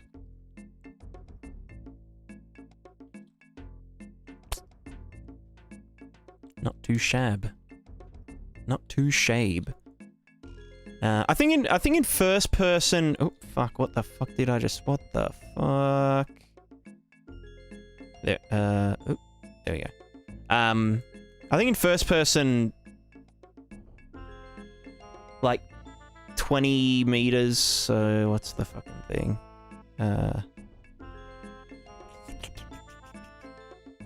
I've lost it. Simulation size world space.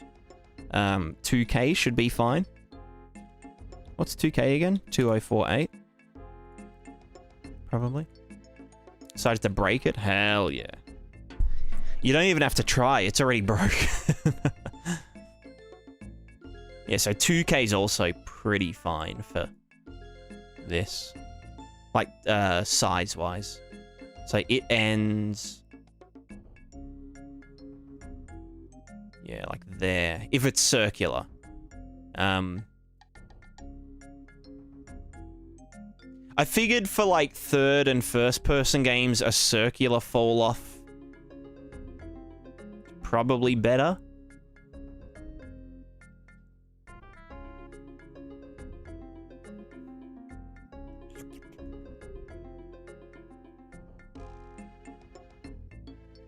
Although it might be better to do a square fall off of the actual simulation, but then a circular fall off when sampling it in the world. So then, like, if there's still stuff going on in this corner, I could technically recover it by moving to it. But yeah, I don't know. Oh, the water looks so good at high resolution. Like when the wind blows over it.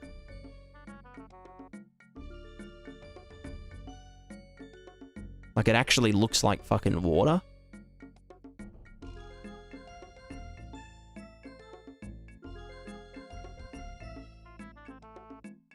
Except that the waves are too big. Wait, is that moving slower?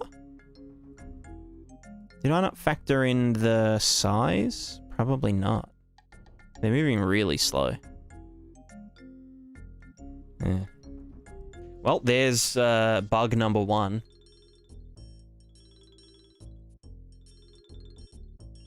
Let me just test if the size is... Size. What the hell? Size 4K. 4096. But then the water resolution is 1K. Well, actually, no. Let me test first without it. Stat Gipu. Niagara 0.4 milliseconds. Pretty good.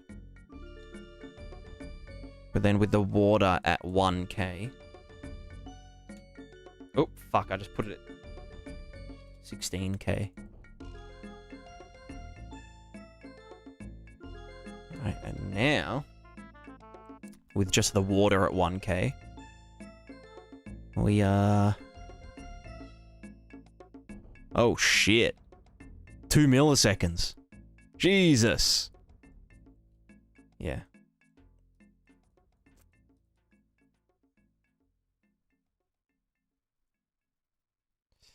The cost of beauty, you know? Although that might not be accurate because I've capped my frame rate. Although it doesn't have to be a power of thing.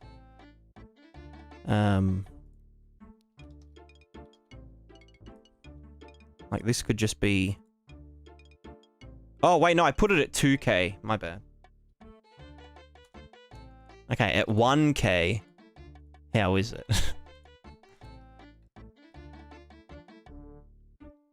At 1K, we're at 0.8 milliseconds.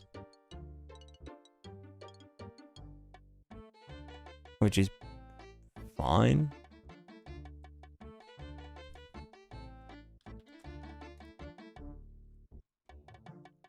Highest settings. Prismatica options, graphics settings, water interaction quality. Highest. Bam.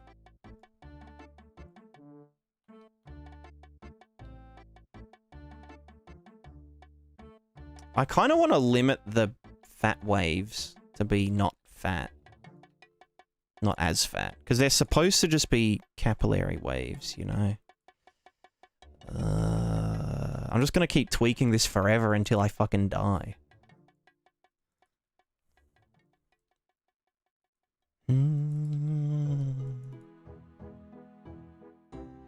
Water simulation. Hold on. Add water input to water sim. Apply water surface. Is it going to work with the map site? Use a runtime generator sim. It doesn't matter if it is, because it's using materials and it does it around the planet. Yeah, it should be absolutely fine. You just need any meshes that you want to be able to interact on top of to draw to a runtime virtual texture.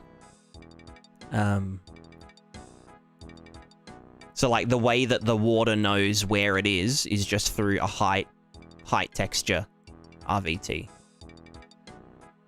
Same with like, you know, the ground knows where it is in relation to the fella just through an RVT. And, you know, hence the name runtime virtual texture. You can add things to it at runtime. Should be all good.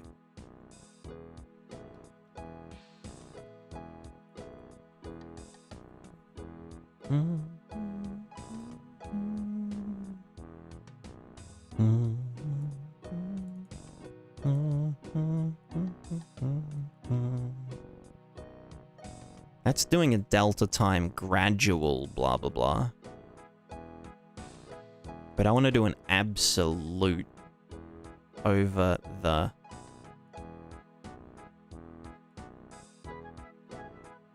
Apply this... Whoa, fuck. What the fuck? Water input. Bam. Water input Z. Why does water input Why is it a fucking 4 vector?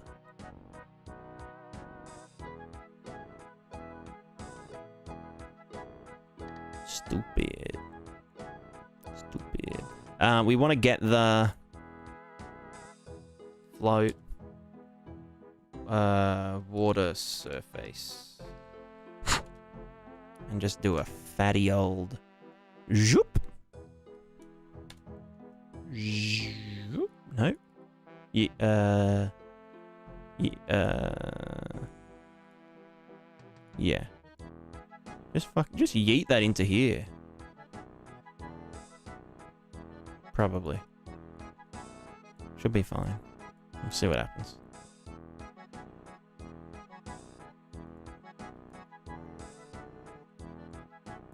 Oh. I done goofed. Probably because it's around the wrong way.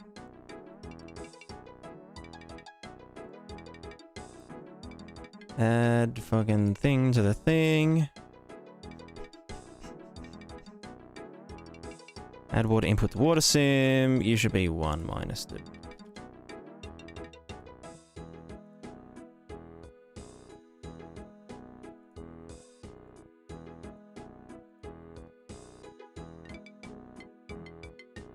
Right, and yeah.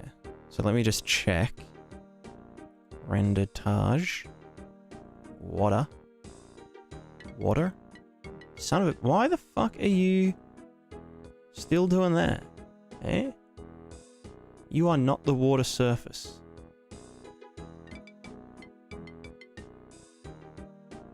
Why is that not like an absolute... You know what I mean? Where are you coming from? Oh, because the frickin' deform. Okay, so it probably isn't that big of a deal as long as something isn't moving 1,000 miles an hour with a really high strength. Yeah, no, that's fine, that's fine.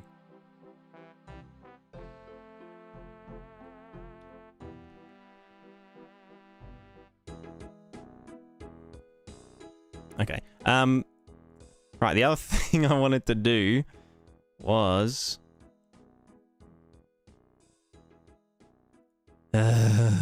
here? Clamp the water simulation.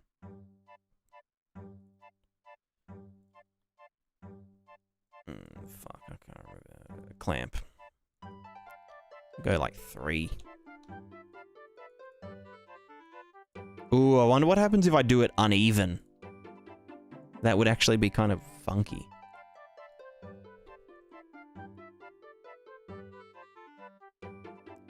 Yeah, that's like believable-ish. Oh, I also never did, like below the surface fall off. That's another thing to add to my fucking list of bullshit.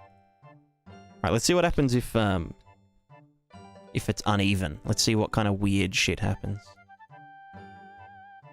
If it does happen.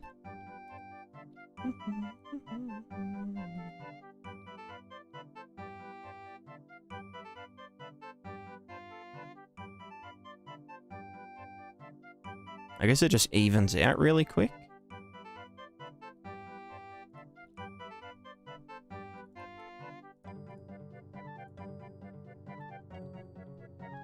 Because it's supposed to be oscillating.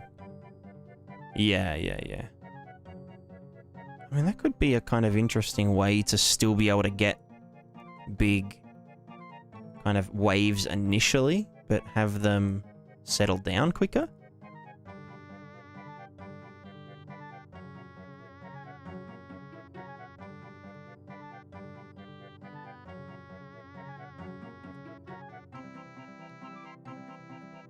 That is interesting.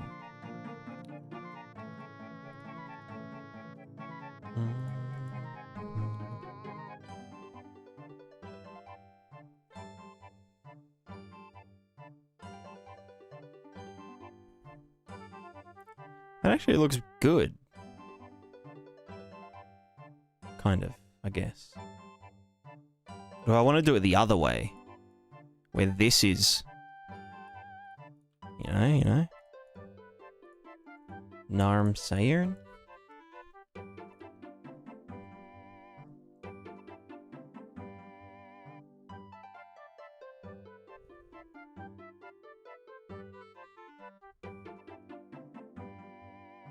Is there any difference? I don't know. I think that looks nice. I don't know. Again, it's not really meant for like waves. It's supposed to just be ripples.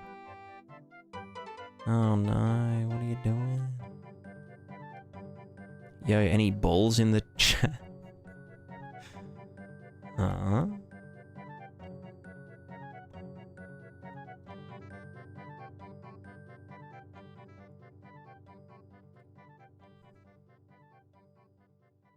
Can't wait to fucking release this. It's done. Does anyone want beta access? Actually, I could package this level, couldn't I? And people could just download the 30 megabyte package and just doodle with it. Right? Although there's no reset button.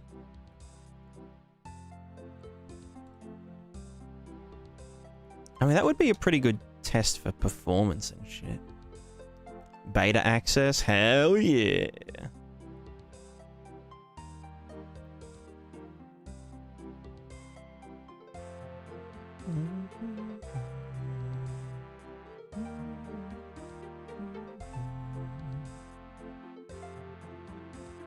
How does that go with the reflections, though? Yeah, pretty good, pretty good. It gives them a nice shape, I think, doing it like that. Although if we compare it to having it evenly clamped, is there a difference? Or is it just, do I want to do like, you know...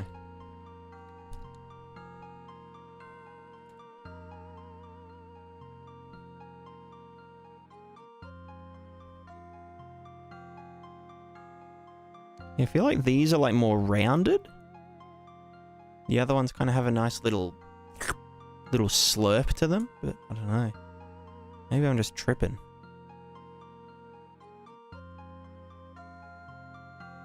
Is that water plane? It is single layer water. Yeah.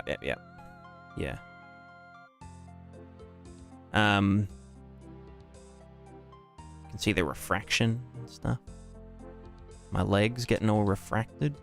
There's something weird, and I haven't been able to solve it yet. Actually, I don't know if it is still an issue, but if I just yeet this down, oh, wrong thing. Shit. This one. What's that? Okay, if I duplicate this, yeet you onto there, turn this into a translucent bad boy, default lit. So this is now translucent.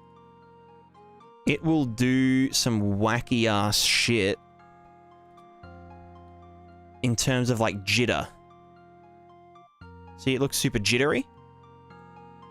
Because, like, the position gets updated, like, late or something on translucent materials. Or, like, it gets updated the next frame, or, I don't know, it's bullshit. So, like, the position is jittering. But it doesn't happen with single layer water. Only happens with translucent. Or additive would do the same thing.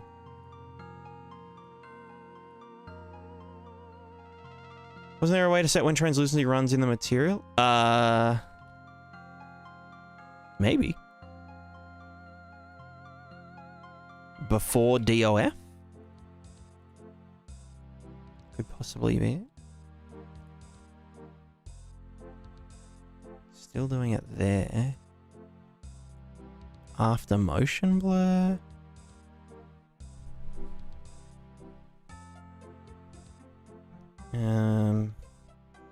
Yeah, there might be.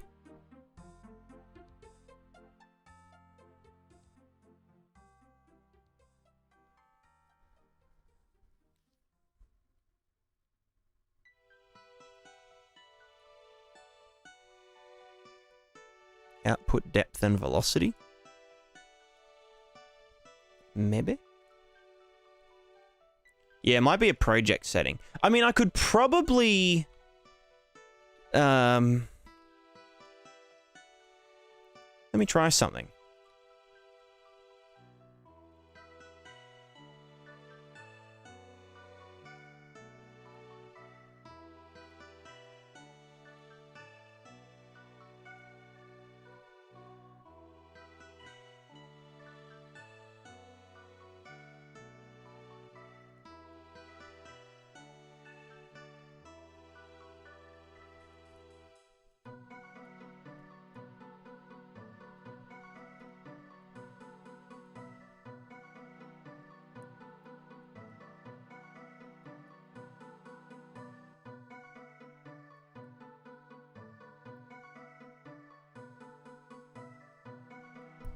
Trying to think how to do previous water.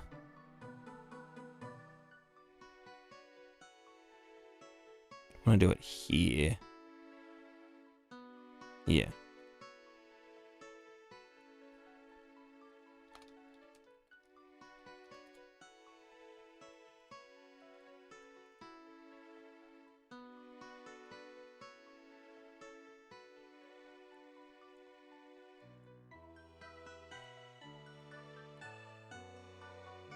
Probably.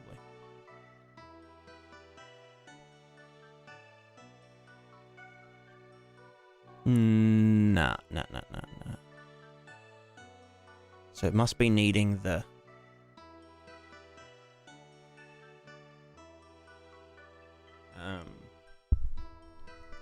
Yeah, it must be at least one frame behind everything else.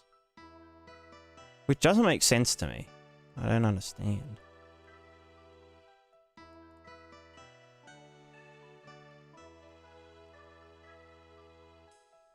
I mean, it kind of makes sense, right? I don't know.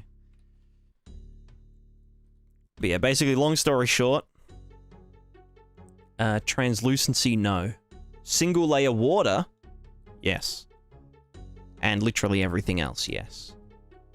I'll be able to find a fix for it, but for the time being, there is no solution. Does this release soon? Yes. It's done. It's done. Everyone keeps asking me, when the fuck is it? It's done. It's done. I just have to submit it. Submit these. These gnuts. I apologize.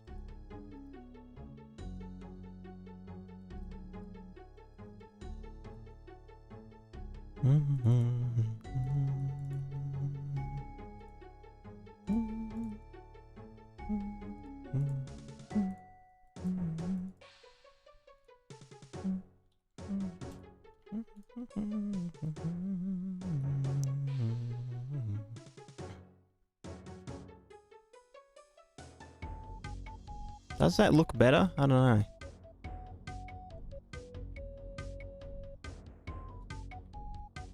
It's definitely more readable, cleaner.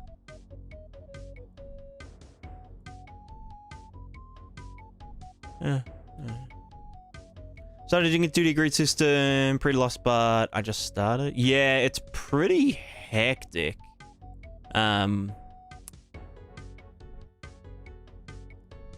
There's a really good video, I forget who made it. It's called Niagara Grid 2D is like a superpower something like that. I forget what the title was.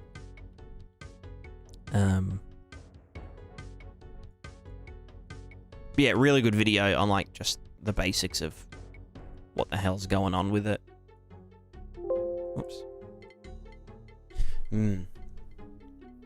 That bright light is a portal to another dimension. It is.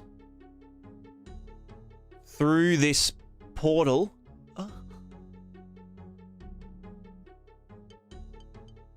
Is Australia, the Australian wilderness.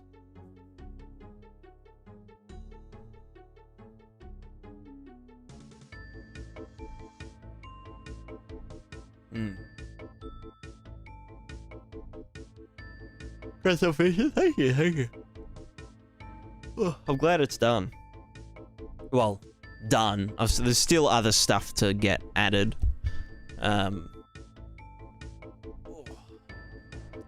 But, yeah.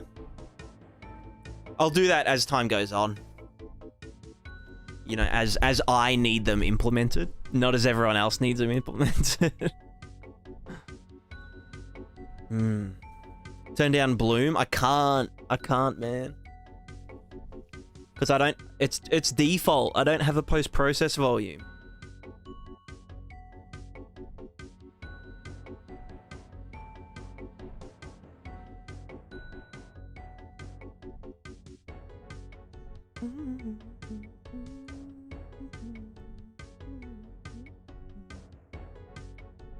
Alright, I reckon we're done. I might start implementing A-star pathfinding for the nav node system. Today, maybe? No, I need to... No, you know what? I'll edit the videos today. Then, when I stream next, we'll do the pathfinding algorithm implementation. Because that'll be fun, you know. What's the plugin going for dollars? $29.99 America dollar. Freedom dollars. So it's quite cheap.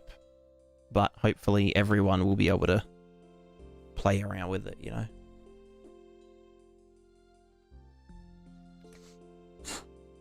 I'm not doing it for the money, man. I'm doing it for you guys.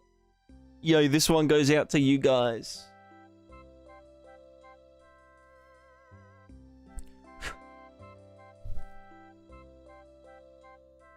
But my master plan, right, is like sell the plugin for cheap or cheaper than people expect, but then direct them to the Patreon page where they'll be like, oh my god, like I was expecting this to be like $30 extra.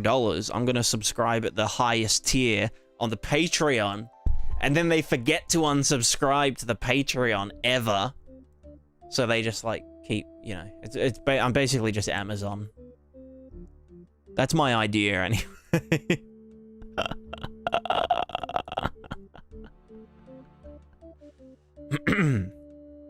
Anyway, thanks everyone for hanging out. Hope you all had a really good time. We did... What did we even do? Not much. I didn't really get much done. Did I? Not really. Oh no, we started the pathfinding stuff. And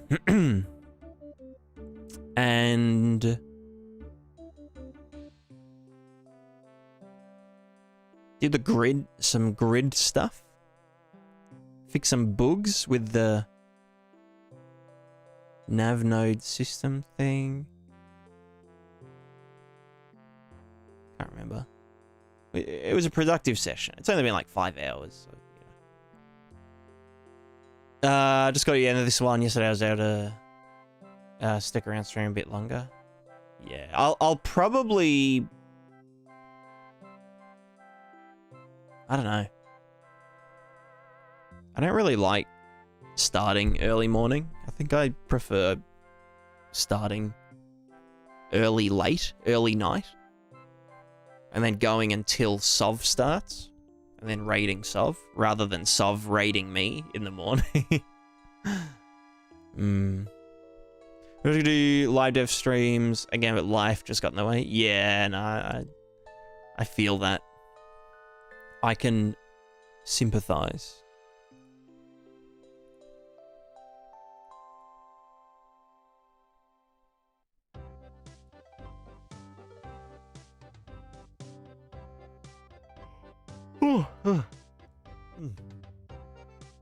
All right, let's do a raid. We'll probably raid Crimson.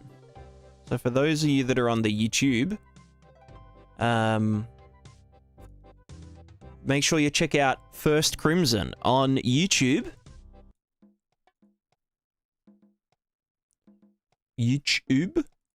And for the people in the back, I mean, for the people on Twitch, prepare yourselves for a raid. I need to actually go to Twitch. I'm so hungry. Actually, I can't tell if I'm hungry or if I've just got, like, gastritis. Like, if my stomach is just eating itself from coffee overdose or something. Anyway. First Crimson. First Crimson. There we go. We raid. Alright. Thanks, everyone. I'll see you all next time. If I ever stream again. Hope you all have a fantastic day and or night. And with that, we say goodbye. Goodbye.